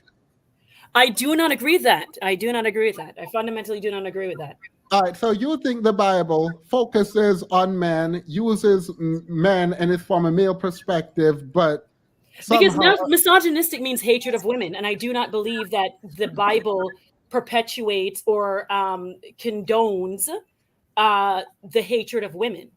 Even though there are so many people who use the book, the story of Eve taking the apple and enticing the man to take that's the apple. because they're reading it wrong. And they haven't read it at all. Let us stop, because we've been defining words this entire time. And when I say misogynistic, I'm literally using the Oxford definition. So let me be clear. I'm saying it is a strongly prejudiced against women. That is what I mean by misogynistic. Not hatred, but prejudice against. Okay. So I am not saying the Bible hate women, though I feel like you could make that argument, period. But no, I'm saying I will not. So then you can't be Christian then if you feel like the Bible is making an argument saying towards the hatred of women. No, I'm not saying it's hatred. I said it's prejudice against but women. you just said that you feel like it could make that argument. No, you could make the argument, but that doesn't make your argument right. You can make the argument better. Okay, fair enough. Okay, fair enough. So I am Christian, and I think there's a strong prejudice against women, but I accept, unlike most people, that I am a la carte Christian, that I'm going to pick and choose where to follow. I'm not going to turn no other cheek. It's not going to happen. Came more spiritual into this. Dahlia wants to say something. I think Dahlia wants to Christian, but I'm not going to turn the other cheek. Dahlia, when I brought up misogyny, I wasn't. What is that? I wasn't bringing it up in regards to necessarily call the Bible misogynistic. I was just saying in terms of the way that submission is discussed. I think we can understand it a little bit better when we understand the underlying misogyny overall. Because when you think about the attributes that are supposed to be masculine, that are supposed to be attributed to men versus feminine, right? It's like, what do they say? Men are more logical. Men are better at this. Men, they just have these attributes that they Mm-hmm. Hello? Her thing cut off. Yeah, I didn't do it. I don't know what's happening. All right, we're not having the Bible discussion because let me just be admit something. I don't have the range to have the Bible discussion. Okay. All I'm saying is when I read the Bible, I get very strong undertone of misogyny. That's all I'm saying. From my perspective, in reading the Bible, it feels like the woman is always doing something wrong. It feels like the woman is the one And you who, don't see all the wrong that the men have been doing. I feel yeah, like it's equal. like Talk about what the man is very, doing. it's Pardon? very rare. It's not very. I see the men make a whole lot of mistakes when Oh, I I read it. see I them see make a a lot of whole lot. mistakes, but the central women always do something. Like it's always a woman. What's the strongest man in the world? Samson? I don't know. Yeah, So, Samson. Samson. Yeah, Yeah. Delilah enticed him. yeah, Delilah. Yeah, so it's Yeah. her the fault. smartest man in the world got outsmarted. What Solomon? Yeah. Like Yeah, Solomon. it's always It wasn't some about woman it wasn't gimmick. about Well, it her wasn't though. about the woman, though. It's about It their wasn't about her. failure to control themselves and to have self-discipline and Right. self-control and to not be Right. aware of what their roles and purposes were. See, this is it's how you're reading it. Period. You're reading it, Themis, through a particular political secular lens, which is informing the way in which you're interpreting it. And Period. that's the thing. And on that note, I don't have any other lens but my own to read. Like, I wish I had divine understanding. Because, like, there's one time I went to my pastor and I asked him a question about the slavery and the Bible. And he told me some foolishness like, oh, you need to pray about it and let God speak to you because without the word of God in your ear, you won't understand. No, sir, you need to explain to me what you're talking about because you're not saying anything. But I will say, I am a Christian and I will promote Christianity, but I'm not gonna sit here and pretend like there's not some messed up stuff there. Like I'm not gonna Oh do it. yeah, I'm I sorry. will, and I will admit that there are some things that because again, I did not choose this lightly. I, having studied political science, having looked at other worldviews, I came to this conclusion very, very, very thoughtfully, and I have grappled with and explored the Bible, and came to the conclusion from a two pronged approach. Wait. Before you give the two prong, Yeah. what was the punishment for men who had extramarital sex or who had Yes. sex before married? The punishment for fornication. For men, there was two distinct Pardon? for fornication for men. For men, not women. You just described It was supposed to something. be the same for both. I All don't think right. there was But Well, it a wasn't. recording that it was different. please go back and I'm read that going to Bible. read. Themis, your view is my girl. You keep twerking in that chat. Ain't nobody care about you. Um, I told you to come on, and I'm not about to sit here and respond to you on defending. Like I'm not. Yeah, I told you to come on, and if you have something to say, you can come on and say it. I'm not Hey, about Miss, to can do you hear that. me? Yeah. Okay, just really quickly about this. I think that sometimes we read much more spiritually into the Bible than sometimes is actually necessary. So, as far as women disciples are concerned, you have to think practically about this because they're still operating within a society where women weren't really allowed to maneuver like that. And so, I would imagine that if I were God and I know going forwards, these disciples that I have, those are going to be the founders of my church, and it's supposed to go travel out to the entire world. I would want some people who have the ability to actually maneuver around in different parts of the world. So would I want a woman to do that, even though she's fully capable, or am I going to tap a man to do that in her place? And also, we also have to remember that just because they were speaking of, Wait. So you're saying Jesus didn't come to break the wheel? That's a Game of Thrones reference. you still you're going to change the whole of society immediately like that. You're still operating within the society that you have, and you I also have to mean, remember that the female uh, there were women who were there who were a part of his crew. Just because they were speaking he of them, never they were hired disciples. them. But no, they actually were powerful. Like they would meet in women's homes. They would be also be of service. When Jesus first came out, after he was resurrected, it was the women who saw him and who told the tale. It wasn't the men who did that. They're you can see them in the Bible if people actually bother to read it. They're present and they're very powerful within it. They do But he important didn't hire them. He important just roles. used them for their labor. Well, I mean, he's using everybody Davis, for their you're labor, are they wicked. not? Davis, you're wicked. You're wicked, I man. try to understand. You're wicked. Stop tell Yeah, life on Jesus. Stop it right now. Him do not eat woman and him do not use them for them labor. Stop it right now before your mother beat you. You better stop it right now. y'all talking Stop about it that. right now before my So daughter God gave Mary a virgin birth. She's gonna have a child in a world with people who are gonna stone you for premarital sex, and Yes, to prove his power and his miracle, because period. guess what? It did not All that happen. power, and It I'm did not here for it. happen. But I here's am the here thing. for it. That Did it Mary, happen? Did she get stoned? Mary Did she get survived stoned and though? didn't Did get her stoned, and husband Jesus and Joseph married her. Come on. Y'all better Exactly. do what the men always come up here and do and overtalk me because y'all don't want to hear what I got to say. But y'all can keep doing that, and I'm still gonna talk. Because At you're this wicked. point, Because you're wicked. Is at that this point, one of y'all is up here making the excuse about, well, he's trying to navigate a society where women aren't respected, so obviously they're gonna pick the man who can spread the word.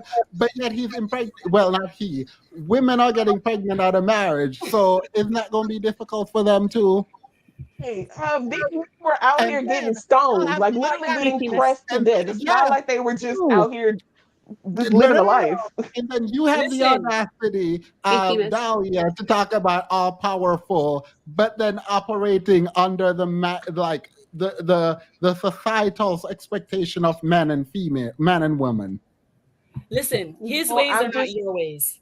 Period.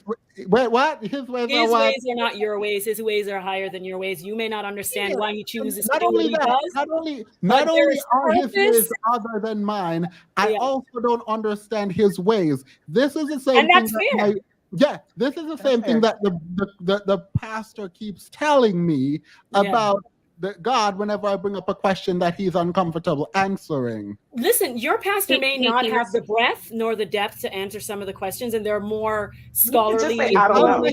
Well, there are on It YouTube. so- I mean, it sounds like you just told me exactly what he said. So breast no, depth no, is Can I yeah. can I Sorry, add if I could a just finish. layer to it? Can, Oh, go wait, ahead. What go in ahead, the Truth world? Go Teller. ahead. Okay. I'm I'll here let for I'll y'all let all Truth up Teller here finish. dragging me. I'm here for it. I ahead. wanted to give a perspective. If you go back to Genesis, the beginning, the first sin, when Adam and Eve disobeyed God, when God came and asked Adam where he is, what he did, Adam actually scapegoated and said Eve is the one that gave him the forbidden fruit.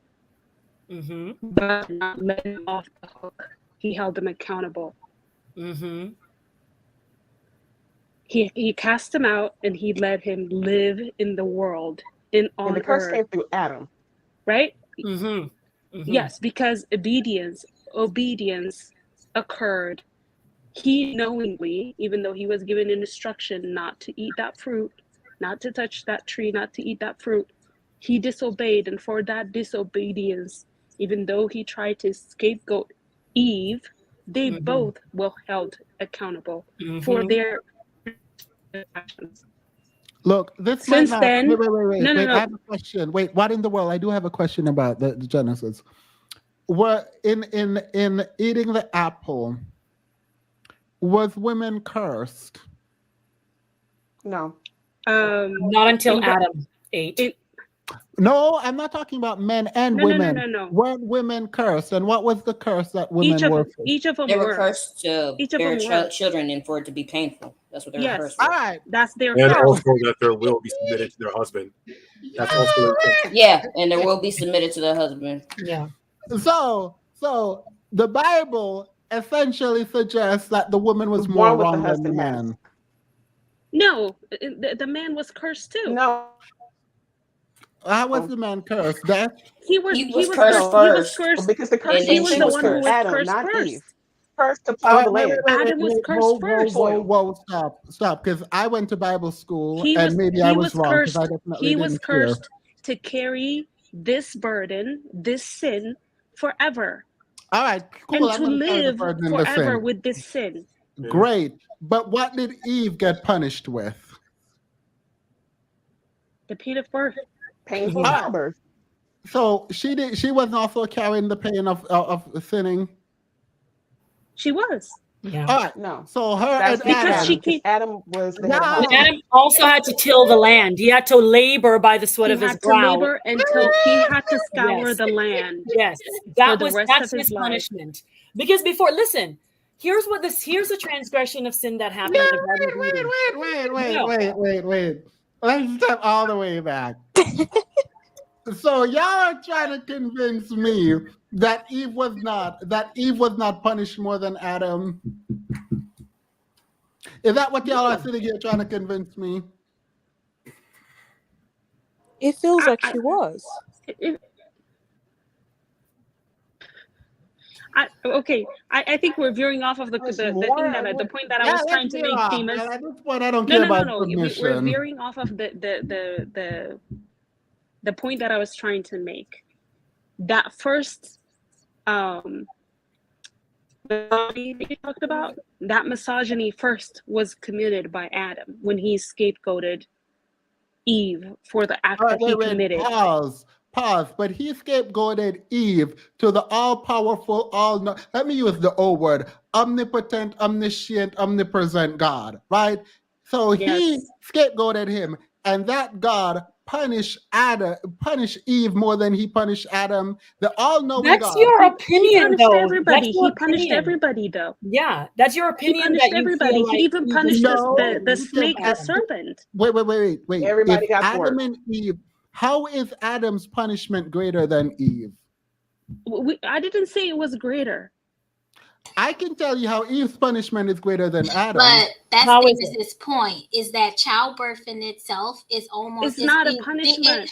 But childbirth in itself, regardless, that's your opinion. And I think what Themis is trying to get at is that if you look at how many women today, not even back then, die in childbirth, it's crazy that was her punishment, and Adam only got to carry sin. So did Eve.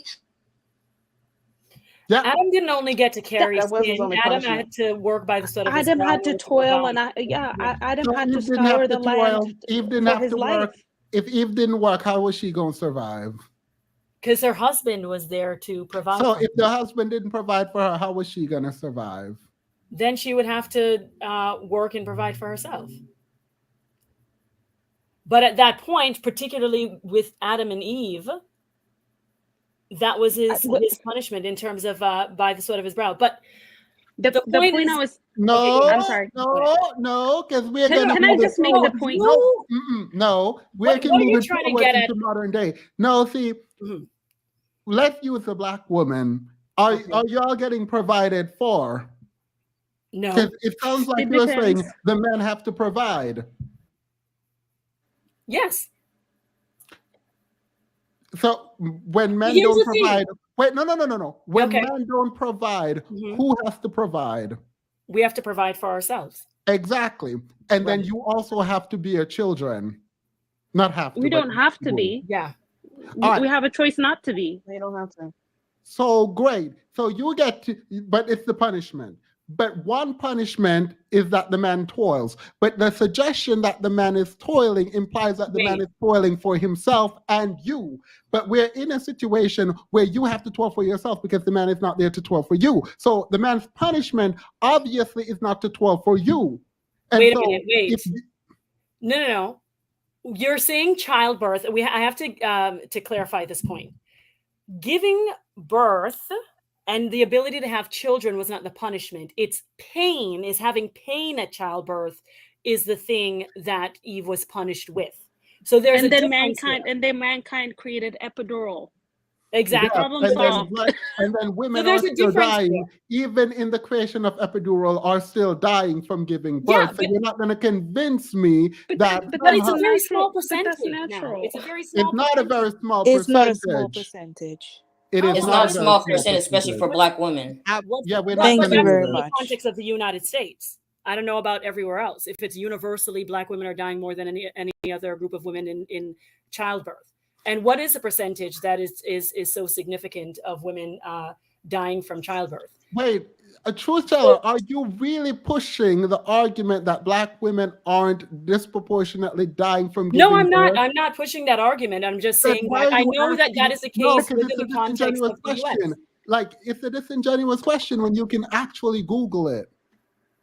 Well, I thought you would have it on hand right now. And Why would I'm also saying, clarifying if that is the case universally everywhere or just the situation in the US, because I've heard of it spoken about in the context of the US Not because everyone of has access to epidural. So, like, even in medical terms of racism. pain, obviously outside of the Western world where people have more access to it, and people are dying still, outside of the Western world where people don't have that access, then the pain is tremendously higher. Like, I'm not doing this debate. Like, But this is a foregone not fact. every woman has a tremendous amount of pain when giving birth. I have Yes. a lot of friends. Not everyone is That like is- you know what I mean? Because if that were the case, then more women would be choosing not to have children. If it was this like, like this. So now are we pushing the argument that by and large women don't have pain when they're having children? Is that the next argument? No, that's not the next argument. But you're speaking of it as if like child giving birth is some death sentence for Yes. women. Yes, that's exactly what the closest thing to death is childbirth. Okay. Then I don't understand why we still are populating the earth then, since it's such a Look, it's a death if it sentence. were up to me, I think children are parasites. So like, like you're You're not gonna calling have yourself me. that then? If You're I can say not something, gonna have please. me make the Hey, other Themis, can I make my argument. point? The If point I that I can was say trying to make. something for a second. I mean, the real truth of why women still today still give birth, I'm gonna be honest, is because a lot of women they will literally will refuse to tell you what childbirth is like. I'm not even kidding. I asked so many times as a little girl, as a teenager, from all types of women, Black women, white women, Hispanic women. I got no answer. I asked them point blank. So what is childbirth like? So what is having a child like? Wait, I literally asked that. Wait, 1 second. Please, moderators, block Dean. Go ahead. Yeah, so I think that's what's happening now. A lot of women, they still give birth because they really don't know what it entails to have a child. Because I'm just going to be honest, a lot of women, even when they give childbirth, they don't tell you about it. I've tried so many times from, women my age to women older, and they just will not talk about it. So I think that's the reason why a lot more women still give birth. Oh, that's true. They probably don't. Yeah. My mother literally said that she's had 4 children. She said she forgot the intensity of the pain until she was literally in childbirth. She's like, oh, right. This is I remember freaking that. painful. And that's probably a good thing. Otherwise, to Themis's point, the population would have died out. Yeah. Because who wants to go through that? Yeah. Yeah, and they say it's a magical moment the first time they look their baby in the eye. And they forget all about the pain. That's what they say. Yeah, exactly. Can I make a point about the point that I was trying to make when I brought up the thing about Go ahead, empathy? World. So Yes. that first patriarchal, men are above women, that whole dynamic began there. So history in the Old Testament was framed in that patriarchal women are subject to men, and history was written by men, dominated by men. So the books that you're reading, the Old Testament books that you're reading, they were from the men's perspective. Of course, they're going to empower men. So to expect that that society would have egalitarian or, like giving women the same kind of respect or the same kind of position as men is unrealistic. If you come to the New Testament, the beginning of the Testament, the time of Jesus Christ challenged those norms, challenged those positions, and actually, even though they're not the apostles, elevated women in his circle, from his mother to Mary Magdalene. Even when she was a prostitute and relegated, looked down upon, and cast out from the society, he recognized the purity of her heart and elevated her. So when we talk about the Bible, I want you to make a clear distinction: the Old Testament and the New Testament. So I don't know why So, we make that distinction. I know when Jesus came, we changed. So that's all I know. I don't know why we but make what it. I'm saying is, Jesus, Christianity is about challenging those norms as well, is what I wanted to say. There's May I? nothing Yeah. in the Bible that says Wait, no, no, women no, are no. I less feel like than. It's we men have that wrote it moved. that way. And The thing Jesus is, Christ, in the time of his life, challenged those men that they are not above these women. look, So I am saying just putting it out there. wait. I am not an atheist. I don't oppose the Bible. I'm actually a Christian in my mind, and so like I'm putting that out there. And I also don't think I have the range to debate on this topic because it's just not my wheelhouse. Period. But I'm just confused as to the story of Adam and Eve and the punishment that came from it. I don't understand why we're not conceding that God punished women more than men in the Bible. Like I'm like very confused as to why we are not conceding that point. Like I don't know what the debate is. So for who let's kind of I have open a it question. close. I have a question for all the people in the chat. If you can ask them, for all the mothers in the chat, would they give up their children That's not a to get fair rid of the question. pain? Nope, that's not a fair question. That's not To me, not it doing is. that. No, that's not because like we can call children parasites, and women are like, no, I love my child, and I'm like, okay, fine. And but do they operate like? Are we Like saying for children? me, I don't consider that punishment. Is what I'm saying. For me, I don't know about other people, but for me, I don't consider that a punishment. I mean, you can choose not to consider it a punishment, but we can objectively define what a punishment is, and then see if it applies to in the situation. Like what how do I we guess. define punishment, right? Should we just look up the definition of punishment? Like is that what we're gonna do? Or did God just not did he not directly say I'm punishing y'all? He did say he was punishing her. All right, so we don't have to define punishment. God said he's punishing. And are we saying that women were punished less than men? Or they were punished equally? Equally. How Yeah. were they punished equally when I they don't know. I don't know. all right. Well, It depends. It depends on the person that's actually receiving the punishment. Every person receives it differently look, so because if not you everybody is equal. May No, I? listen, I will say this. I've never thought about in terms of the way the punishments were prescribed to Eve and Adam, in terms of which one weighed heavier than the other.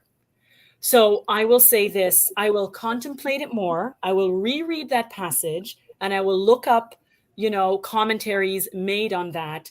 And then I will formulate an answer with regard to that. But from my view, in like having read it, that was not what stood out to me about that passage, or the lesson that I took from that passage was like, oh, women were blamed more or punished more than the man, yeah. or what have you. So I will say that I will look into it more. And that has never been a thing that for me, myself personally, I've considered like, why he punished Eve more? That thought never crossed my mind with regard to that. Oh, it crossed mine. So I actually really appreciate that response more than Yeah. anything else. Like Yeah. I appreciate that because this is not supposed to be a debate. Yeah. I just was like, oh, that's point. So great. When you guys figure that out, you guys can come back and educate me. Because what I'm not about to do is figure it out on my own. I'm Okay. not. Yeah, I will look into that and get back to you on that. I will Someone just said, say Yeah, this much. I'll go back and read. I'll go back and read it too. The point that I took was everybody got punished. I didn't actually Yeah, that's the point that I stop and took too. think Was about. neither one that both of them failed. The That's point what I I took got. was. Yeah, I'm that's sorry. what I got. Eve failed. Adam failed. I thought it was Adam's fault mostly. Even the serpent got punished. Everybody got punished. Yeah, and that was it. my To reading me, of the what stood Bible out seemed to was the suggest that scapegoating Eve and the was accountability. the way I That's what read stood the out for me. Bible felt like Eve was more wrong in God's eyes, but um And the way that it was taught to me, and it was by a male pastor, so period, was that Eve tricked Adam and that Eve was the No, cause. No, No, no, that's no, no, no, no, no, false. no, no, no, no. no, no, no, no, no, no. I don't want you guys to react. I'm saying this to highlight that if Eve was punished more, then God also agreed with this preaching. So when you Mm. guys are doing your reading to come back and educate me, please, please think about that so you can adjust. Like I'm about to change my mind. Like I am so ready for y'all to come back probably next weekend in the after show and explain to me how I misunderstood it. I would love that. I have something I'd like to say. You can go after Impossible. He's been waiting patiently. But like it's not a debate. It's not. I I just wanted to. want to understand. Go ahead, I was Impossible. trying to answer your Okay. question. Well, because I myself also an agnostic. I've said before in past live streams that I was raised Christian, Seventh Day Adventist specifically, and I've been questioning my faith for the past few years, and that opens me up to a lot of the different criticisms that there are to the biblical text, whether in terms of the narratives that's in the Bible or the moral prescriptions that are in the Bible, and all the different laws and bylaws and statutes and whatnot. And because I know that, for one thing, obviously, it's what's literally written in the Bible um, does not necessarily define a person's religion, because a person's religion is based upon how they interpret and practice the whatever scripture there is, whether it be Christians and interpreting the Bible, or Jews interpreting the Tanakh, or Muslims interpreting the Quran, or so on and so forth. Hindus interpreting the Vedic text. So I'm not here to be anyone's arbiter and tell them what their religion actually teaches, because their religion is completely based upon their personal hermeneutics. The thing that I do know, at least from my experience, because I was a youth elder in my church, Oh, and me too. this is actually a big debate in my church, the Seventh Day Adventist Church, which was women's ordination. So the only point that I'm trying to make, I won't try to use a word like, say, for instance, misogynist, because I understand some people may react to that very viscerally, as though it were a harmful buzzword. I will have to say, though, that if we're looking at it honestly, the biblical text and all its various components are definitely patriarchal. And I would say even to the point of misogynist at some parts. And of course, like I say, I will always back away from anybody's personal interpretation in terms of how they choose to see their own religion. Like I said, I won't be the arbiter of anybody's faith. But everybody's before you guys were discussing who got it worse, Adam or Eve, who was punished more. I think that's almost kind of beside the point, because the fact of the matter is the Bible was written the New Testament was written by some people debate who wrote the New Testament. A lot of people say it was Greek elites and yada yada yada, because the New Testament was written in Greek. The Old Testament, it was written by probably Bronze Age, or if not a little bit later, Hebrew people, Semitic people, and the things that the patriarchal misogyny, if you will, that's present in the Bible is not particularly unique to Judaism or to the Abrahamic faiths. That's just the kind of the cultural and social milieu of the Near East, of the Middle East. And the ideas that's presented, like, say, for instance, a lot of scholars point to the fact that in the Babylonian creation myths, which a lot of scholars say that is where even the Hebrew creation story pulled some elements from. The head god Marduk, who's a male, defeated the primordial female goddess Tiamat in order to create the world out of her deceased body. So the idea, and some people actually point to the fact that in the creation story of the Bible, like the whole thing about God subduing Leviathan in Job, or the deep that's mentioned in Genesis 1, is a reference to that same sort of trope. But all of that aside, because we can get lost in the weeds in terms of trying to debate that. Yeah, because a lot of Christian scholars have argued that Christianity is different from those other creation myths. Certainly, and because we can get into the weeds of, like, Christian apologetics versus counter apologetics versus scholarly consensus on different things. Because that's a corner of YouTube that I can, like, that one can easily get sucked into a tunnel of. the thing that I do know, for instance, in the New Testament, like a lot of people usually say, oh, the Old Testament was one way, but the New Testament with Christianity, Jesus was shaking things up and changing things, whatever. But the majority of Christian doctrine is not actually from the Gospels, from the four Gospels, but from Paul's letter, the Pauline epistles. And say, for instance, in 1 Timothy chapter 2, it literally says, let the woman learn in silence with all subjection. But I suffer not a woman to teach, nor to usurp authority over the man, but to be in silence. For Adam was first formed, then Eve. And Adam was not deceived, but the woman, being deceived, was in the transgression. So my point is, like, I would never try to puff my chest at anybody and tell them, no, this is what your religion is, right? Because, everybody's religion is based upon their own interpretation and how they read scriptures and whatnot. Some people are biblical inerrantists. Some people see the Bible as infallible. Some people take the Bible as more allegorical. And there's a whole wide spectrum of how people take the scriptures. That's their business. That's their own personal faith. Right. But I will just have to push back a little bit in terms of saying that the Bible definitively has various, at the very least, we would have to say patriarchal, like strong patriarchal elements. And the idea of like the woman submitting to the husband, this going back to the discussion that was being earlier when Orange Pill was on, is that I feel like the reason that he was kind of flip-flopping and dancing around the definition of the word submission is because of the fact that when these things were written, it was definitely the cultural expectation that the woman obey her husband, not just be respectful of him, but obey him. And to the point that if a woman was ever shown exercising any kind of authority over a man, it was shameful. And so, like, again, hands off. I'm not trying to tell anybody what the religion is, but that's the cultural milieu that the New Testament was written in. And ever since then, that was like probably like some people argue about when the Gospels were written. Some people argue about when Paul's letters were written.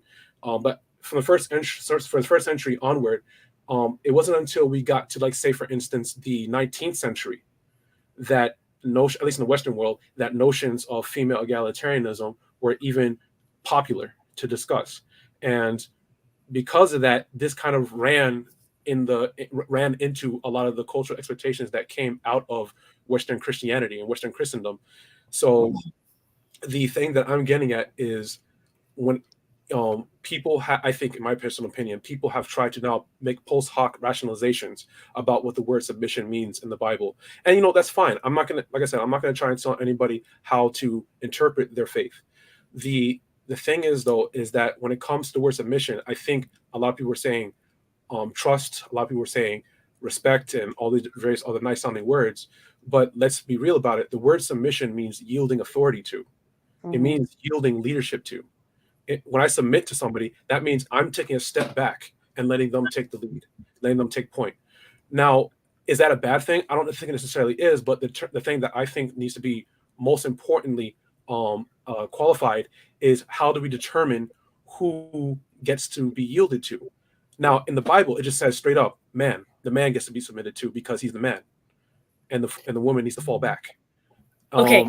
Now, my thing is, personally, and I know people can hermeneutically extract more holistic things about how the woman and the man is actually equal in the marriage. And I used to make that kind of argument too when I was more pious. The thing is, though, is that so whether you hermeneutically extract that from the text, from the biblical text, or outside of the biblical context of the Bible entirely, I think the idea of submission, at least the way it healthily applies into relationships, is that yielding of leadership is not qualified by sex. Leadership is qualified by competence. So if I'm in a wait, un momento, por favor. Sure. Right there. That is a philosophy that we need to live by. Amen. Yeah. Leadership is not by sex, but by competence. Period. Yo, sorry to interrupt, but Impossible, you are one of the most intelligent, one of the most intelligent young men that I've ever heard speak. I appreciate when it comes to communication, when it comes to getting across your point, you've done that so eloquently. So I defer to you on that. Not you saying I'm chopped liver. No, honestly speaking, I'm not really saying that, but I was born here, right? But my household was West Indian. I'm Jamaican. Hello, fellow Jamaicans in the chat, right? Hello, hello. My mother is she holds a PhD in theology. She is a minister, but I happen to be the dyke of the family. I'm the youngest. So when Wait, you said you're the what of the family? I'm the stud of the family. I'm gay. I'm very, very, very, very extravagantly gay, but I'm masculine of center, if you know what that means, Themis. I don't know what masculine off center means. You ever seen the girls that walk around with like not baggy clothes but present as masculine? I'm a lesbian, but I'm masculine of center, where in my relationship I carry the masculine role. So that's a new term, I guess, for you. I don't know how old you are, but that's what the kids are calling it now. Old. You know, you look like you're a fresh 25 though, still. Yeah. You know. Go ahead. But hearing conversations like these kind of brought me back to conversations with people who read the Bible, right? I was raised a Rasta, and then my mother became a Pentecostal Christian when I turned 14, 15. Out of curiosity of learning if I'm going to hell or not, picking up the Bible and trying to figure out where I fit into humanity when it comes to religion, right? And then I bought a Quran when I got older because I was like, fuck it, I want to read every part of my language. I want to read everybody's understanding of where we are spiritually versus humanly, right? So when I hear women in this chat speak of submission, but a lot of the rhetoric from the manosphere, because I got caught up in watching it, it's not submission from a biblical place. It's submission from I'm a man, you're a woman, you must listen place. Right? Because submission from a woman comes from being married to a man who is taking care of his woman. Now, if anybody can debate me on that, then you can. But truthfully speaking, biblically speaking, in most religions, you cannot ask of submission from a woman who you cannot lead, who you cannot provide for, whether it be for her by herself or for her and her children. You cannot tell her to listen to you when you cannot keep a roof over her head. You cannot tell her to listen to you and to submit to you when you cannot feed her and her offspring. You cannot ask her to follow your lead if you can't lead her to a place of support. If you die today, we should be okay with you without you tomorrow, right? And this is the thing that I often see. Now, as a masculine of center lesbian, I have never had a woman look at me and say, I will not submit. Simply because of my character. Submission does not come with the... take black women out the home. Well, you trying to take black women out the home. No, what I'm saying to you is, at the end of the day, I don't believe that you can lead with whatever's between your legs is what's between your ears. If what you are giving does not support your partner, then you have no right to request to lead them. A lot of these men and a lot of them in the manosphere can't fight their way out of a paper bag. They can't lead themselves to the subway to get to Midtown Manhattan if you live in New York. Exactly. You know what I mean? So how can you tell a woman, listen when I talk? You can't teach her how to clean chicken right. You can't teach her how to clean fish right. You can't teach her how to pick fruit, but you're going to tell her to cook for you. Right? You can't teach her how to plant or grow anything. You cannot teach her the difference between rotten meat, good meat, organic food versus mass-produced food. You cannot tell her the herbs that are good for her, period. You can't tell her what to make her mood lighten, but you're going to tell her how to put herbs in your food. Dread, you have to teach them before you can lead them. And you have to submit to somebody greater than you in leadership to learn. So I became, when I was listening to this conversation, it makes me so passionate because it's like, there is so much misdirection of anger. And in women, if we are to believe that they are the reflection of the men in the community, then you have to believe that they're following the example of the men in their community. Right or wrong? You cannot say sons need their fathers without understanding that daughters need their fathers too. Because the example of a man comes from the father that they don't or do have. I have seen so many men do dumb shit like, part of my language, like say, I want a woman that has a father, but then when they get a woman with a father, they don't like her because she has standards. Because if she has a good father, he has standards that he gives her daughter that she will emulate in life. Somebody tell me if I'm wrong. You are not wrong. No. So no lies detected. Right, women in my circle, and yes, I have more than one. Oh, you do not need to preach a BS argument about why a woman should submit and any of that if you are walking in your truth and you are being who you're supposed to be. I have 3 girlfriends. They all know, and they all love me unequivocally. And they will come up here and tell you that simply because of the way I guide myself. They are all grown women with educations. Some work for the government, some work for the state. 2 of them have master's degrees. They're not stupid, right? But they follow me because at the end of the day, I have a vision that makes sense to them. This does not work for everyone. Wait. Oh, that's a whole nother conversation. You invite no. You invited something that I'm taking you up on. I would like to speak to you and your 3 girlfriends. I have one here, baby. Would you like to talk? Oh. No, she is. Oh, damn. She's from Trinidad. Say hello to our fellow Caribbean. Good evening, everyone. Yeah, because I don't lie. Like, I don't have no time for it, right? No, I'm a I Libra. don't Anybody's lie. a Libra in the chat who could understand me not have I'm time a for that? Libra. I'm a Libra. That's why my name's Truth Teller. You're from Jamaica too, right? You understand? Me not Yes, have time ma'am. Not time for that. Right. So she's here. My other girlfriend should probably, because at the end of the day, she works she's an Aries, so she works because it's just money. So she's at work, and my other one is in Arizona. She should be asleep by now. Yeah, if you guys can come together and come on a live, I would love that because I would try to convince the Aries and the Sagittarius to get along for like 2 seconds, and then we can try to make that happen. But I'm a realist. I keep them separate now that I'm older. When I was younger, if you had to catch me when I was like 21, I would throw them all together and say get along, right? But now that I'm, like I said, 38, I've had requests from them like, yo, I know you do what you do, but I don't really like playing with others. So I defer to their expertise of what they would deal with and what they won't deal with, right? You have to defer to knowledge. Yes or no? You know? But I am here for all of it. Yeah, my baby she is here and she can explain because she is a very Christian. She grew up in a very Christian household. She understands the submission and all of that, and she's straight, as a matter of fact. So you can ask her whatever you like. Wait, your girlfriend is straight? All 3 of them. Wait, what do you mean straight? Like, meaning when I met them, they had whole boyfriends or used to deal with men. Listen, I'm extraordinary. You're a Cecilia girl. Yeah, man. One time, it's your character. It's not your sex. It is not what you look. It's your character. Understand what I'm saying, right? Can I ask you feel a certain way?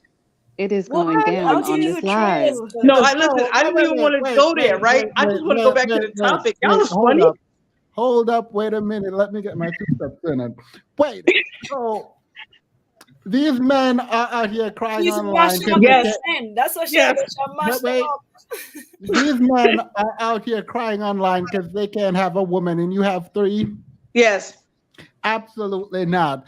We need a petition for you to release but it's women. not. No, honestly, it's not. Themis, don't do that. It's not braggadocious, right? It's more of I have a Leah as a father. I was raised as a Rasta. And from the time, I'm the youngest of 3 girls. I do have an older brother from my father's side. But I embody the characteristics that I was born with. I've always been who I was since a child. When I was growing up in Jamaica, I was just like a boy, barefoot, Rasta child, right?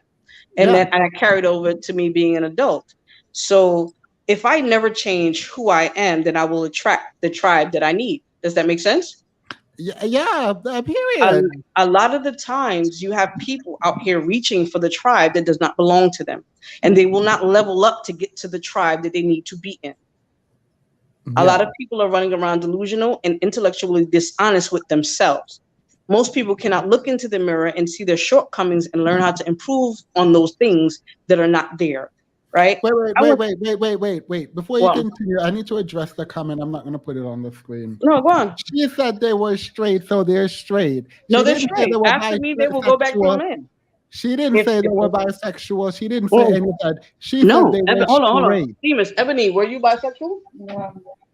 No, she wasn't. Yeah. So you guys. She has 2 children. When I met her 12 years ago, she was straight. One second. After we broke up. I got this. Oh, go ahead, You Themis. My don't bad. get, you do not get to define people's sexuality for One them. time. I mean, you can do that out in the world, whatever. Like here, it is not. Mm-hmm. These women were with men, and she came in and took them. Period. No, wait, Themis. I did not take them. Hold on, stop doing that.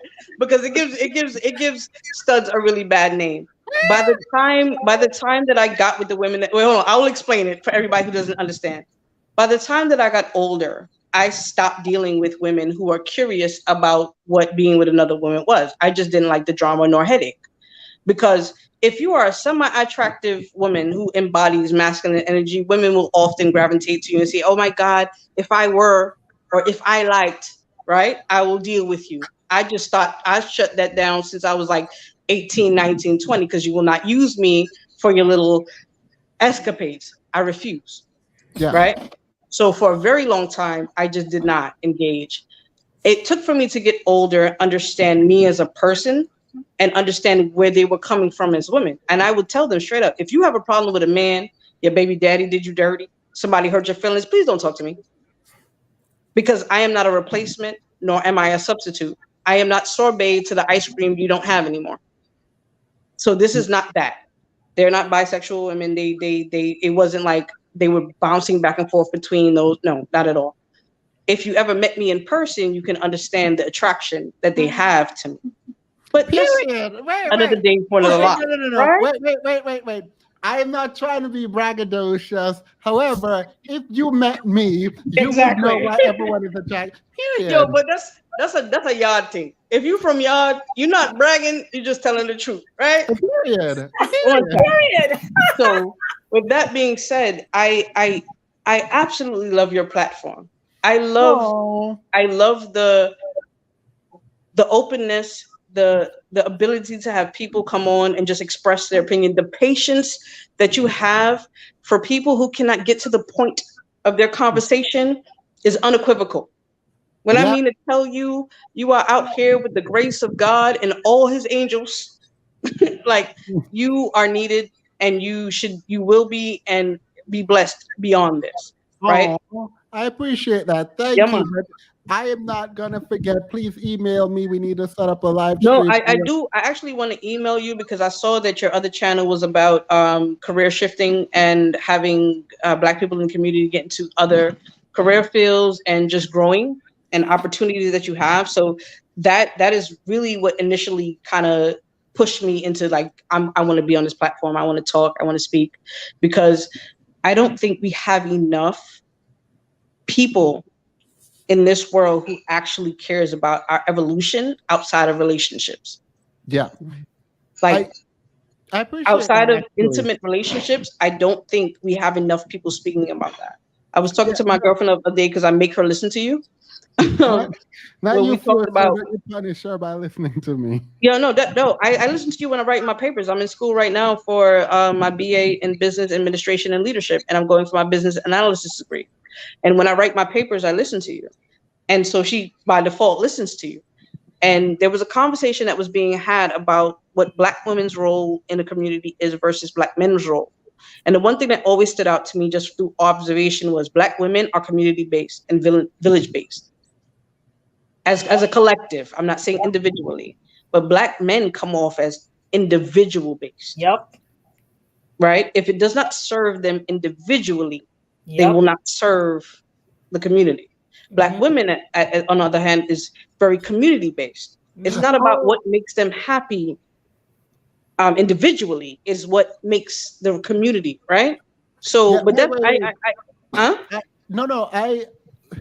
the people in the chat just reminded me that I didn't get Impossible to finish because I got. I'm sorry. No, go back Impossible, because I love one of the few intelligent young men you got on your platform. I love to hear that man talk. He researches, he reads, he comes with facts and what's the word I'm looking for? References.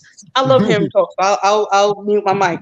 Wait, it's called Debunking Excellence. I've edited 2 videos and I haven't posted them because I'm a perfectionist. On this channel, I just come on live, but on the other channel, I get really nervous and I'm afraid to Please post. And if you do need help, I'm not good at editing, but I am good at writing. So I will email you and perhaps we can speak on another level, as far as your page, business, whatever. Okay. Right. Yeah. I mean, we need to talk about doing an actual interview with you and your No, because girlfriend. it's sensationalism. I just gave a fact of my life to explain And to I men. want to You hear don't need more to come about off it. as raw. And we've been talking about it for like 30 minutes now. So obviously I'm very interested. Got you. But that's not on that. We can talk separately, but yeah. All right, go ahead, Impossible. Continue with your drag. I mean, your articulation of what was happening in the world. Yeah. So yeah, It's not a drag because I would like to respond to him afterwards. the thing that I was saying was that towards the question of submission, all that is that that submission being the idea of yielding to the authority or leadership of another person. That the thing to keep in mind is that leadership is not qualified by sex, but qualified by competence. Because obviously, I think the way people ask the question about submission is way too this is kind of an overplayed word, but way too binary. In that people think that it's either the man who should lead or the woman who should lead. It's the person who's the breadwinner who should lead or the person who's not the breadwinner should lead. And I think these things obviously require the context of what do you mean by lead in what situation. Because say for instance, my major 2 years ago I graduated my bachelor's in fine arts.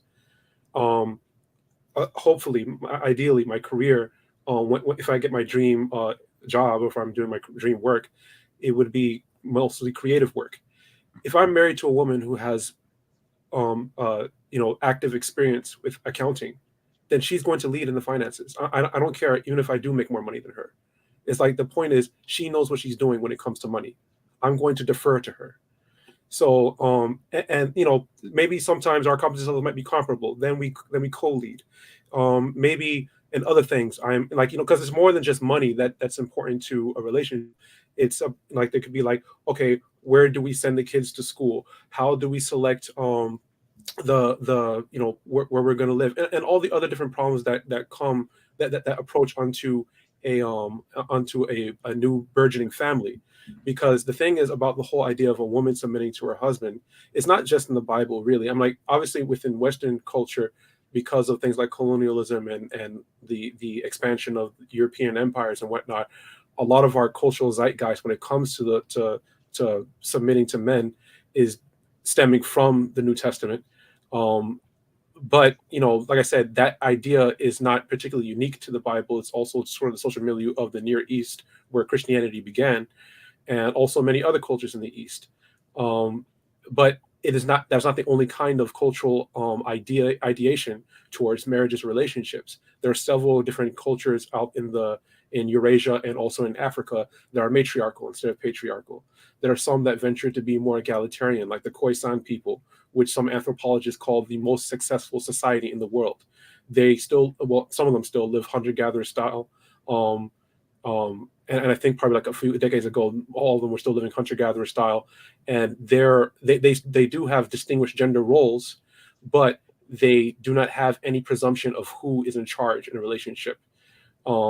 Because the fact of the matter is, when it comes to relationships, I think personally, I think that the thing that you're trying to solve, if you will, like the mission, if you will, is to raise a successful family and to continue the line, and to build the community. Because if you look at anthropologically, and not just religiously or contemporarily, if you look at anthropologically and historically, every single community in the world, every single society in the world is always addressing that problem when it comes to their society at large, and also the family unit, is how do we build the community up. And the thing that you'll find is, I think, like say for instance with the Khoisan as a case study, is that all these presumptions about about a man leading, or about a woman leading, or depending where you're matriarch or patriarch or whatever, all of these things are subservient to the question of what works for that community. And so the only thing I'm trying to get at is, I think the underlying principle that people should always maintain is that whoever can actually lead in solving a particular problem, finances, location issues, or whatever the question is, then let it be yield to the person that knows what they're doing a little bit more. And obviously, it's a partnership. So sometimes, Absolutely not. Yield to the man. I'm kidding. because it's that sort of rule is arbitrary, right? It's like, what about a man? Because it's like, I think a lot of times when people talk about gender roles, oh, the man is the provider, the man is protected, the woman is the nurturer and care. Certain things, I think, certain gender roles, I think, are just sort of arbitrarily imposed from cultural tradition. And a lot of times people don't question where the traditions come from or why they are what they are. But I think certain other gender roles are kind of more emergent from biology. Like, men have stronger muscles and bones on average. Women give birth. So you can kind of see how there's sort of like an emergent connection to women being nurturers, since they literally birth and nurse the children, and men are stronger, so they're entrusted with more physically demanding tasks. And also another thing that biology says, that women have a better color perception. They're able to distinguish between colors more. It's like, a guy will just see red, but a woman will see, I don't know, rouge and burgundy and all the different kinds of reds that there are. And some anthropologists say that this is linked to why women, on average, were more entrusted to be gatherers and men were more entrusted to be hunters. It's because a woman could see all the different variations of color and be able to determine which fruits or vegetables or whatever vegetation are better for food.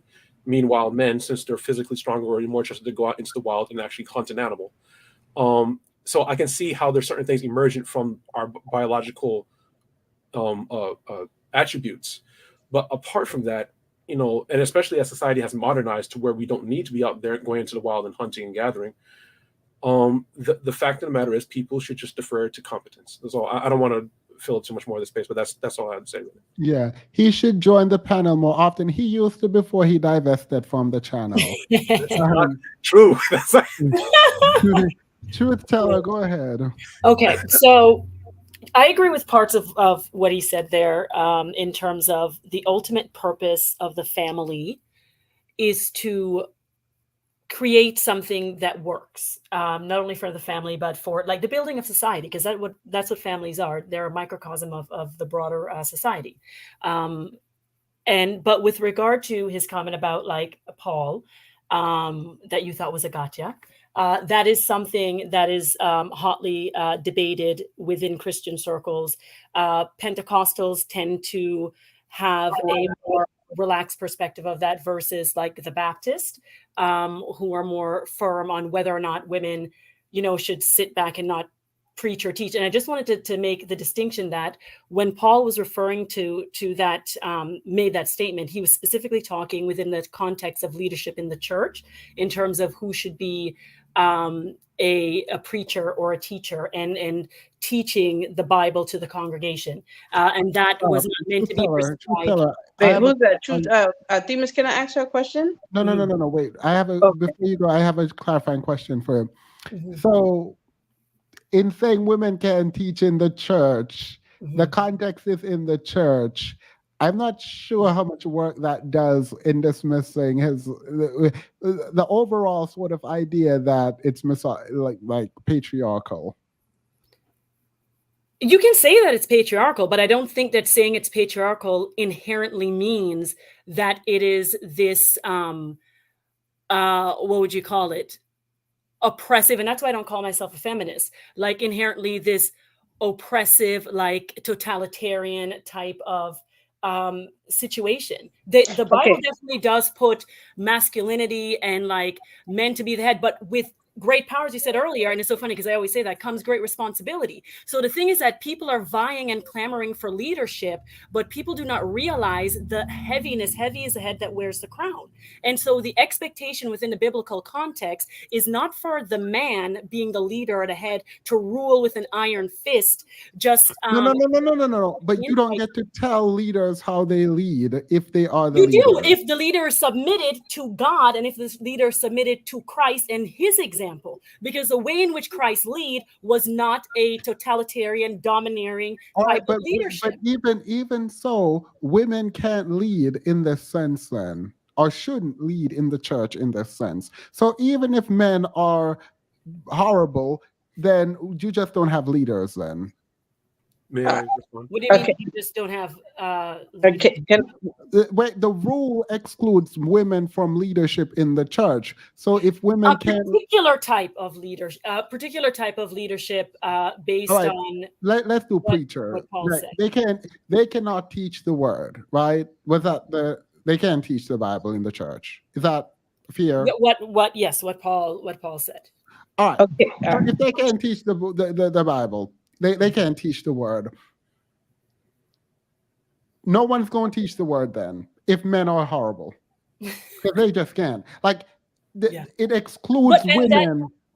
And that's why, like I said, within Christianity and the different denominations, of Christianity, it is still, that idea is still hotly contested because, for example, in a black church, for example, there are a lot of female preachers. Wait. But you admit that the at least the writing here is patriarchal, and not only patriarchal. Yeah, absolutely. I can say that it is. It is. Right. It is patriarchal. It is patriarchal. But what I'm trying to say is that it is patriarchal, like in our current cultural milieu, as he said, and our current cultural context, we have this very distinctive perception. And I'm not saying that it's not without cause, because there are aspects of patriarchy that has been domineering and suffocating towards women. And I will concede that 100%. I will not deny that, because I've seen it. We've all seen it, and it's it's evident. Wait, welcome online shopper. Go ahead. Yeah, but that being said, again, I'm speaking specifically within the biblical context, because when you read it throughout, people can pull bits and pieces out of it, but the whole context of the Bible, there are things that are prescribed and there are things that are described, and there's right. So you are pro patriarchy. I am pro patriarch. I'm pro the Bible. Okay, wait. Can I say something real quick? Can I interject? No. But please, just 2 seconds. Wait, no. Wait. Because I don't think it needs to be like an either or of like. No, Themis, no. Do you know what? No, you allowed Impossible to speak extensively because you clearly agreed with his line of thinking, which is not surprising. It is not surprising to me, because the greater world is enveloped within a particular cultural Wait, pause. I don't understand why people do this. Of course, I agree. If someone is speaking that I agree with, there is no question for me to ask them as they speak, because I agree with them. If someone is speaking that I don't agree with, I have questions. Okay, so fair enough. Forgive me. Fair enough. I ask you, are you pro patriarchy? I'm pro the Bible, because you know what? I have to but that's an honest question. That's an honest and an honest answer. Here's the thing. I observe, and I'm working through that right now myself. No, truthfully speaking, because I feel as if there's this contentiousness between this competing idea. I do not perceive the world in this way. And that's the thing. Like, my worldview is underpinned by the ethos of the Bible. And so therefore, the way in which I approach the question of patriarchy is fundamentally different than the way in which most people on this panel and in the chat box perceives it. So we are coming from two different lenses here. And this is what is making the disconnect or what have you, because in my view, I see value in both women and men equally, but we have different tasks. And like you said, based on our physiology, we're predisposed to having greater competence in different things. And the issue is that, historically speaking, people have used the Bible to cajole women and to subjugate women and to say that the attributes of men are greater than that of women, when the truth is that the way God designed the world is for it to be in harmony, that we're supposed to complement each other, not compete with one another. And that is where the issue is coming up repeatedly. People do not get that. We're supposed to be in harmony with one another, not in competition or conflict with one another. That is a biblical ethos that, when you read it in terms of and the continuity from Genesis to Revelation. Well, I don't know where you get that in the Bible, but I don't remember all of the Bible. What I want to know, though, is Are you pro patriarchy? That's literally what I want to And know. you're not going to get the answer to that question. From your Because nephew. a non-answer is an answer there. You're not going to. No, because as I told you, my view of it is not one that is commensurate with the way which it's defined by today's modern society. Look, I'm not saying you have to be against the patriarchy. Look, we can love a patriarchy because if you get a good patriarchal figure, they won't be mean to you, hopefully, and you can rest in whatever you want to rest in, and they'll take care of everything. But I ask the question.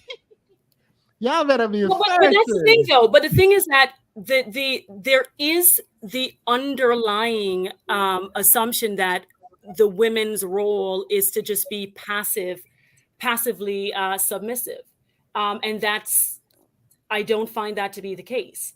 Like, that is the presumption, is that I am therefore powerless if we live in a patriarchal society. So what would make, let me ask you this, what would make a matriarchal society better? I didn't say we need a matriarchal society.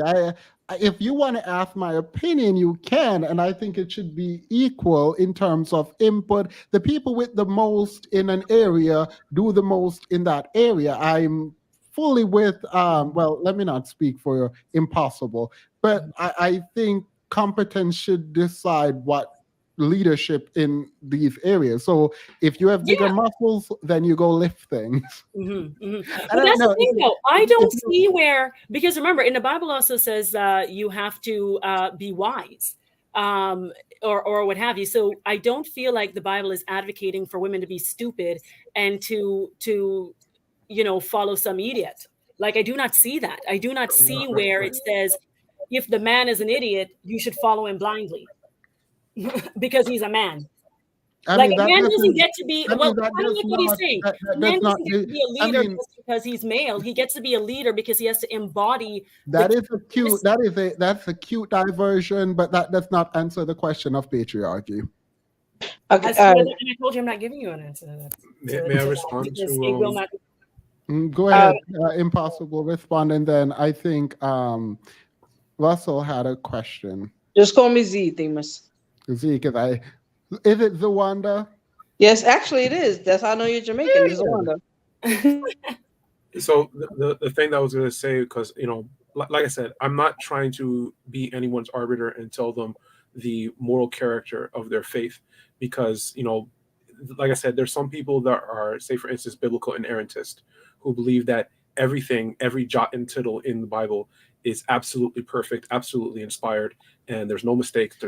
Everything's completely correct. There's some people that are biblical. I don't know what the word, what the verb, the noun is, but they believe the Bible is infallible, which is a bit different in that they believe that literal. That they may believe that the Bible has some errors in it in terms of the execution of the text conveying a message, but the messages of the Bible are totally correct. And like I said, there's a whole spectrum of flavors of how people relate to the Bible in terms of their faith. So I'm not trying to tell anybody how to view their Christianity or their Judaism or anything else.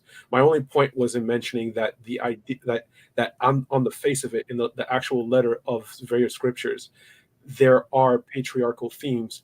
And I was saying that this was to denote the fact that this was not particularly unique to the Bible or to the scriptures that were compiled to make the Bible. This is something that was a very common social context of the Near East. And but the thing is, though, on the subject of that biblical scripture that I brought up, which was 1 Timothy chapter 2, it's like, yeah, so that was in the context of women being leaders in the church, was actually the context that I brought it up in, because I mentioned how in the Seventh-day Adventist church, the church that I was raised in, this was the scripture of debate when it came to the debate around women's ordination. Can women become pastors or not? And a lot of people who are traditionalists were saying, no, they can't, 1 Timothy chapter 2. And there's a lot of people who are more liberal who are saying, yes, they can, because of some type of hermeneutic interpretation. And the thing is, though, this is my personal reading of the text, like I said, again, I keep reiterating that I'm not trying to be anyone's arbiter because I can't presume that authority. It says that that a woman should be in silence and all subjection, and I don't permit a woman to teach or to usurp authority over a man, but to be in silence. And then it goes into why. And the why is for Adam was first formed, then Eve. And Adam was not deceived, but the woman was deceived and was in transgression. So I think right there, it's setting up as the basis for that logic of why a woman can't teach in the church. Because one would ask, well, why can't a woman teach in the church? They're smart enough to understand scripture and to convey it. I've received great spiritual lessons from women when I was a more pious Christian. But the reasoning for that is, well, the first woman was formed after the man. She's secondary. And then is also the fact that she's the sinner. She's the transgressor because she was the one deceived. Adam was not deceived. And look, I know that many people interpret it different ways. When I was more pious, I interpreted it many different ways to make the scripture conform more to the egalitarian values that I was raised to have. So I'm not telling anybody how to raise their faith, because I know, like, say for instance, in the whole corner of apologetics and versus counter apologetics, I've seen like people are militant atheists debating like super fundamentalists, and other people sort of in between, like probably like soft agnostics, debating more liberal Christians or whatever. Like, say for instance, the debate on does the Bible condone slavery? I've seen lots of good argumentation that it does, because, and then people will say, much like you said before, Truth Teller, that the Bible is. Wait, pause. No. Ain't no one. There is no biblical scholar worth anything that will argue that the Bible does not condone Right. slavery. No, I would agree with that, but I'm saying that there's people who are fundamentalists, who are apologists, will also argue that it doesn't. And there's a whole list of different arguments that I've seen. I've seen many debates at length about this topic, and I only bring this up to bring up the fact that a lot of people say that sometimes the Bible is prescriptive and it's descriptive and not prescriptive, but and they'll say that that God was giving laws and statutes to accommodate to regulate slavery, because of the social situation at that time. It's like you could just change your generation with snap of your fingers or whatever. That's an apologetic that many people try to use. But then the problem lies in the fact that in the New Testament, it doesn't say, okay, Jesus came and fulfilled the law and it's a new covenant, no slavery anymore. No, Paul literally said, who's claims to be inspired by Jesus, he met Jesus, he's ordained by Jesus. He said, slaves, be obedient to your masters. Now, again, I'm not trying to tell anybody how to interpret their faith. I'm only saying what's literally written in the text. And I bring that up to say that these things were written in a cultural mindset that has consisted up to our culture, because of the fact that, say for instance, Europe was largely Christian ever since the fall of the Roman Empire, and that Christendom has changed and morphed or whatever, but has consisted nonetheless up to the point of European imperialism, and why Western culture is so Judeo-Christian today. And I only say that not to make a polemic against Christianity or against the Bible, but to make a tracing of a cultural mindset back to where it came from, so that we can understand. Continue. I need a poll for people on here. Just say no if you don't agree. Does the Bible condone slavery? Yes. All right, so everyone up here agrees. Good, good. Go ahead. So yeah, the thing is, like, and also in response to the idea that the Bible was being descriptive and not prescriptive, I respectfully have to push back against that, because in 1 Corinthians 14, it also says the woman should keep silent in the churches, for they are not permitted to speak, but should be in submission. The law also says, if there's anything they desire to learn, let them ask their husbands at home, for it is shameful for a woman to speak in church. It literally says that, like no, shh, button your lip, you can't talk in church.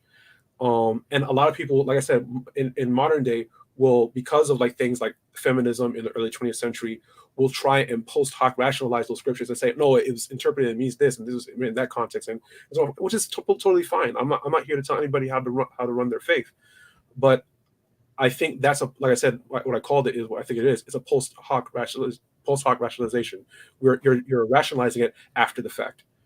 Wait, But I was talking to people on the stage, but people in the chat, yes, the Bible condones slavery. Now you can argue about what kind of slavery was condoned. I'm not doing that with you, but it does Right. condone slavery. And I'm not saying this to criticize the character of the church or all the thousands of denominations it has, or of devout Christians, because in the same way that slave masters of the antebellum South used the Bible to condone slavery, abolitionists used the Bible to criticize slavery. So the question is, which one is right? And that's why I say that religion is not just a matter of what's literally written in the scripture, but also a matter of how people interpret and then practice the scripture.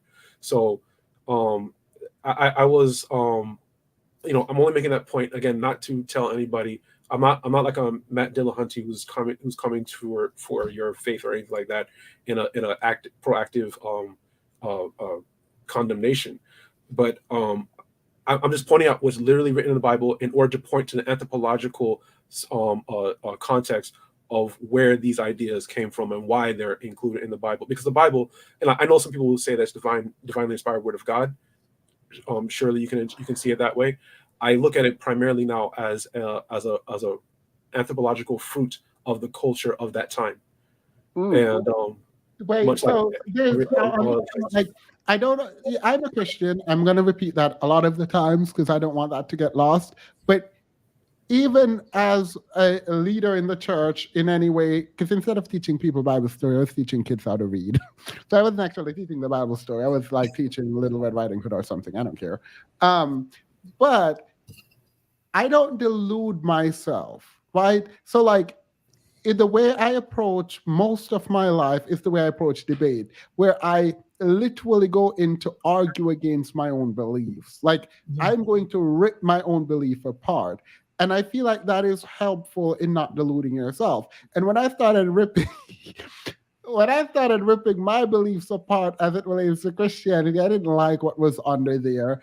And so for the first time as a young adult, that I decided not to fully investigate something, it was because I was too afraid. Well, I was too afraid of hell, but like I was too afraid to like truly investigate my own beliefs. And I can still say I'm Christian because I am, but I'm not about to sit here and pretend like I believe everything in the Bible. Okay. Okay. Impossible or who's supposed to speak next, Demas? You Z, you can go ahead. I All think right, bet. you. And then Can I go after her? All right. Well, Nana can go and then you. All right. Gracias. Gracias. So I might come off a little strong in my belief, so my disclaimer, right? Wait, I don't come off strong. No, I not in a way to insult anyone. For my 16th birthday, when I was first able to buy my own clothes because my mother decided to stop buying me clothes when she became a Pentecostal Christian because I would not wear dresses. She gave me an all-white Bible with God's words in red and gold. If anybody knows what that Bible looked like, just put a 1 in the chat, right? And then when I bought red clothes, because my favorite color happens to be red, she came home and poured holy oil on it. After that, I chose who sold out this holy oil? my mom. Pentecostal Christians, they don't believe in holy water. They want to stain you with the blood of Jesus. You don't understand, right? Because I have a Jamaican mother. Like, y'all the spawn of the devil, the blood of Jesus. When I mean to tell you, that was my whole teenage years after she was told about who I am, right? So I still read the Bible. I still wanted to understand why I wasn't a good enough child. What I've noticed with Christians or people who label themselves as Christians is that they do not read their own holy book. Not you dragging Christians on my I'm channel. not dragging them. That's why I said it might come off a little strong, but truthfully told, most Christians, if you're a Black Christian, you cherry pick certain verses. If you're a white Christian, you cherry pick certain verses. If you're a straight Christian, you cherry pick certain verses. If you're a woman, you cherry pick, and so on and so forth. Whatever your minority is, whatever your intersectionality is, you will pick out a verse in the Bible that justifies your existence. But if we're looking, wait, let me. So, admittedly, Like I cherry pick the Bible, and I'm not even Yeah. gonna lie. And the reason is the one part of the Bible that stuck with me is hell. As a Yeah. child, I was scared out of my mind to go to hell. Still am, and so Mhm. because of that, I've decided I'm Christian, and I'm just going to cherry pick what I want. No, I get that part, but it did. I'll tell you, like, I'm getting to a point though, right? My mom stopped talking to me after she put me out of house. She called the cops on me. She called me all types of devil children and some more. Oh, Right? that's good. Mind you, I'm a straight A student at the time. I used to like to watch my mother cook. I would help her cook. I was one of those good kids that are few and far between, especially nowadays, right? But it took for my mother to go to school to get her degree in theology and her PhD in theology to circle back around to talk to me and be nice. Because when you actually study biblical text, it does not allow for certain types of hate. But if you subscribe your own biases to a biblical text, you will hate indiscriminately. If anybody could understand what I am saying. If you are looking at a text that says you are superior to everyone else, in the Bible, if you look in the right scriptures, you will find at least 5 of them. If you are a black man who are subjugated in this world, and you look in the Bible, it does not say black, but if we believe the history of the Bible and where it comes from, Ethiopia, then you can subscribe as a black man that these passages for a man applies to you.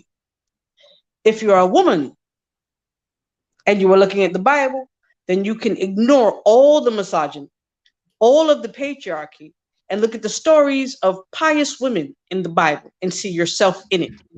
You can see stories of helpmates. You can see, as a woman, stories of Mary Magdalene.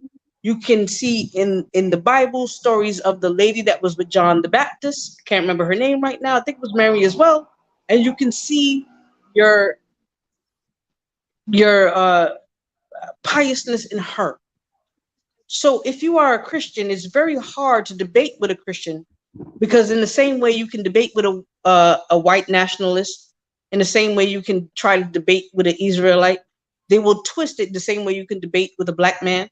They will twist themselves in pretzels to justify why they feel the way they feel. The Bible does not allow for discourse. The Bible does not allow for asking questions, not in a church. The Bible in and of itself tells you to question simply because of false prophets. Simply when we read text about false prophets, things that may or may not have happened, you are directed to question it. But in the church and in a religious atmosphere, you are deterred from asking questions. Now, if anybody can dispute me on that, you let me know. I wasn't deterred. They just never answered any of my. That is a deterrent. The fact that they would not answer your question or even engage Did they in say don't ask the conversation questions, is or a did they just deterrent. say, sorry, did they say don't ask the question, or they don't know? I mean, to No. be fair, it's an atmosphere that does not. I don't know anyone's church, but my experience is it does feel like you shouldn't be asking questions, but that didn't Thank you. deter me. Now, Okay, if good. you I'm do glad not, that you asked the now, hold question. on, truth teller. If you do not know the answer to a biblical question, then you should say, what you I don't should know. say is, I don't know. But please tell me, anybody in the chat or anybody on the panel, when you were in church and you asked a question and a pastor actually looked at you and said, I don't know. I can almost bet I have 7 to 10. several times. I have Yeah, several. 7 to 10. Yeah. In Sunday It's rare, but school, in some do. vacation Bible school, yeah. They I asked answered her. you? Yeah. Yeah. They said they don't know. Southern Baptist, yeah. Okay, I don't know about the Southern so Church. That's different. But you Girl, they got it. didn't tell me they don't know. They told me I was sinful and that I needed to go pray about My it. mother told me that I am the spawn of the devil. So, Oh, like, what was I gonna say? Oh, I'm sorry. That must hurt. That's not okay. Wait, like no, I said, that's not okay. seven out of 10, they will look at you and either demonize you for asking questions, right? Or they just won't answer. There is no question without consequence. Yeah. for I a mean, to be lot of. fair, if there is an all-powerful, almighty God, who am Mhm. I to ask him questions? Right, but God, but Absolutely not. I would be right, looking yeah. at So him in you fear. understand what I'm saying. Now, my next point was to make, if there is an all-powerful Hey, not a Alpha whole and next Omega point. God, hold on, and Wait. we are wait, we are made No, in God's wait. image. Wait, I hear the image. I actually want to hear the rest of this. Right. When I get into debates with Wait, no. people, The image part. I want to hear oh no, the no, no, no. The image part is we are made in God's image, all of us. So every flaw, every not with norm, every outside of what regular people think is normal, that comes from God. Nope, absolutely not. Nope, You don't not that. believe that? Nope. Nope. Please tell Mm-mm. me why you don't. No. So if we're under the sort of Christian Mm-mm. ethos, there is still a devil, and so Free will. Who created the devil? This is the thing that I have a problem with Christians. yeah, You no, subscribe no. I everything am not. evil and outside of God to the Okay. devil. If you're not, if I'm not allowed to Okay. speak, then I won't. No, go ahead, Demas. This your show, sir. No, because so if we're creating the duality between Mm-hmm. good and evil, right? Mm-hmm.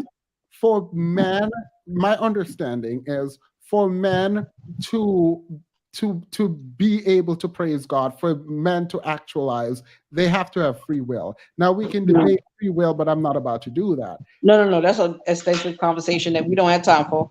Yeah, and so for me, you cannot then say the mistakes I made or the things that I've done wrong is a part of God's plan, No. That's not the argument what I was making. or how did God allow me to do it, or that I am in the image No, of no, God. no, Or no. that- That's not so the argument that I was making. wait. So answer this. If you are not saying that I am made in the image of God, therefore what I do is what God allows me to do or created me to do. You're Do I not saying that. believe that? No. Wait, what are you saying then? When you say What I'm we are made in saying the is image when of we're God, talking about Christians or in biblical context, right? The contradiction is often found in the Bible, right? That's what I'm alluding to. Not necessarily that I personally believe that, because I do believe in free will, right? all right. Well, I mean that's not a point of because I agree that Listen, there's a we can probably. I do want to debate with you about theoretical conversation, but at well, another I mean, day. the thing is, the reason I'm not, it's not even really a debate because, like, I'm not someone who thinks he has the range to do it, but I just But don't he's God. I don't appreciate that if God is this and we're Mhm. made in his image, then therefore we can't be wrong because we are. I've heard you said you're not saying that directly, but I've heard No. that argument and it bothers me because it's like Okay. people don't want to take accountability, one, or two, that to the extent they want to shame No. It's not a shame. It's not a they're a bad person, I'm bad. But what I'm saying is I personally heard Christians say to me that God is omnipotent. Now, this is not a shame on Christians or all Christians at large. This is my personal perspective on Christianity. That's why I said, please don't think it's a drag, because it's not, right? But when we are talking about biblical context and why I have an issue with debating theological understanding, is because a Christian will sometimes default to what God says versus what Scripture says versus what you believe. Do you understand my point? Not fully. Not entirely. Okay. Wait, but I don't. Before you explain it, I want to hear what Nana. Yeah, go ahead. My bad. No. Go ahead, Nana. Good evening. How are you today? I am doing well. How are you? I'm okay. I'm happy to be here. So a lot has been spoken about. I'm glad that Impossible brought up that there are different interpretations of the Bible, because I was exposed to Christianity early on in my younger years. My grandparents were Baptist, but I didn't hold on to, I held on to some of those teachings, but I couldn't really do the Bible because the Bible I found it difficult to interpret on my own. One thing that I want to point out is that during that the Bible was used as a tool of colonialism. It was used globally to oppress people, and some would say that it was used as a tool of mind control. Uh, as I've continued to study what so I'm a priest. I'm a African traditional priest, and have done extensive study, and a lot of it we would call it from an ancient perspective as opposed to colonial. So if we look at the colonial perspective, we can look at how the Bible was taught during slavery. For example, you would see somebody there preaching, but then there was always a white man sitting there watching how he taught that lesson. And so growing up, I noticed the difference in the lessons that they taught in the Black community in the church and in the white community in the church, very different. But those differences represent the social stratification that upholds the system of white supremacy. So when we were talking about, so here's one principle. When we talk about the Bible, what I want to share is this interpretation that the Bible is a book about the human being and the 12 personalities on the planet. Those 12 disciples are the 12 powers of man. And so in the Kabbalion, when you read the Kabbalion, they say that all is mind. The universe is mental. You've heard some of these phrases like as above, so below. Just to read quickly, this principle embodies the truth that there's always a correspondence between the laws and phenomena of the various planes of being and life. Nothing rests, everything moves, everything vibrates. So here, I want to reflect just quickly on the Nichiren Buddhist philosophy, where they talk about the various states of man. I think they named maybe 12 states of man. So here's that number 12 that comes around over and over again. One of those states was heaven, another state was hell. And so there's just different manifestations of emotion, and it changes like this based on your thoughts. So when they talk about the kingdom of God, what they talk about, the kingdom of God is thought and emotion. So there was a couple of things you all said. I heard Themis say something about Adam and Eve. Adam being actually so my I guess in my study and practice and trials and testing of wisdom traditions, some of the things that have made sense to me is that Adam represents the atom, the first cell, and Eve is the evolution of that cell that grows into something bigger. When we talk about the male and female principle, those two come together to create the one. And so one thing I know that you've heard is first there was the word. So if we're talking about it in the context of the human being, the word is a thought that you have. And that is representative of your conscious mind. That's about 10% of the overall mind. There's a conscious mind and the subconscious mind. The subconscious mind is about 90%, and it encompasses habits, beliefs, emotions, values, imagination, intuition, and long-term memory. So when we talk about that principle of the male leading, so some people say Father God, Mother Earth, there are different ways to interpret it. But when they say Father God, they're talking about the word or that thought. And then you say Mother Earth or the female principle or the subconscious mind.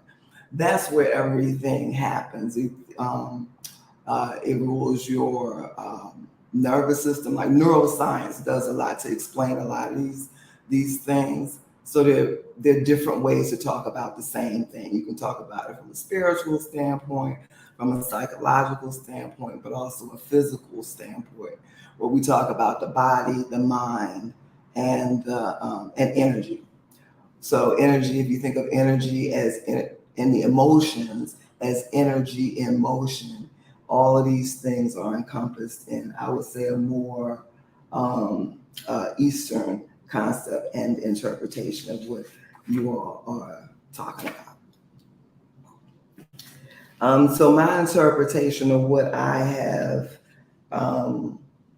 really come to understand about the Bible, I've understood it as allegory, and that the stories in there are 100% allegory, and they talk about the human being and the 12 personalities on the planet. So then, the 12 disciples are actually the 12 powers of man, or the 12 powers of mind. Now, I think this is where we get some of it wrong, and we get some of it confused, because when we see man, man is actually mind. Man is a species, but it's talking about man from the standpoint of the mind. And then when they talk about woman, they talk about woman from the standpoint of the emotions. I know I kind of said this already, but mind as in conscious mind, emotions as in the subconscious mind. We all have both of those. And when we learn to master those things and those parts of ourselves, then that's when we have mastered the kingdom of God. At that point, that's when we are kings and queens. Can you say subscribe to Themis and Toast 4 times? Say unsubscribe to Themis and Toast. Say it 4 times. No, say subscribe to Themis and Toast 4 times. Subscribe to Themis and Toast. Subscribe to Themis and Toast. No. You have to do it. You have to do it in the voice you were doing now, because it feels very hypnotic. Yo, her voice is so dope. She about to hook us Yes, to Umar. yes, I love her voice. Y'all are not gonna mess up this hypnosis for me. Y'all are not about to mess it up. Please go ahead. Slowly. Well, you do want me to say it again? I don't know Yeah, if I can. slowly. Subscribe to Themis and Thoth. Subscribe to Themis and Thoth. Subscribe to Themis and Thoth. Subscribe to Themis and Thoth. Period. Yay. Y'all are Yes, now in the mother. sunken place. Oh my God, I love your voice. I actually really do love your voice. Nothing is having Nana enchant the viewers. Period. Period. Yes. I do want to. I would like to say one other thing about Christianity. And so about some things that I've come to understand, which is that the Christ really is about higher self-consciousness. And where higher self-consciousness is concerned, it's when you feel joyful, peaceful, and powerful. And that powerful piece is inside of the 12 powers of man. I'm going to name them quickly: imagination, faith, understanding, zeal, power, love, wisdom, order, strength, elimination, and life. Those are the 12 powers of mind. And when they talk about the devil, that is actually speaking of devolved man or devolved mind. That's when you're in a state of mad, sad, and scared, and you're just in survival mode. So that's it for what I wanted to say for right now. Thank you. We got some esoteric teaching here. Listen, she is giving Maya Angelou. Period. That is what her voice reminds me of. I'm sitting here like, oh my God, I wonder why the cage bird sings. I love her voice. I think is it Lily? Yes. Yes, Okay. it's Lily. I like this panel. This feels really good. Like this whole conversation feels like sweet potato pie and like all the good Southern food. It's really nourishing, and I like it. It's really good tonight, and I'm glad to be a part of it. If I could address your point about Adam Adam's pain or sin versus Eve's pain in the Garden of Eden, I think it was equal. And I know how you feel in your stance, but my response is that I believe it's equal. But they both had to go to work. Well, I'm sorry, Adam had to work because God let them have the land. You know, they had access to everything, but because of the sin that that Eve allowed to happen, Adam had to work, and Eve not only had the pain of childbirth, but she had to submit. Um, they did get to name the animals. That was fun, right? And then they didn't have thorns and stuff like that. So I think one of the beautiful things about this whole night and discussion and how it's evolved is everybody's walk is different with Christ, or your higher power, whoever you believe in. But I'm Southern Baptist, and I follow you, Themis, and I found you through Erica De Niro, the diva, and Period. yeah, it's a vibe, and I just appreciate the critical thinking. It just helps the internet feel so trashy. But this conversation tonight, when you started off with Cam Newton and that whole Jazzy thing and submission, my question is, and it may be naive, but Cam doesn't believe in marriage. I believe I heard him say that. Cam Newton doesn't believe in marriage. Clearly, he's just wanting to have kids with different women and have fun and live the entertainment life. How is that not equally yoked with Jazzy, the girl that is advocating for submission? If she's all about a man with the dollar sign and doesn't have to give her a ring, is that a form of submission in their lane, in their compatibility? Oh, I don't. Funny story. I don't actually care about either of these people. Yeah. And I don't care how they structure their relationship. I was concerned because the way she articulated it and the way people have been like interpreting it online is very like they're all women saying, yes, this is submission. And for me, this is very clearly a mother taking care of her child. Sure. And she contradicted herself from prior videos, but I also think when you consider the source, and again, you have to have a strong foundation in whomever you pray to, believe in, seek for, a higher power or as your higher power. You have to know who you are and whose you are. And when you hear people like that talk, as you just so easily said, I don't really care. This was just a topic to discuss because you saw the division it created, or just the rumble it created. It just shows how people's walks are, and maybe even their age range and bracket and their life experiences, because in all actuality, that lady had some very just illogical ways of saying how one-sided it was. And there's no way you can be happy in something like that. I never saw that illustrated growing up. Yeah, and I actually do believe that she is doing this for her bag, and she is only saying this now. I think her first statement was correct and what she believed, not correct, but what she believed. And this now is to appease a man's ego to get to the bag. That's my belief. But I do want to push back on you on one thing. Okay. Men, all right, let's do males cannot have children, right? Correct. But women can work. Correct. And so when you say they're both even, like, I still have a problem with that.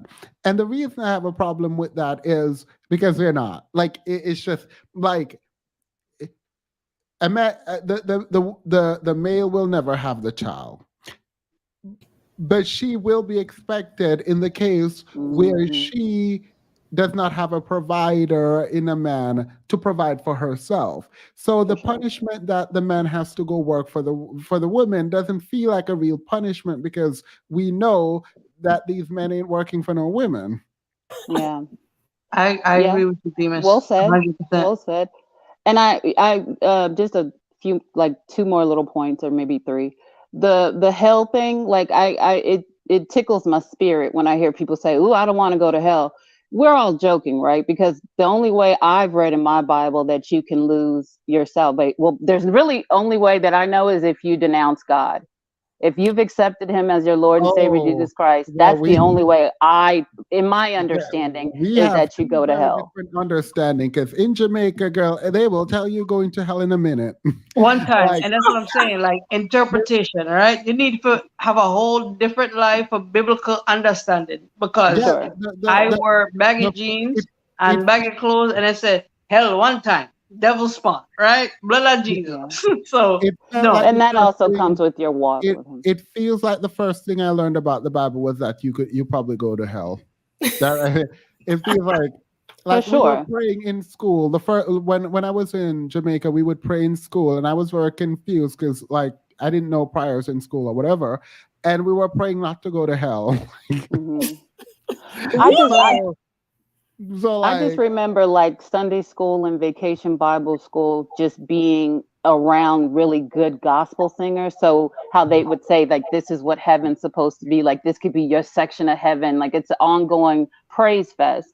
So I really didn't hear that much about your shirt too short, your skirt's too short. You ain't got those pantyhose on. Where you slip at, you're going to hell. I didn't hear that growing up, and I'm again Southern Baptist. It was more so like. Um, Give him glory right now, be humble. And it also was kind of afflicted because I don't like the way that my shepherd, my preacher, preaches to say, because we're wretched, we ain't nothing without God. It's almost like, well damn, like I mean God yeah. created me, he loves me, I believe the Holy Ghost dwells in me.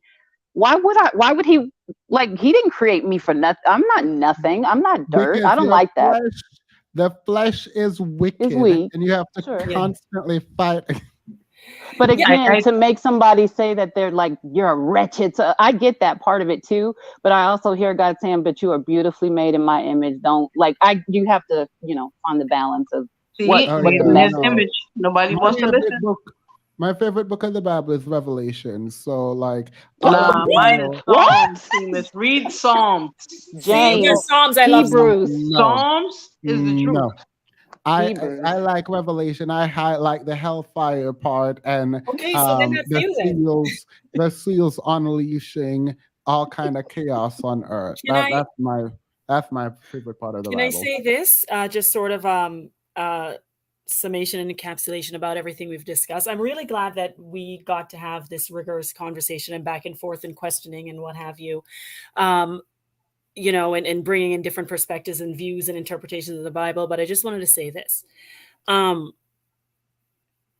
In terms of like Christianity and like certain like core claims about Christianity, this one thing is clear and primarily agreed upon, which is this: Christianity makes a truth claim, and it is very definitive and it's declarative, and it is an exclusive truth claim, which is that Jesus himself said in the Bible, "I am the way, the truth, and the life, and none shall get to the Father but by me." In the Ten Commandments, that sentiment is echoed when it says, "I am the Lord your God, you shall have no other gods before me." So what does that mean then? There's a lot of people that have different views and perspectives of Christianity. And what I would encourage you to do is what the Bible actually does encourage you to do, which is to be like Bereans and to search the scriptures for yourselves and do your research and then decide for yourselves what exactly it means. But one thing you cannot say with Christianity, because it does make a very clear and distinct truth claim, that all ways and all paths lead to heaven, at least not from a Christian, traditional Judeo-Christian biblical interpretation. And so that is the one thing that I will say to folks is that Was King Solomon a necromancer? was King Solomon, and They I say don't that know. King Solomon basically fell into apostasy when he married like all the different, like they say he Yeah, had the secular women, the women from 300 other women that were yeah, not he was not married to, and they yeah. say that during that time he fell into apostasy and was like sacrificing children to Molech and stuff like that. So there was a Yeah. period of time when Solomon was said to have been like practicing evil Witchcraft. spirituality. Yes, yeah. Yeah.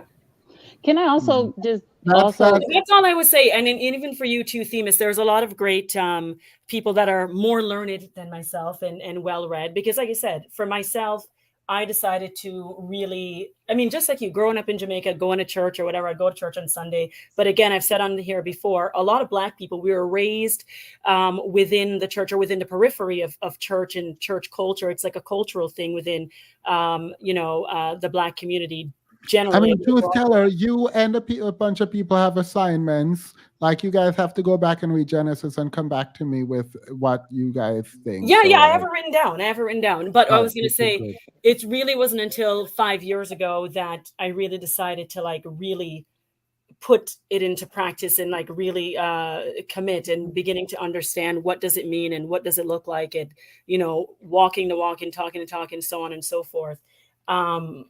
So with that being said, I just felt that it was important to make the statement that I made, which is to say that there is a truth claim being made by Christianity that folks have to engage with and grapple with before labeling themselves as such. And that's all I will say with regard to that. Can anyone tell me where to go read stories on Solomon, like commanding demons and stuff? Where did you hear Solomon commanding I don't demons? think you're going to find anything like that in the Bible, Yeah, because I the didn't fact see of the matter is that. there are several other manuscripts outside of the biblical canon. And also, when you say biblical canon, that's kind of relative, because there are different churches that have different kinds of biblical canons. Like the Catholic Church has Wait, Maccabees. impossible. Truth teller, Yeah. you didn't know this? Not what I read, that he commanded demons. Where did he command a demon? There is a non-biblically canon Yeah, tradition. not the Bible that I read. I wasn't Solomonic reading. demonology or whatever. Like, there's apparently it's something that some people believe. I don't, there's a lot of different beliefs.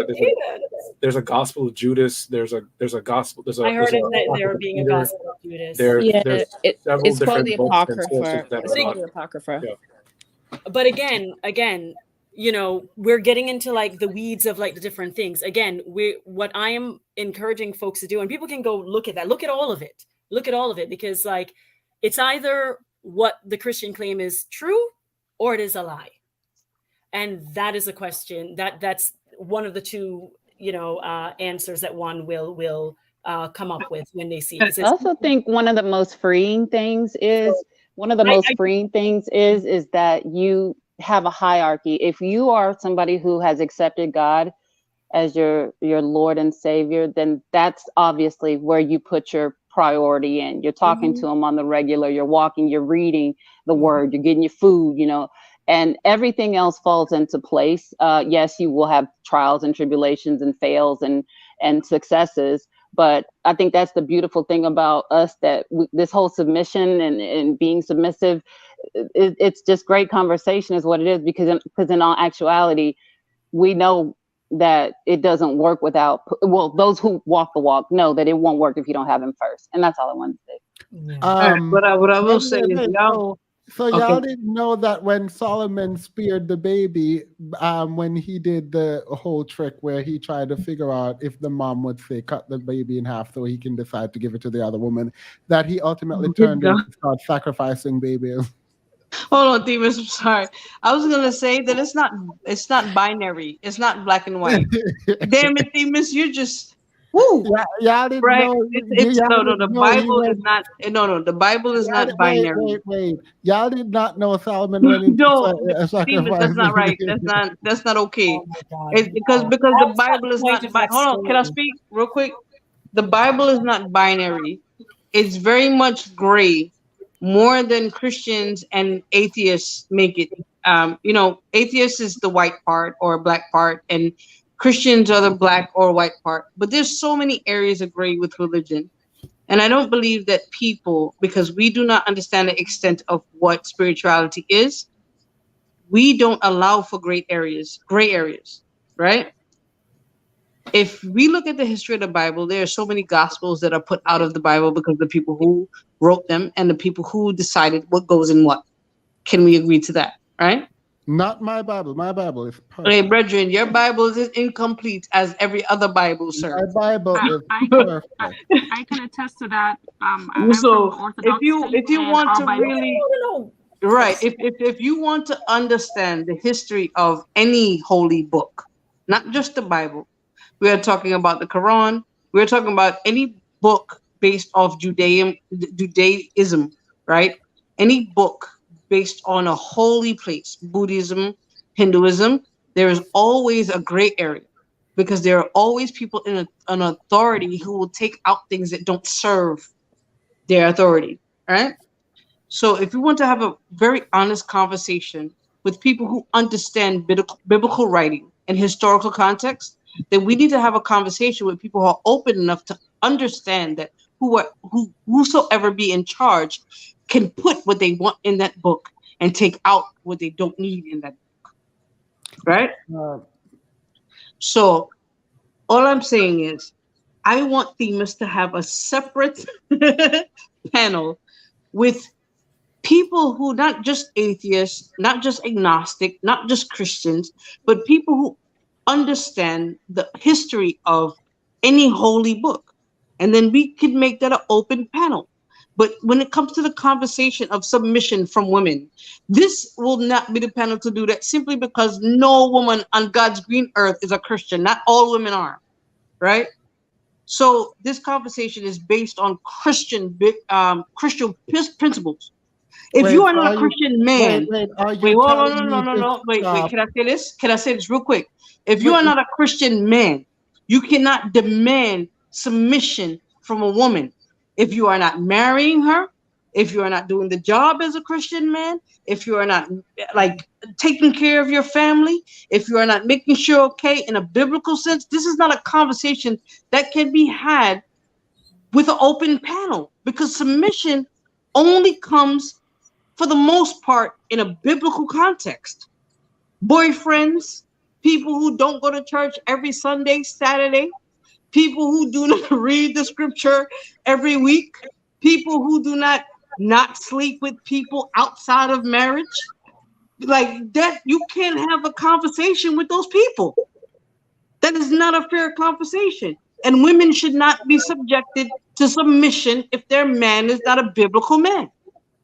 I concur. I agree with that. Can I say something? Yes, ma'am. I agree with the point that you made.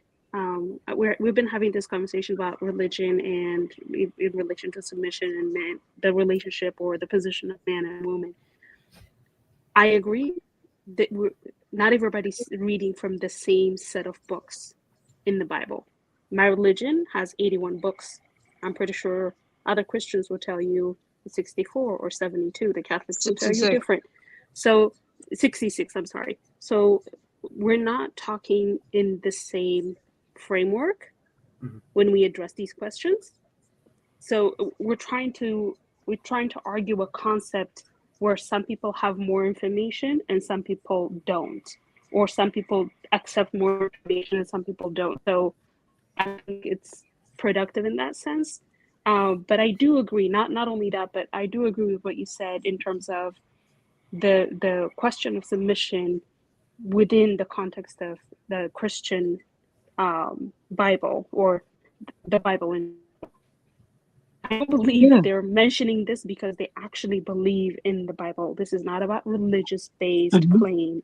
This is just like any other religion. Religion has been used to manipulate and dominate and for power grabbing for centuries, for thousands of years. Even, religion has been used as a tool and is still being used as a tool in our political system, in the Middle East, everywhere. It's been done that way. And this is just a different style, a different form of dominating a group of people using their religious sensitivity. We're gonna move on. Marvin hasn't spoken yet. Is that how you say your name? Yes, it's short for my first and last name. But hi, chat. Hi, everyone. First of all, let me say I love this this channel, this platform. It's one of the few channels that gives people an opportunity to really just have proper social discourse, and some kind of intellectual conversation. So this is a very interesting conversation, and I just felt compelled to come on the panel. I've never been on the panel or YouTube panel before, so so permit me. Where are you from? St. Lucia. One time I heard it. So yeah, this is a great conversation. I really love this conversation again. This channel always provides some really thought-provoking conversations. But going back to the topic of submission, I do agree with what Zwanda said. Is that how you pronounce it? Yes, Um yes, ma'am. You pronounced it well. yes. Z is well too. That works. Okay, perfect. Yes, I really don't think that this conversation should happen outside of the bounds of people who are prescribed with the concept of submission, which is, I mean, mainly if you're talking about, our social construct Christian people or religious people, because if you have really an understanding of how submission is supposed to play out between a man and a woman, or between married people, and it really requires biblical and spiritual understanding and practice to really reap the benefits of submission. So we all know the hackneyed, submit to one another in the Bible. We all know that. So I wouldn't even go about that. But just to juxtapose, the prescription of submission for women to the prescription of submission for men, the Bible prescribes that husbands love their wives as Christ loves the church. And we know that Christ loved the church relentlessly, unconditionally. He forgave. He exemplified leadership and guidance by being that paragon of leadership. And then most of all, like, he died for the church, right? So in that context, what greater sacrifice is there, right, to die for your people? And another point I wanted to make is that in well, you can see replete throughout scripture that there's an order, and there's an order or a hierarchy to a lot of the things that God does, how he legislates, how he decrees, how he creates. We don't know, our human intellects sometimes cannot conceptualize why to that. But well, if you are a Christian, and then I can quote something, is only because I'm a Christian, that it says that his ways are past finding out, right? Like, he's unsearchable. So and there are things that we just simply can't define. And for me personally, in my belief, if I can define God, then I don't think I would want to serve a God that I could define if I'm supposed to be under God's leadership, right? So patriarchy, for me, patriarchy or matriarchy, either of them are inherently bad or good. It is just what it is. It's an order.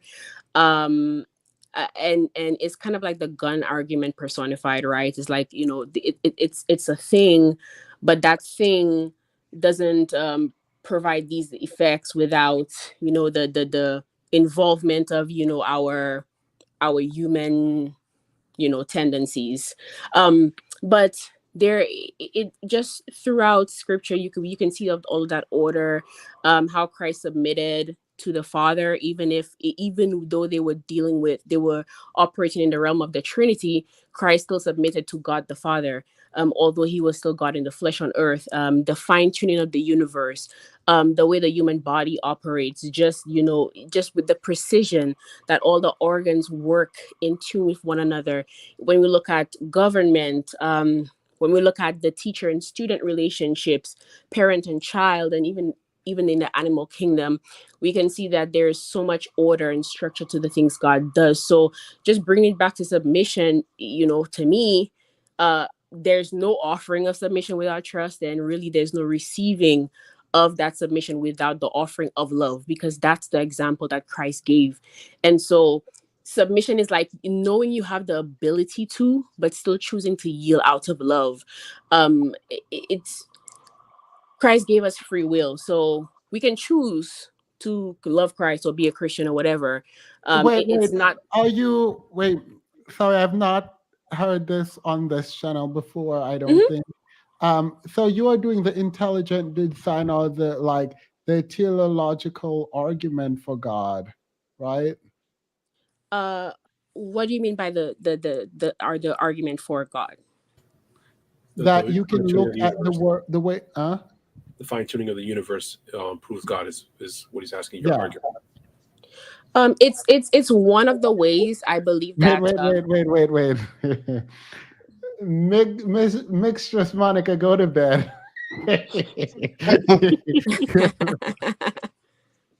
Go ahead, respond. What was the question? Sorry. Intelligent design proves the existence of God. Is that the argument you're making? I'm not going to Um, question you on it. I just wanted to know, just to clarify. I feel like it's one of the it's a piece of evidence that we can look to in the natural form, um to to kind of like prick our curiosity.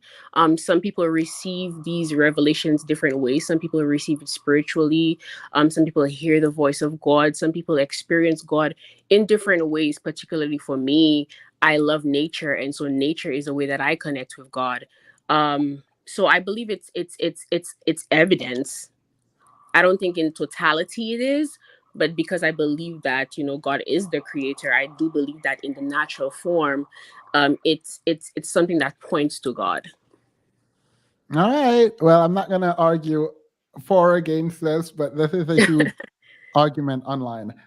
Who didn't speak yet? Well, RB. I didn't. Okay. Oh, Sorry. no. Go ahead, finish. Sorry. Okay, yeah. So I was just saying, like, submission. It's knowing you have the ability to, but still yielding out of love. You have to, um, you have to be able to lay down something in order to submit. If you get what I'm saying. So that's why I'm always confused as to why people always think that when women participate in submission, that they're just these helpless creatures. I believe that when you willingly participate in proper submission, it's a very powerful thing, because it's like a song and dance of trust and love between two parties. Um, and that's why I think both sexes, not just women, both sexes should participate in submission biblically in a marriage. That's the only place I think it should be done. And so I don't know why a lot of social media discourse, people seldom strike a balance, which it really pricks me. Not here, of course, because we're intelligent people on this channel, but a lot of other places, people just really never strike a balance, which I don't understand, because we're not a monolith. As Black people, as human beings, we all think, and we are different. And so at the end of it all, I say, do what works for you in your marriage. Don't just follow principles that your parents have done, or whoever has that. Do what works for you. We are different people. I know my pastor, his wife has never cleaned the bathroom, not one time, in their 15 years of marriage. And he's like a CEO of a company. Like, he's a very powerful man, in the in the realm of capitalism, but he still submits to his wife. She's an anesthesiologist. She's a very powerful. She earns more than him, but he still practices submission. And so I say, really just do what works for you. Don't follow trends. Don't follow the manosphere. Really do what works for you. And so it all goes back to really the depravity of man. We just have a tendency to be fallible, and because of that fallibility, the principles and the order that God created is always bastardized by people just like seeking to gain power and control. And so that's why I believe that the act of submission should not be performed outside of the boundaries of Christianity. And there should be qualifications for the men or the women that you are submitting to, because these people have to exemplify these things that the Bible prescribes, that wives or husbands should model after. And so back to the video, to tie it back to that initial video, what that girl is doing, it's not submission. I don't know what it is, but it's not submission. There should not be fear or abuse in submission. There should be reciprocity in submission, and she's not getting that reciprocity. And even in the way she was questioning Shan, like, oh, you say this, or you there I don't know what she's doing, I don't know what they doing, but it's not submission. But anyway, That thank you. was subjugation. Yes. Yeah, thank you. By the way, people are talking about Lilith in the chat. Um, I think the Bible in Genesis it was like God created men and women, and then it didn't name anyone, and then it refers back to the this verse was before he created Eve. I remember this verse specifically, but the name Lilith doesn't come in Genesis as far as I remember. But I'm very curious as to this, so I would be here for you doing that, Erica, because I would like to learn on it. I think the next person was RB. Hi, can everybody hear me? Yep. I just wanted to point out that the book of Lilith can be found in the Apocrypha, which is the other books that, people regard as being removed from the canon of scripture outside of the 66 books. Yeah. Mhm. I mean, in one version, she's the mother of demons, but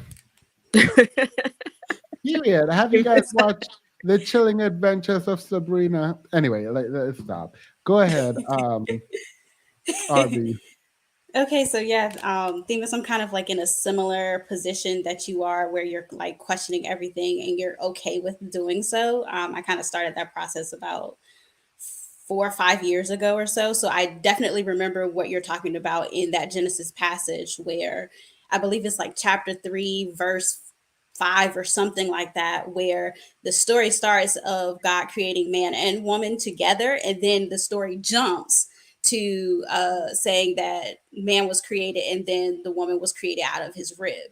Um, but it kind of speaks to what is happening in the writing, I think, because I kind of feel more of, or at least in the research that I've done based off the classes I've taken in undergrad, was just that the Genesis story is more or less a mismatch of different stories of the time period and is used to create this one larger story of what is happening of the human It's called the origins. documentary hypothesis. Yes. So yeah, I don't remember all terms and things, but I kind of get where you're going with that. I've noticed like a lot of the conflict here with the discussion is just one, we're assuming that the omni of God, which is the omnipresence, the omnipotence, the omniscience of God, where we're just assuming those things. So it makes it difficult to say, like, okay, well, God has inspired this word of text and there are errors in it, or there is conflict with the information being provided. Um, I have had to like reconcile for myself, like when I see those errors, what does that mean? And I'm kind of like Nana in a sense that there is, it's speaking more to like a spiritual principle rather than a prescribed way of living, although it can be used for such. Um, I think it's showing a greater teaching of, okay, the greatest principle in general is just to love rather than uh, follow these specific rules. Um, yeah, I have lots of thoughts, and so my mind is just kind of running right now. So yeah, I'm just gonna respond to like that little bit there. Wait, yeah, wait, I'm gonna look at God created Eve because I am sure I'm going to do this live in real time because I am 100% sure that the verse where he created Eve came after the verse where he already created male and female. Yeah, Yeah, it was that's in one of Genesis those 2. Yeah. ways. Do you guys remember what verse he created Eve? It's in Genesis 2. I don't remember exactly which verse, but it's in Genesis 2. It was in those first early verses, so it was Yeah. before verse 10, I believe. All right. Yep. All right. So Genesis 2, verse 23 is when he took the rib. But in Genesis 1, verse 26, let me put this on the screen. I'm doing it by myself. Not y'all. It does not say Lilith, by the way.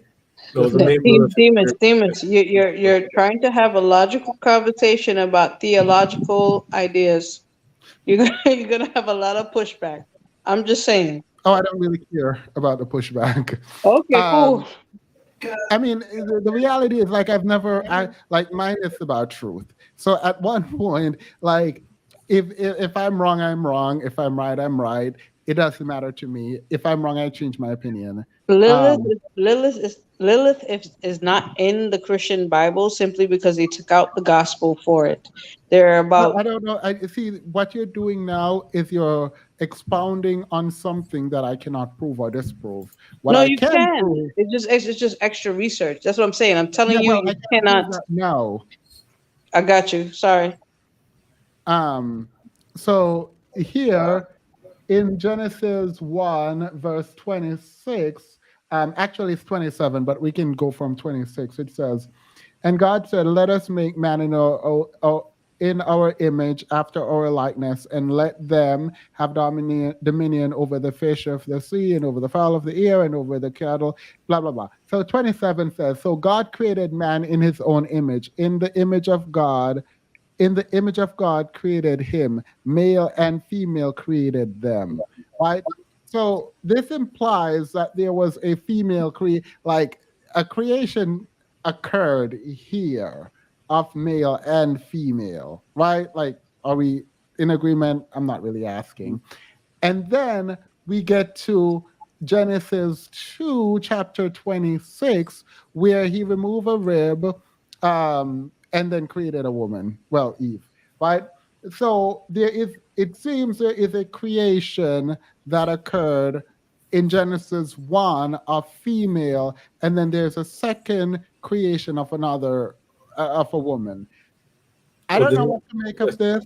Can I I've say seen, something? as part of the documentary hypothesis is that these were actually two separate accounts of the creation story that were yeah, compiled together by later editors of the old of the Pentateuch, and some Christians have tried to harmonize this by saying that what's described in Genesis 2 is sort of just like a more in detail description of what happened on that sixth day.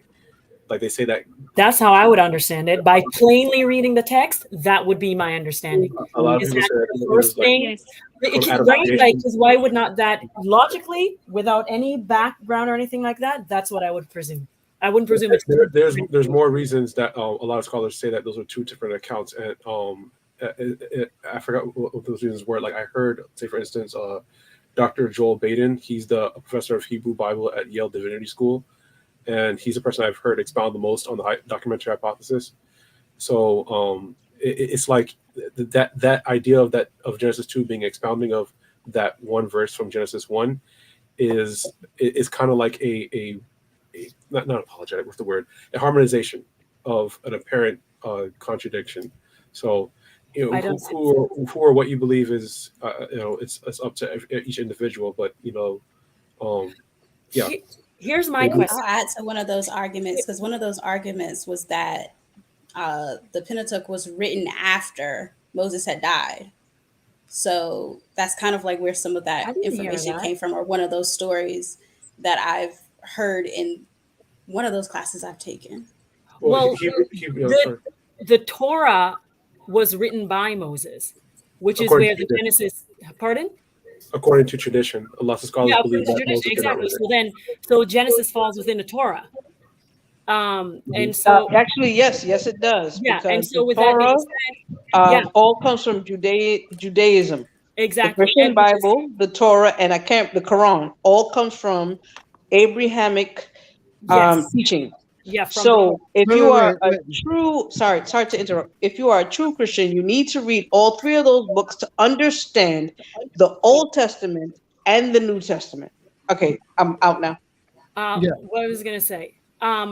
Here's my question though, because we're like, I mean, I get why we're like looking at the Adam and Eve and what have you in terms of trying to figure out the patriarchal underpinnings of the Bible or what have you. But my larger, broader question is, in questioning this, are you themists potentially trying to determine or make like ask a question sort of like of God and like and how he views women or how women are viewed like fundamentally by God, or like does that then invalidate like what is the end goal of of the question in terms of like Well, I don't see. I don't start. I unless I have a stance, I don't start research as a general matter trying to get to a conclusion. I try very desperately to get to the answer that I'm led to based on the research that I do. Okay. And right now, I can admit a ton of confusion Okay. because a scholar that is going to reconcile Genesis 1 with Genesis 2 by saying Genesis 1 is just merely a retelling of the creation that happens in Genesis 2 doesn't make sense when Genesis 2 start out by acknowledging what happened in Genesis 1 as this is God and then God rested. This is what God did. Genesis 2 literally starts out by saying, thus the heavens and earth were, I think, complete, I don't know, in some, and all the hosts in them. And then it goes on to talk about resting. And then it goes on to talk about providing Adam woman in the garden or whatever. So, I mean, you can make the argument. I've seen the argument, but it always went up against the fact that, well, Genesis 2 seems to be a direct continuation of what happened in Genesis 1. So to say Genesis 2 is just some kind of summary of the creation, to me, and I could be wrong, It's does not make it, sense. it Okay. it's not an expansion. There is an expansion. So if you read the verse right after the one that you read about God saying that we should create a companion, it actually talks about God creating all the living things on earth, which was already done. Yeah. So this is not as a separate set of creation or a recreation. So this is not different from what was discussed in the first. This is an expansion of it. No, It's it, no, but it's referring no, back to what was done no, and in the, expanding on it.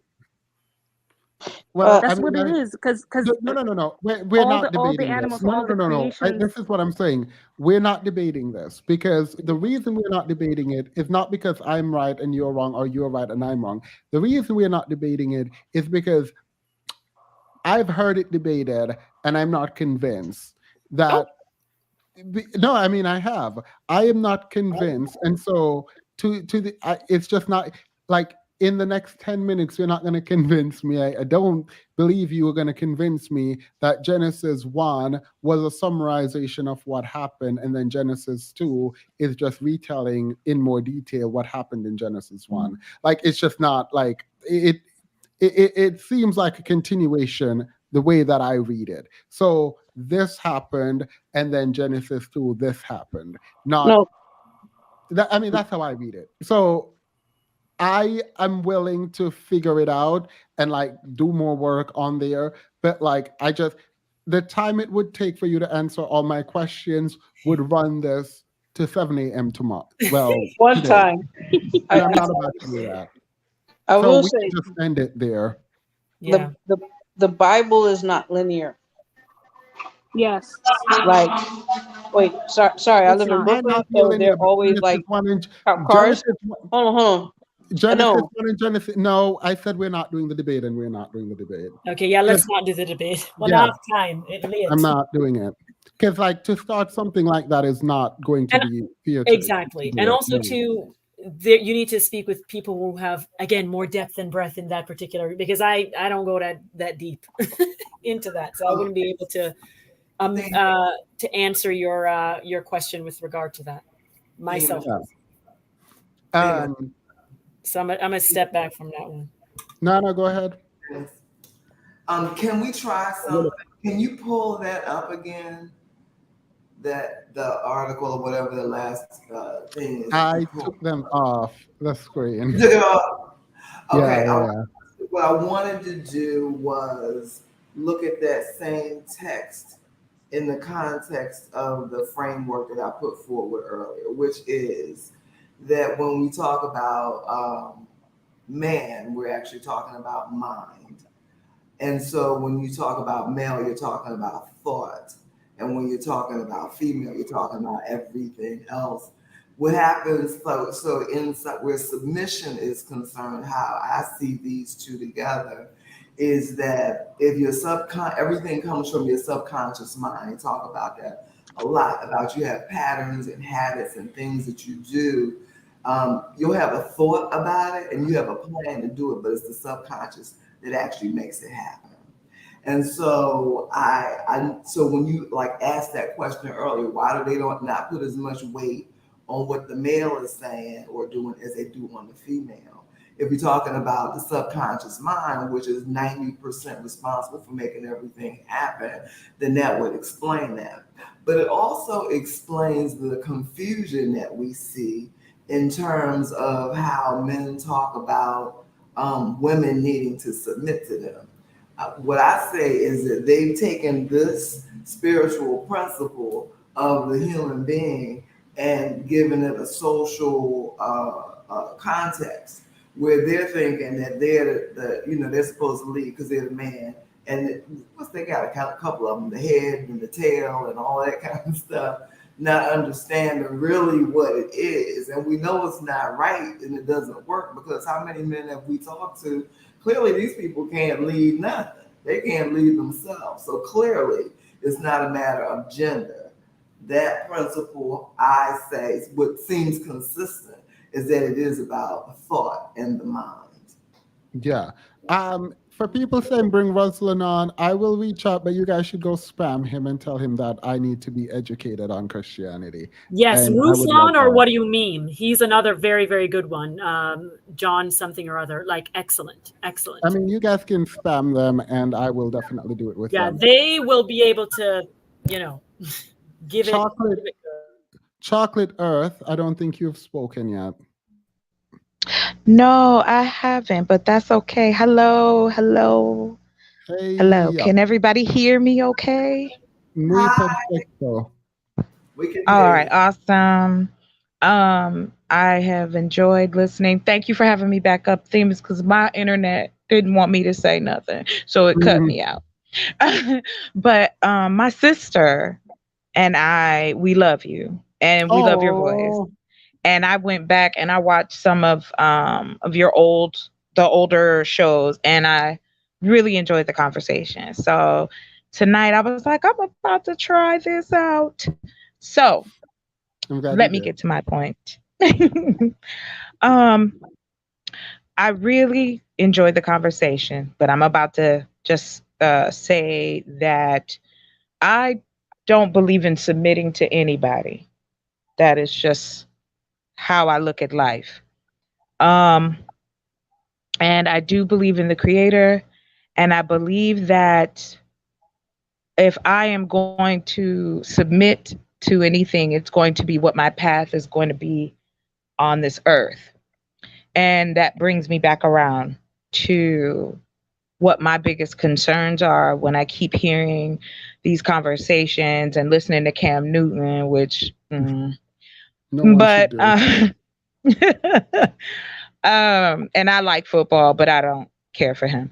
But, men like him though, I've dated, I've heard this conversation for years. My dad used to take me to the barber shop with him, and I would hear some of the most outrageous ideas and thoughts. And that let me know as a young woman going into an adult woman that men don't have a clue about women at all. And there's a lot of speculation where we're concerned. And when I started to come out here on YouTube, so I got on YouTube to work on what I wanted to do and how I wanted to, work with other people and meet like minded people. So I came to the conclusion after several panels of talking to men on this space, on these YouTube streets, because I was called masculine. And the reason I was a separatist, masculine, and one even said I was trying to bring segregation back, which was interesting in itself. um, I asked the question, why can't we build communities? Why aren't we having those conversations? Why do we constantly have to know about what you don't like as a man and that you want to be put on a pedestal in the sense Oh of no, I'm so no, no, no, no, no. sorry. No, no, no, Oh no. no. No, no. I'm literally trolling. I'm with you, but like, did you go on a man's channel and do that? Because you know they're gonna go off now. How Oh dare you no, I tell them to take did. accountability? Yes, yes, I, I did. Yes, I did. I've done it several times. I've had these conversations face to face because the majority of my life I've worked in careers that there were very few women. And so I believe that you should study your opponent. And for me, as a Black woman in this society, who was encouraged to date Black men or marry a Black man, I needed to know how who do I find how do I work this out? Well, during that passage, I gave up. So I left that alone and stopped. But I am concerned about my community. I am concerned about our elderly, the children, the single parents, fathers and mothers. And so that's always been me. I've always been community driven. And so when this discussion comes up of submission and using religious text, whichever one you choose, the top out of the top three, there's flaws just like humans. It's flawed. But if you do it right and if you're not trying to hurt or oppress anyone, I don't have a problem with it. But unfortunately, that's not the truth. That's not what has happened over the years and centuries. And now our community, as people of color in this society, we don't own nothing. We don't have anything. We don't have schools. We don't have hospitals. We don't even have suburbs that are set up or put in place to assist with that. Because how can I submit when I don't even feel safe? I can't go outside anymore at 4 in the morning and walk down the street. I can't Mm-hmm. do that. Mm-hmm. I can barely go out during the day without somebody feeling it necessary to bring their hot breath over to my face and talk to me. And so it got to the place for me where I was just like, if you and I can't have a conversation without you feeling like your ego is being bothered, I can't have a conversation with you. So that's why going back to this submission manosphere lifestyle that, they want to perpetuate. And what's funny to me, and I ask these questions, are you guys happy that the representation of you as men in this community is only your sexual prowess and your wallet? I said, y'all don't value intimacy. You don't value good communication. You don't value these things. And it was always glossed over, or oh, she coming in with all the this and that. And no, I mean, as human beings, you telling me you don't want to hug every now and again? You don't want to actually look at women as human beings, women a as a person.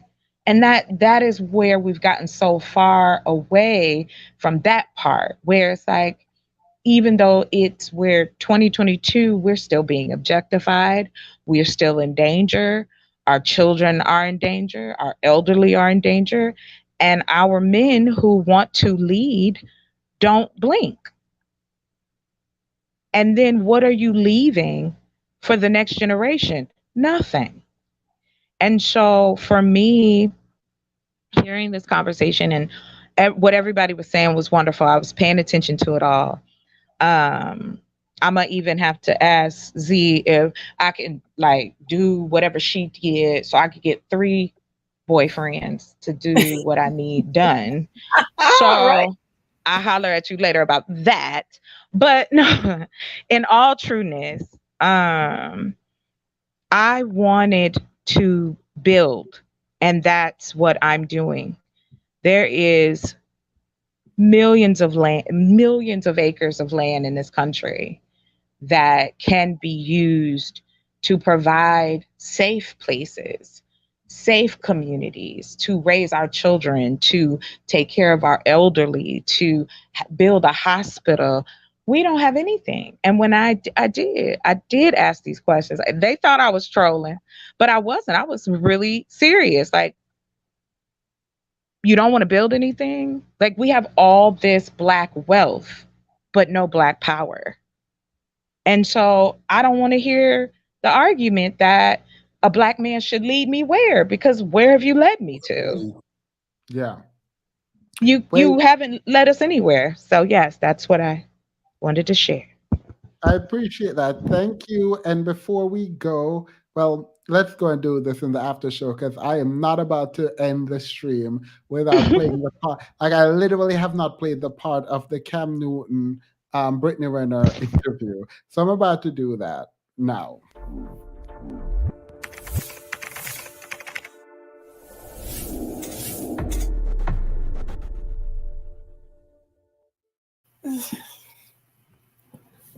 Please.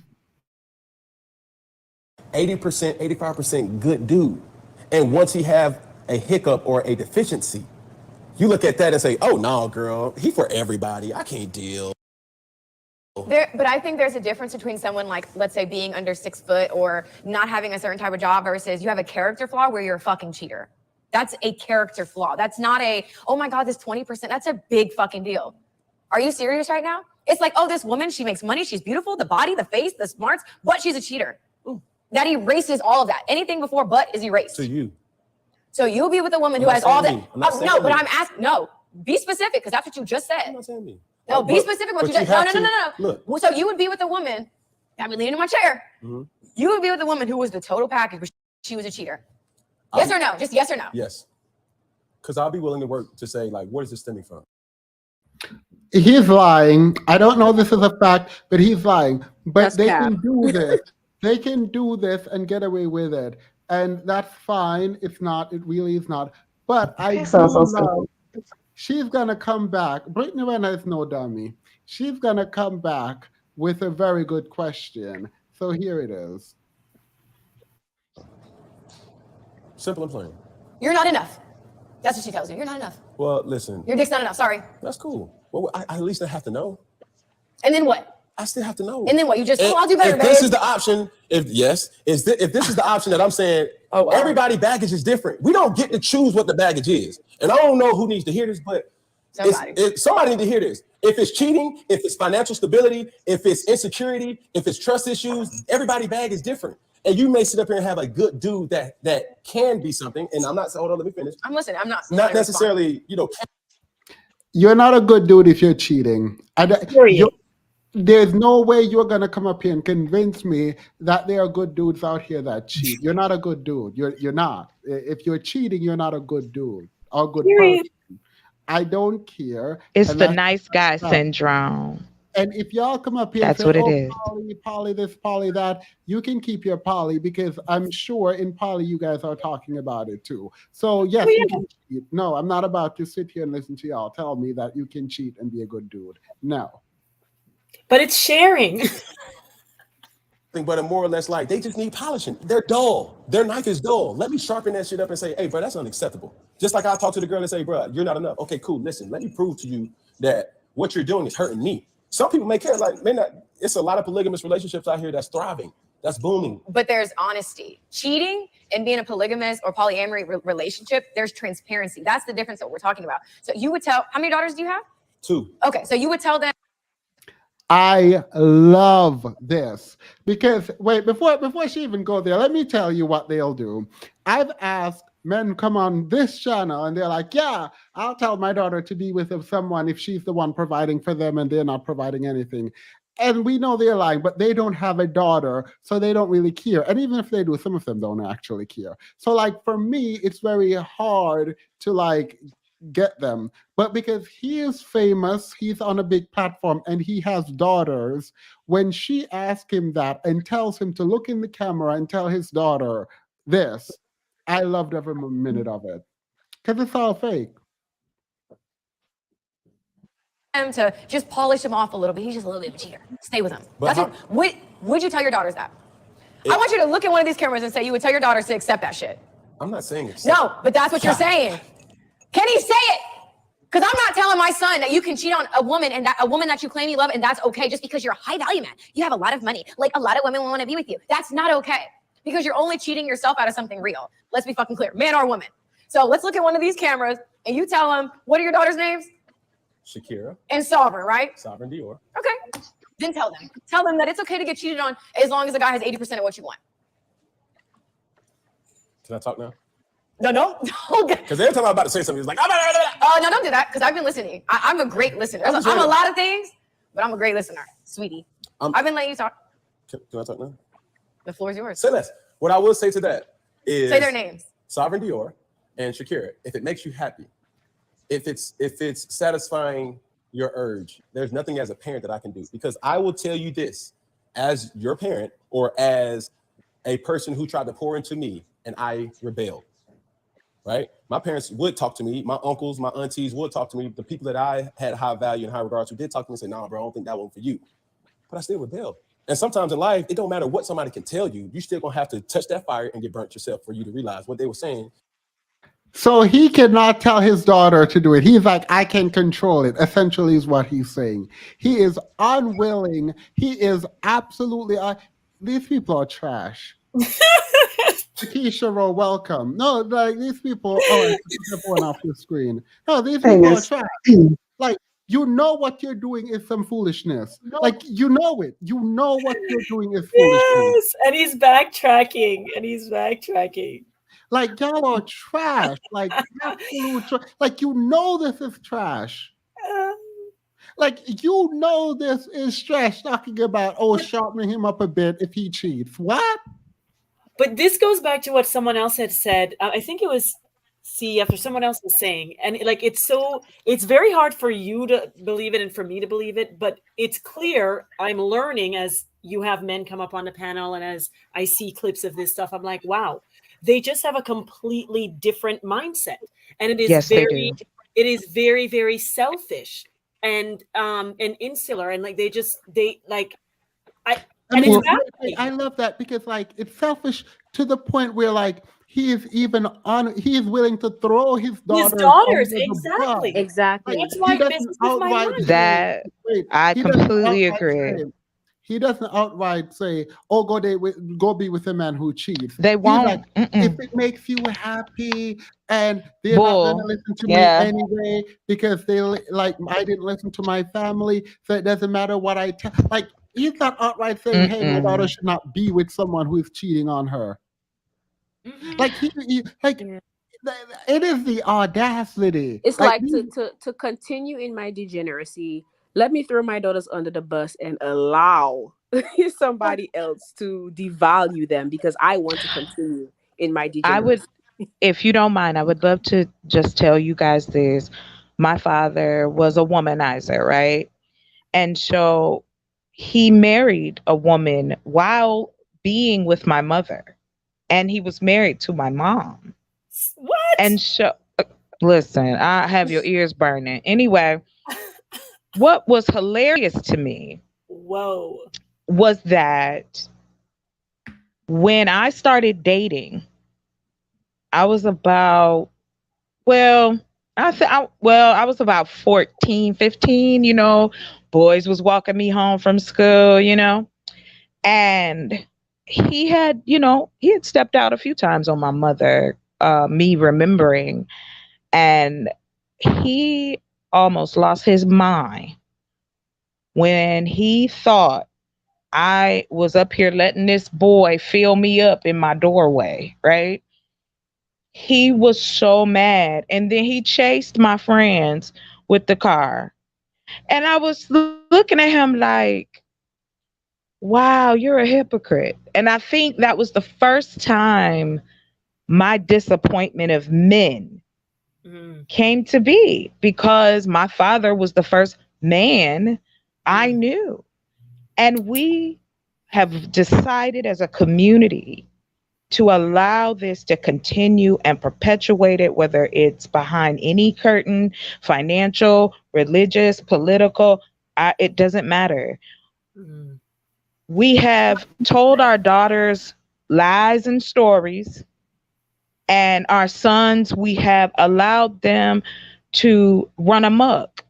When you're telling your son, go and sow your wild oats, but then you're telling your daughter, you got to be a virgin until you get married. Math ain't mathing. That part. And so when it comes to that, and when I see that now, as an, I actually did date. You know what I'm saying? Like it was something that as I got into my 20s, I dated. And it wasn't sleeping around. It was me trying to figure out these different types of personalities. We don't talk to our young women about that. Shoot, some of these older women need a conversation or two. But the sad part about it is this is why you have a lot more women in a particular age group that are like, no, submit to what? Submit that application. Is that what you mean? Submit to the building permits. Is that what you're talking about? Because you got to go talking to me about that. Believe me, I was with a man who wanted to tell me one day he decided, I don't know if he was drinking or if he had fell and stumbled on his head. I don't know. So I knew that I didn't want to be what my mother was for my father. She was Susie Homemaker. I grew up with the Black Donna Reed. If anybody is even old enough to see the reruns or know what I'm talking about, she was one of the first women on TV that showed this dynamic. This a wife stays home and cooks and cleans, but guess what? She also had a maid. And a lot of people don't pay attention to that part when you decide to allow this to be a part of our culture, because that's all we've done. Our culture in Black society in this country is a hosh posh of all kinds of things because we come from so many different places. But the consensus that now all of a sudden these men want to go back to the 50s with this, you need to submit and you need to give the average man. Who's the average man now? Who is Send him he? back to Jim Crow, because I can't. I mean, because I was like, so you want to go back to the 1950s? Okay.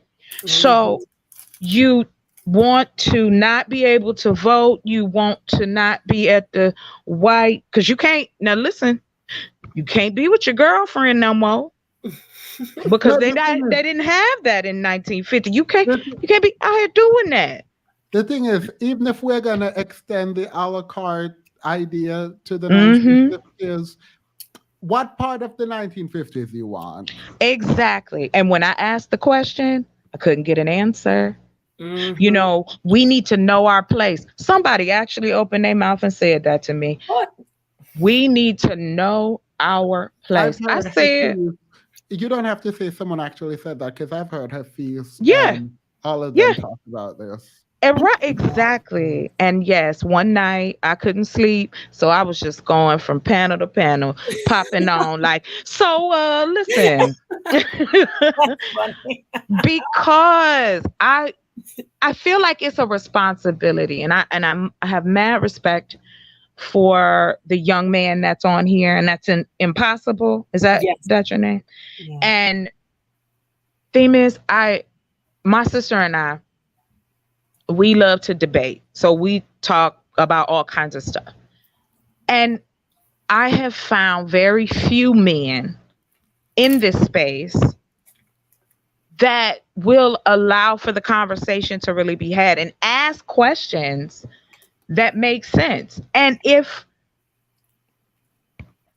that is what we have to have more people, whether you're a woman or a man, to be open to these conversations because our community is in trouble. We are not doing well. And when people tell me things like, well, Jay-Z just opened up a school. No, he didn't. Would you stop? LeBron built a school. No, he didn't build it. He worked with the Akron school system. Stop it. Why do y'all want credit for one guy? It's like all black men go. No, I'm sorry, I'll rephrase that. Not all, but some. Enough to cause a problem. You ask them that question, and that's the first thing they want. Jay-Z opened a school. No, he didn't. And the people that he decided to open a school about Bitcoin.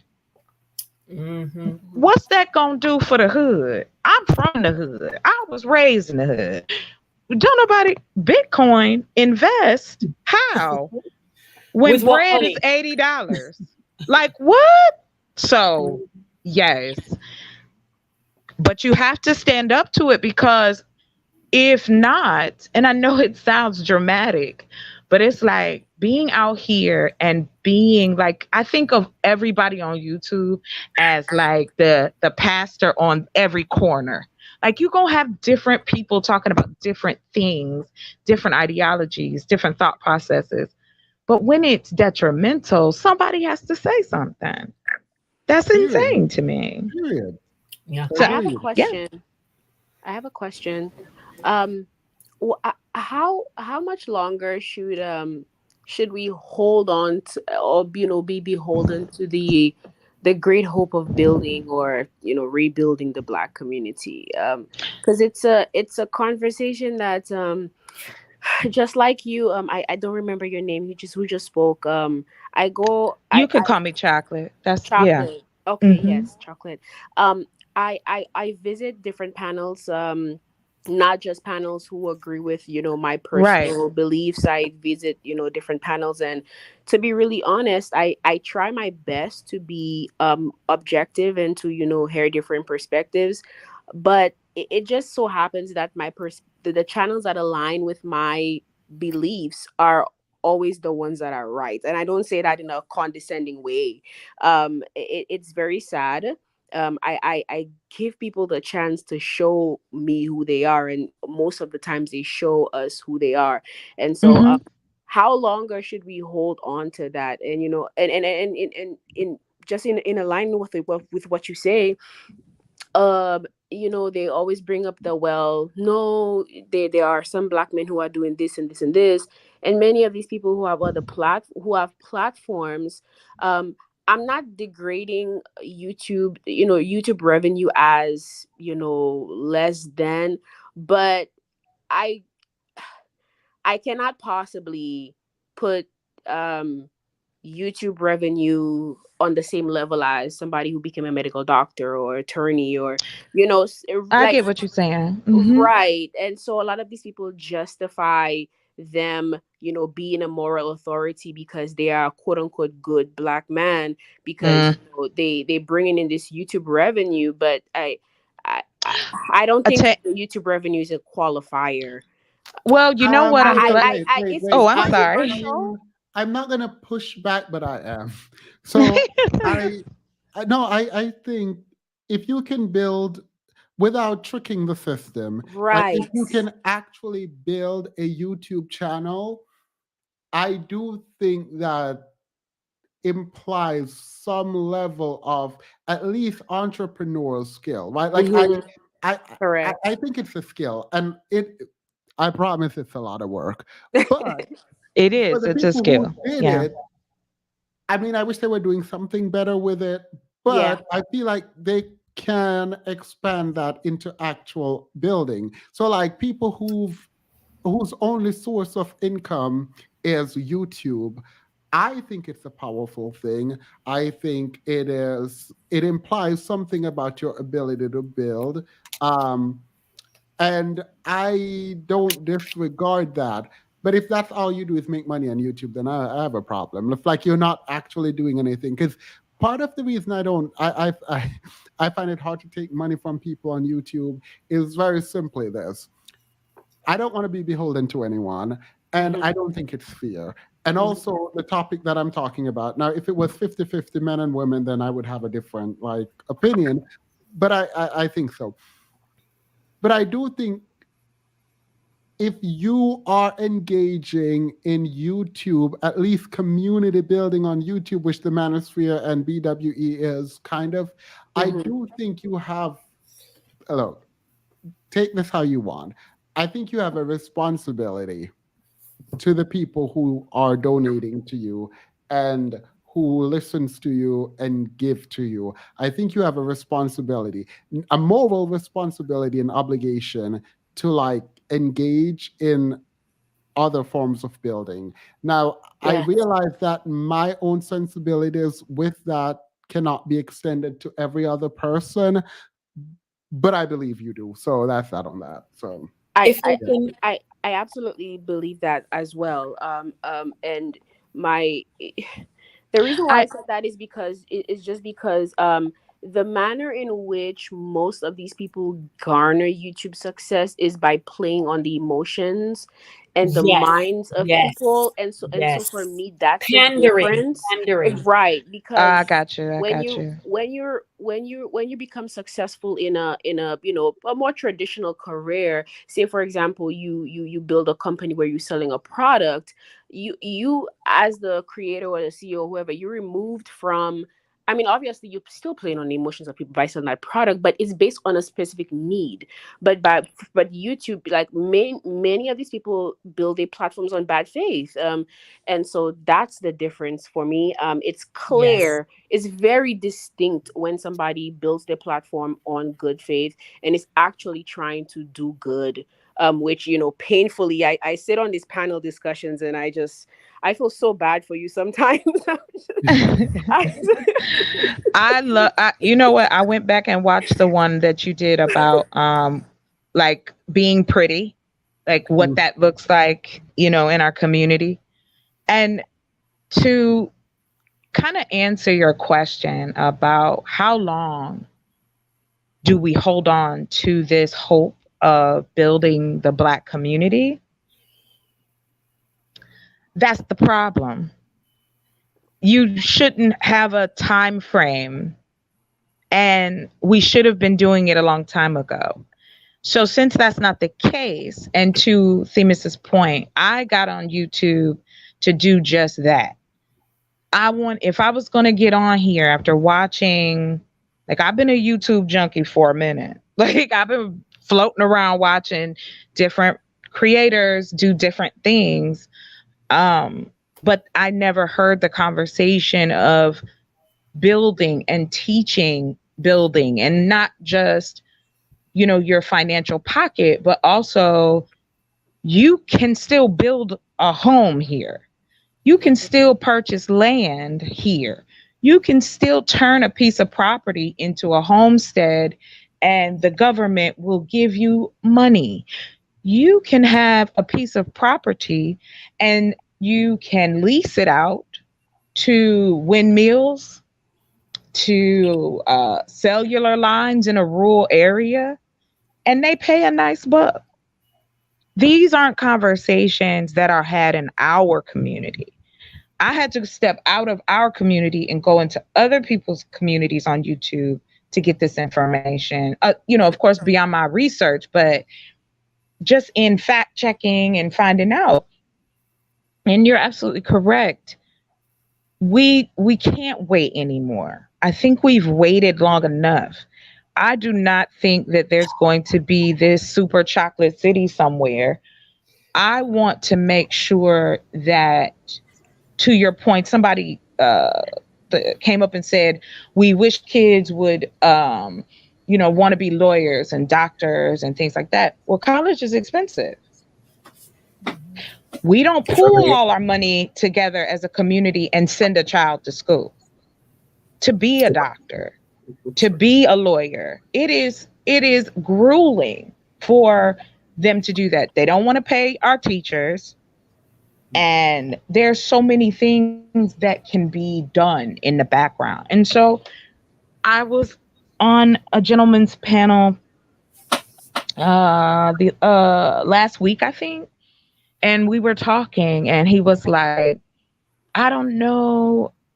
I mean, are they looking for a hero to come and da da da da da?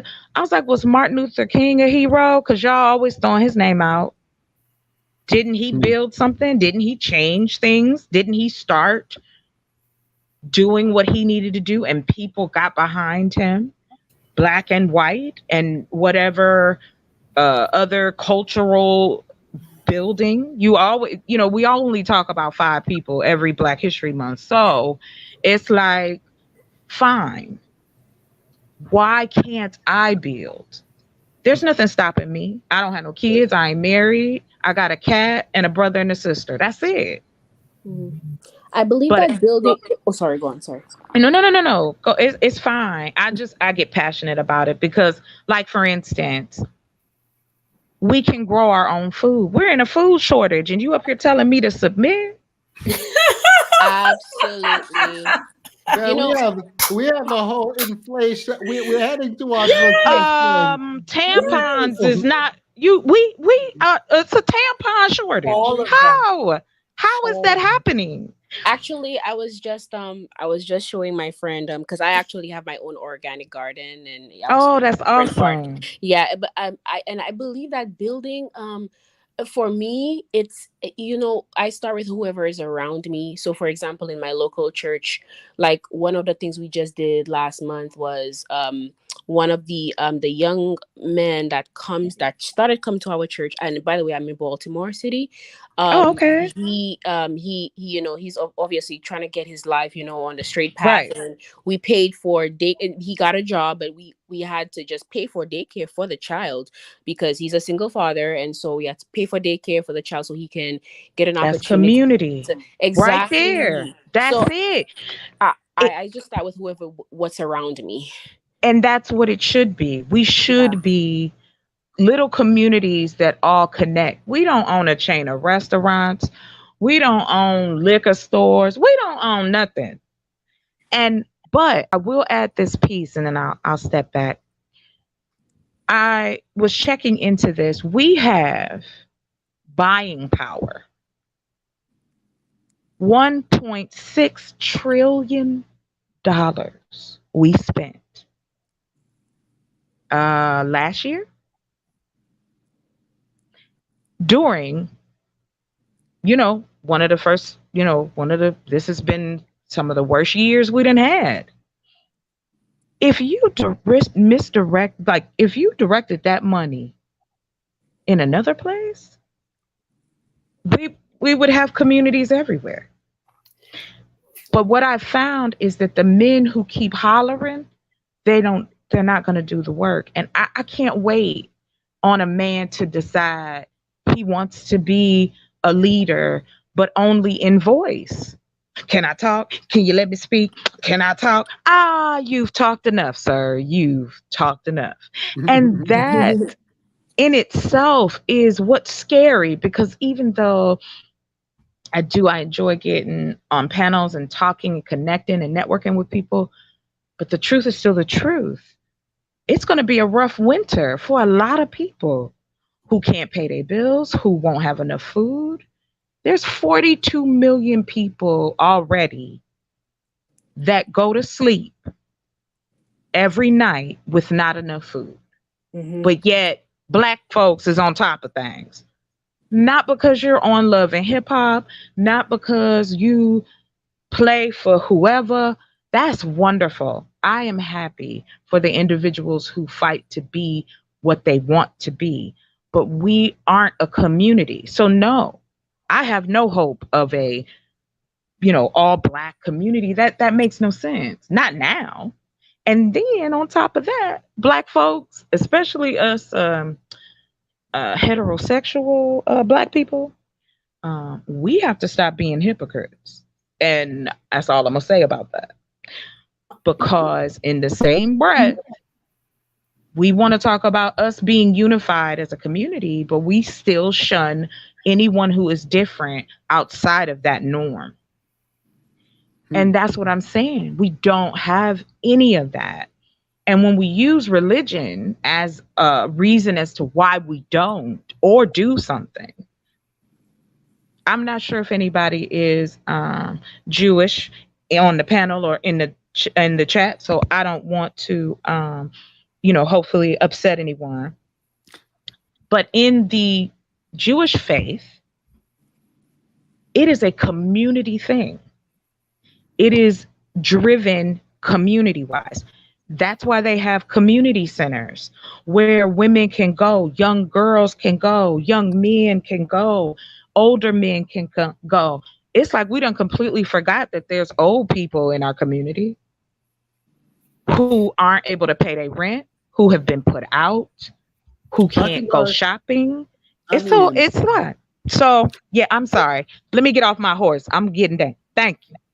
Yeah, at this point, it's like apparently as soon as you hit 35 for women, you've what is it? Hit the wall. You've hit the So- wall. That's what they say. So like Leftovers. these people, like it's just sad. Like honestly, I it's just hit the wall. It is just Amara, take us home.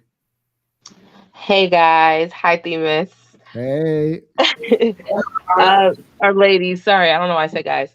But yeah, whoever was just speaking was talking about community, and she was saying like I don't really know how I feel about a Black community. And I was really thinking about this like a while, maybe like 4 or 5 years ago. I think what the Black community needs is a community that's led by people that offer some type of benefit to the people within the community. And when you have that community, you have roles, you have rules and guidelines that the people within the community, it kind of sounds like a cult, but if it's run justly, like with the proper morals, it could be done right. You know what I mean? Like this is how things are going to work so that everybody can feel safe within this community. And then when someone breaks the rules or does anything that is against, the community guidelines, I guess you would say, then you would just shun them from the community and they don't get access to the benefits and the perks within that community. And I feel like if anybody was able to create something like that, it would be like people on this panel. You know what I mean? People will end up coming to the community. Like there's so many resources, so many smart people, so many oh, I'm going through this case. Now I have someone within the community that's going to help me. And this person also helps other attorneys go through school.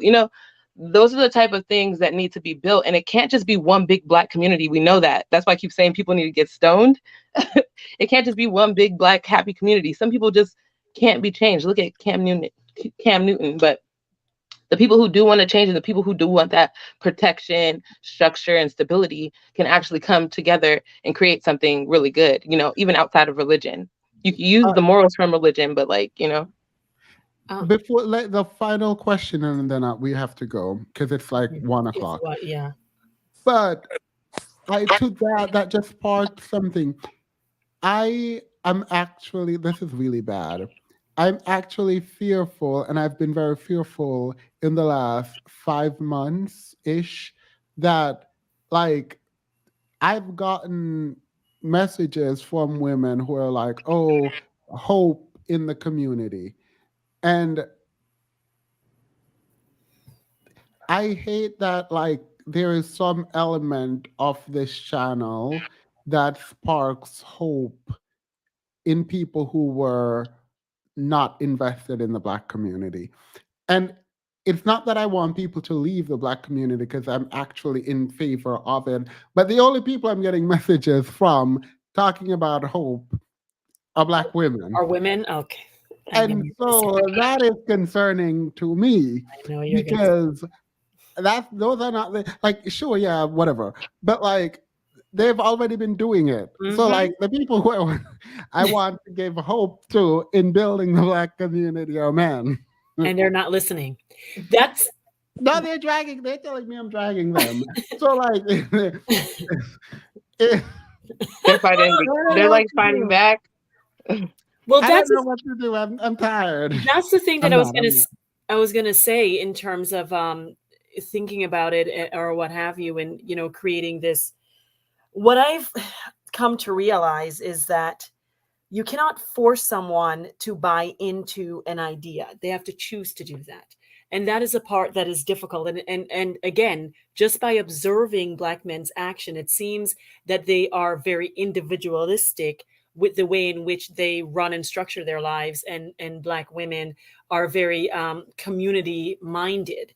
And the thing, like fundamentally speaking, is what I'm observing. And you can see that through their actions. And that is what makes it so difficult, because there's a definite chasm, like a canyon-sized chasm between the mindsets of the Black women and Black men. And it's like, and I do not know I don't think we can bridge that divide, sadly. And that breaks my heart, because the thing is that we are each other's counterpoint, and a house divided against itself cannot stand. And so what I'm seeing, and I'm reluctant to admit, but I can't dismiss the truth of the evidence that's before me, which is that I feel like individual Black people can and are and will be successful, mostly Black women, because they're putting in the effort and the work and the whatever to elevate themselves and get to the next level. And some Black men may do that. But unfortunately, us Black women, we keep holding on to this vision and this hope of like building a uniform, strong Black community, similar to that as how the Jews have done for themselves and their people. But there's a chasm there, like, because Jewish men and Jewish women believe in the same ideals, right? They have full support and belief and trust in one another. But we don't have that in the Black community. And I don't know why exactly that is, but I do see that there is that chasm. And Black women have tried and have tried and have tried, but the Black men are like, yeah, I'm not really with it. Like, I'm just going to do my thing. And when I get my money, I'm going to go Y'all date. need to submit. Yeah. And so it's just like, and I don't know. I don't have an answer for that. Like, I don't know. And I keep like, and this is why people choose to divest, and you cannot blame them, because it's like, you can't force somebody to believe something or think something that they don't want to, nor should you have to either, by the way. Like, I don't want to force nobody to want to do the right thing. I would hope that you would arrive at that conclusion on your own by seeing how other communities are run and how they become successful. It's by working together, not by themselves. Yeah. Well, to your point, yeah, it that's exactly the problem. And I think the mentality of everybody's not going to get on the train, and we got to be okay with waving bye-bye. Yeah, That doesn't mean that there's no good men out here, or that there aren't men who build things or work on, but it's not enough to make a difference. Exactly. And I think a lot of men, and let's just be honest about it. A lot of men, especially Black men in this society, they have decided they call each other names. Oh, you a beta, you a simp, because he cares for his family and built them a house. That's simping. Oh, okay. No, Because it is. Because how dare you try to raise the bar? Exactly. But I want to push back though, because just being on TikTok heavy and seeing the difference, and just seeing the difference from YouTube to TikTok, I'm starting to see a lot, and especially after Kevin Samuels died, I'm seeing a lot more men on like the more, I would say, moral side coming out, speaking up. And I just feel like they were just being overpowered by the negative. But just like a plant, every day you water it and it'll grow. So like, look at Themis, you're growing, and as you grow, you're bringing more men, young Black men, to this side of thinking, and giving them access to women where they can actually interact with us on a way separate from like sexual energy, which is normally the only ways Black men know how to communicate and interact with Black women. So I don't want to say that it can't happen. I want to say this is the beginning of something. You That know, if we could see, keep I know that, Amara. Like I knew that was your stance, and that's what I fear most. Like I I want to say actually fear how can one fear hope? Like how am I fearful that this community will create a hope in women to continue to sacrifice and kneel for a community that disregards them? well, because we have men like you. And so as long as I have access to men who do have, solid thoughts and empathy and, just good morals, I could know that there's something can be done. You know what I mean? Especially being a black woman and seeing how far black women have come, we're not going to turn our back to the ones who are very obviously doing the work. We don't need a lot of black men to create a community. We just need the stronger ones, the more That sound ones. you do know that's not fear, right? Fear to who? You. Right. I was just Or are you trying right. to say like when it comes to dating? No, it's not even dating. It's like the idea that there are some of us out here trying, and like, to be fair, I stopped teaching, and that was due to the pandemic. I still try to engage in the community. I still try to like figure out laws and like write proposed bills or whatever, but like none of that is enough. Like, by and large, and I don't like saying this, by and large, I've watched men after men after men come up on this panel and just prove the point why, like, if, look, if my experience with men on this panel is y'all's experience out in the real world, yeah. girl, I would have been done. No, Yes, it Absolutely, I is. would have It it been is. done. is. Absolutely It They not. don't is. they don't Absolutely not. change. I'm It not Mm-mm. is. about to No, sit no, no, here. no. I'm not. It is the same, but I know that there are some men who come up here and they make sense. So I'm saying my interaction with men out in these streets, right? Yeah, a lot. It's probably like 8 out of 10 of them are trash, but I will meet a good guy at That's number a high nine and number percentage, 10. though. That's a It is. high percentage. It is. And you I'm. know I'm just what? saying. I'm We just don't saying have that's our that inkling of own. hope. But Here's the that's what next I'm scenario saying. too. Here's the The next. hope is one day that these men are one day just like the Wiz. I don't know who grew up and saw the Wiz, but that they all going the rain gonna come and all the retardedness. Oh, excuse my language. All of the specialness is Foolishness. going to melt Away. off. No, Well, wait, no. wait. Let me say this, and we can end. If y'all are out here getting hope, I'm going to have to continue to talk to men because I can't be divesting while y'all are investing. 'Cause What? the You way, are Okay, look, awesome. I but I don't love your understand. personality. But I I don't love it. understand though, because how I'm trying to explain it is not like investing. I think it is still divesting, but like building the community for like, do we all plan on having children? Like, we're still gonna have a generation. We're still gonna have a generation after us. That's how I see it. So at the end of the day, even if it's a small, right now, my community is my family. Like my goal is to get a cul-de-sac and have my whole family on a block. And you can do that. And you Right, can and I do could do that. that. But there all are Hmm. right, also wait, ways wait, where wait, wait. I'm gonna think out loud because I literally went on vacation, came back with a renewed sense of self where I'm like, look, if these men come on and start acting a fool, I'm just gonna pull out my phone and do something else. Because I'm not about to sit here and pretend like I I'm know engaging that's right. with my Right. like I'm not doing it. But Good for you. no, no, no, no, but this is changing my perspective a little. Really? How? I'm No, interested. Here's my no, question to you. wait, no, no. There is a natural flow that is happening, and Amara is explaining something that I've been very fearful of. And the fear is when I saw my channel move from like 30% women to 50 to 80 to now 90, I'm like, all right, this is cute. I'm here for it. But then my worry is, wait, so if women are the ones listening to me, and I'm talking about community, and I'm thinking about, so thinking out loud in a lot of ways, how we better the community and what are the issues in the community which ultimately leads to black men for the most part.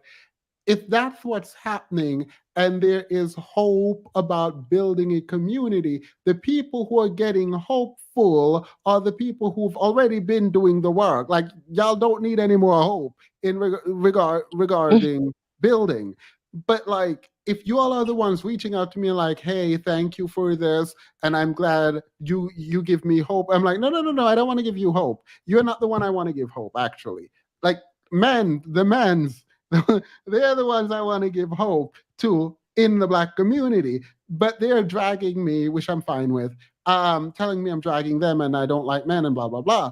So like, I just, because like I literally am like, okay, I'm let me just have good conversation with women and men who are willing to like be able to communicate. Like, that's literally what I came, like I literally came back with the notion that I'm only going to speak with people who I think have the ability to continue the conversation. But if y'all are investing in community and caring about the community, I'm here for it. But if that community includes the collective of like everyone, then I can't just shut down men. I'm gonna have to do my part in the conversation. Like, I'm going to, and I mean it's very annoying because like these people just go in circles and not really listen, and it's very difficult to communicate. Not that I don't want to; it is very difficult to communicate with these I people. don't think you need to communicate to them. I like what I'm speaking about has nothing to do with them. I said at the beginning, I think something like this should have to do more with our morals. Like if you don't fit into the, um, you know, just I don't know how to explain it, but if you Trying to don't fit into build a like community with I mean, if I'm supposed to not, if we are going to say, okay, let's only take those who are able to go. You said small pockets of community, and so Mhm. that's good because we're gonna be leaving a lot of people. No, Yeah, that's the right. intention. That's the Exactly. intention. Yes, I'm because I literally think. Go ahead. I'm so sorry. I was gonna say I'm literally trying to start a I already do the end period poverty to bring free tampons and all that stuff to the black community. Now I'm trying to teach women how to shoot. I got guns like 3 years ago, and I've been practicing ever since. Just weapon safety weapon. I went today with a couple of friends. Awesome. I went today with a couple of friends, a guy and a girl, and they're both like, you could tell that they have their head on straight and they want to do better. And those type of things, I'm saying within our communities, we can Mm-hmm. actually better our own people and kind of take them with me take them with us. And if they ain't ready to go, leave them behind and don't even explain yourself. Like there's no time for that. If you don't understand that we're at a rush, in a race for Yes. time with Yes, every we are. other race, then I can't explain it to you. Read a book because nobody explained it to me. I figured it out and I don't have two heads. So that's how I feel. All Well, it's right, like you well, opened your mind. Go ahead. Oh, and I just wanted to say this. I grow food. And so I would love to talk to you, young lady, if you Yeah, working see, with teach us the. how to grow. Yes. Yes, that's I what my started to. I have some yes. habaneros in the Yeah. backyard, some bell peppers, but I'm practicing. I'm trying to teach myself too. I That's will. because we have been into the last point on the biblical sense in believing that there is a creator. And when I say that, I mean an entity, not a man, not a woman, not male, not female, just creator. We are creators. We have the ability to create, just like Themis creates the energy in the room, just like anybody does. When you go outside, it, it's all we're all connected, even if we don't want to be. We are all connected and have the ability. We don't have to wait on someone to give us the green light to build something that our future generations will go, okay, this is what they've done before to keep sustaining us. then let's keep going. And that's what you do. Whether you have children or not, whether you're married or not, whatever you identify as, however, it should not matter. All that should matter is that we are building a foundation. And earlier, someone made a point, and I believe that was Truth Teller. I'm not sure, but to what she said, and it made me think about when you can look out and see what's happening in this world and still in your community, and you can lay your head down every night and you're okay with it, it doesn't bother you. And that's how these men that are perpetuating this, just like, to that point, it is going to probably be a lot of women who will be the pioneers of what we do next. And that's all we need to focus on, is getting the foundation. We can't be a community as an all black community because we don't have a foundation for that. That's gone.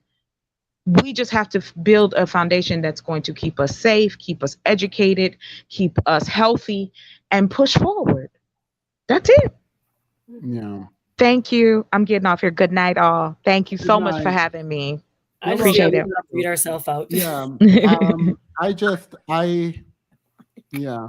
I mean, even thinking about like the Black men's mentorship thing that I was trying to do on here, it would have been free, by the way.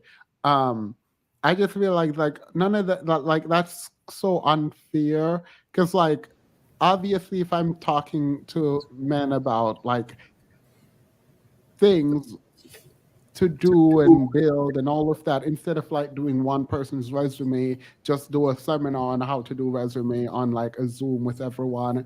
And it's just like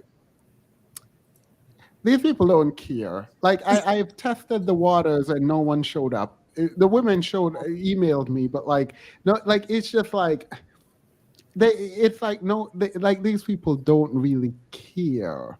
And I've extended mentorship to men who've come onto this channel. They've never reached back out. And whenever I extended, I'll ask if these women need help with something. They always show up in more numbers than I can count. And so it's just like it's a very different response. And I've chalked it up to the algorithm. But it's just like it's just a very strange reality to like look face to face anecdotally at what the stats say generally, like you know what I mean, like it's like It's very disheartening, I have to say. It's a It's really hard very. pill to swallow. I agree.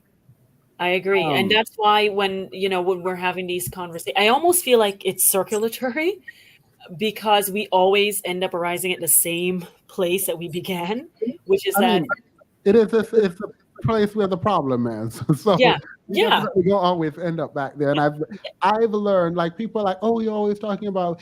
First of all, if I'm talking about the black community and you're mad, sounds like a you problem, not a me problem. You can divest. I could, girl, no. But like I don't. It doesn't bother me now that relationships keep coming up because I want to move beyond it, but I'm not about to sort of synthetically move beyond it. Like if it doesn't feel organic, I'm not doing it. So, I mean, it's just really interesting. It's really sad. But I actually came back with like I don't care attitude. I even blocked Dean. like, oh my god. But now I have to kind of rethink because, like, I don't think No, it. keep them blocked. They have to find a way around it. Oh yeah, no, he's fine. Like I'm not gonna. I'm not. I don't It's know. You just make this a decision. circle I don't get 9 times out of 10 because I usually agree with Thema. Yeah. So, anywho, I'm going to try to figure it out, but like, I'm not about to sit here and have a 5 hour long conversation with someone who is going to require me to break down their own argument to them before they can even speak. Like, I can't do that. Yeah. Yeah. In I have any one case, ask. I have one ask. I am really interested in that what the concept that Amara brought up, and just practicalities, some steps, or some just action items. I'm a project manager in pharmaceuticals by career, so I like problem solving, and so just actual steps and actions that we can start taking, channels that we can grow and learn from. I was on vitamins channel, I think, and I was looking at a stream with her, and I forget the lady. They were talking about health and wellness, and that was just so awesome. And it was not health and wellness, for the male gaze. It was just health and wellness so I can be the best version of I think that was myself. with Tiff, right? Yes, yes, yes. That was so beautiful. And I mean, you can tell it was out of good faith. It was nurturing. It was uplifting. It was like a girls' corner chat situation, and growing our food. I'm just interested in just hearing some, practical steps you can take. Yep. May I say one Right. last thing Go before? ahead. You close us out, Yeah, Impossible. I was just gonna say that when I heard Amara speaking about all the things that she does to try to proactively community build, it brought back to my mind the organization that I'm a part of here in Miami, Florida. Well, there's a chapter of it here in Miami, Florida. There's an organization called Black Men Build. It's an organization that I came across on social media, and also a friend of mine had invited me out to it. Like every second and fourth Monday, say for instance, they have a men's circle, which is basically a space for the men of the community to gather together to speak about our experience as men, our interaction between our masculinity and several different topics of societal importance. And yeah, I mean, like I feel like that it is an example of a coalition of Black men who are definitely interested in building a community. Like on the values pledge page, it says we are Black men organizing each other to serve our communities, to be students of history, to be critical thinkers, truth tellers, and teachers in the present, and to develop the social, economic, political, and spiritual tools necessary to evolve and secure a Black future. Um, and part of the values pledge is that we are bonded with Black women and all people and all Black people, excuse me, in the fight for true freedom. So, um, I believe it was Amara that was referencing it. Like, I think there are much more Black men than perhaps some people notice uh, that definitely have been pushing back against uh, Can you broken. invite them on the panel? Sure, Invite no, them to. and that's I think that's part of my fault that I just haven't been as proactively involved here on Themes channel, and also with the Black Lives not Black Lives, but the Black Men Build chapter that I'm a part of, just because of my own personal issues going on at home. But so yeah, no, I think that they would probably be interested in probably dropping in to a live stream or two. I would like that because I just got a long message from a man who is saying I should do a panel on Black men's mental health and we should talk about building and stuff like that because he would be down. I'm actually Yeah, quite that's what I surprised. was gonna say. That's crazy. Go ahead. I'm Yeah, listening. Sorry. I mean, I'm quite surprised by this. And I mean, I am willing to host. I mean, I probably, if it's a mental health thing, I probably should find a therapist who is willing to come on to do that. Um, but I mean, I am down. I feel like we have, as a community, use a ton of resource in the way of trying to help men, and we have become kind of ungrateful. We expect the help but become ungrateful with it. And so like Dean, for example, would come on people's channel and say, oh, there's not a lot of resource for Black men, but there's so many for Black women. And like most of my life there's been like some kind of program for Black men, and building up Black men. And I look, I'm willing to go on this journey, but the first time I feel some foolishness, I'm shutting it down. So like, I mean, I'm willing to talk because we did have a men's panel once before, and it was, I mean, with the exception of one man on there, it went really well. And then So you just drop the one man that's acting. Don't shut the whole system down. You just shut down that one guy. Be like, he's not allowed in here anymore. yeah, Be like, but that's the security. thing though. Like, if I curate men who come in, I can create this very fake reality of what black manhood is, and it's just all positive and great, right? But like, it's I don't think it's a fair representation if I start censoring in that way. So I'm like thinking, I just think that you have good enough judgment to be able to do that. You know what I mean? That's just where I'm coming from with it.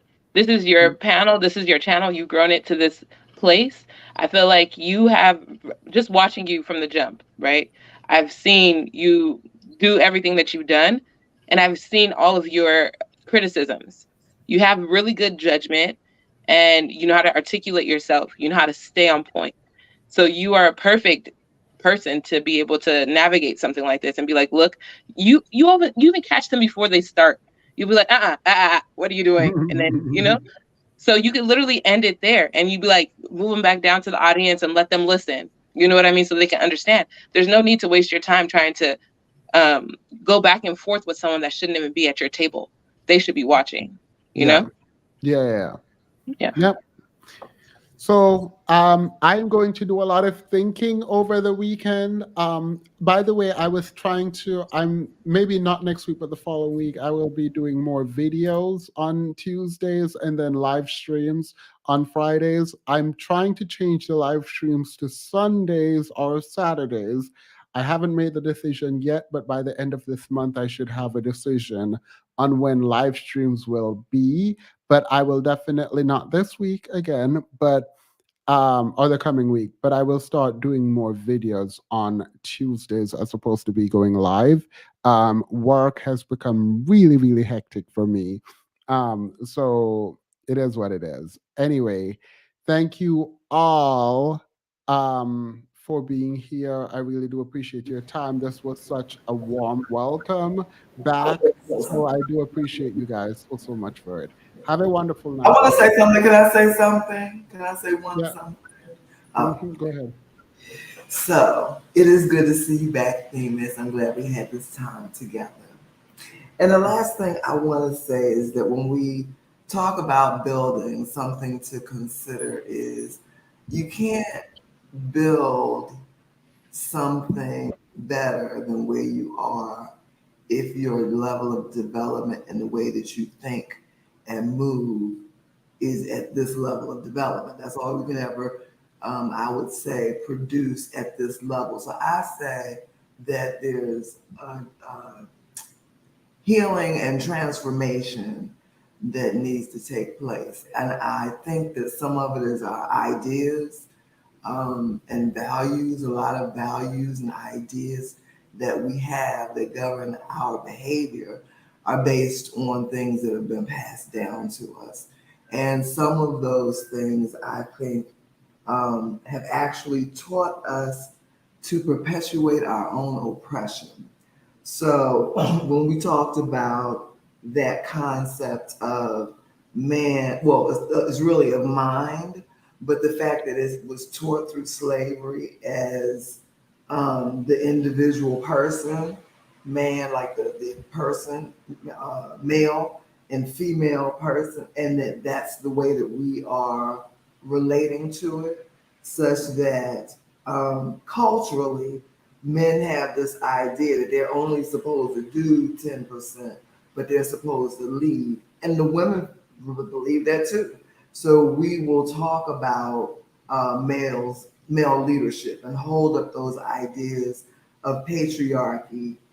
And when we talk about building, and somebody was saying a house divided among itself cannot grow, one of the dynamics that we have is we have Black men. They see themselves, some people, like I was saying earlier, when people read this concept in the Bible, they get this concept, they interpret it in this way, as the man or the male or thought, the word being a slave master, and then the emotion, the subconscious being female and a slave. We are absolutely seeing that idea play out in our relationships. The way that men talk about it, the way that they talk about us, our whole concept around it. And clearly, what we have is chaos. I think we want better. We want to get out of the chaos.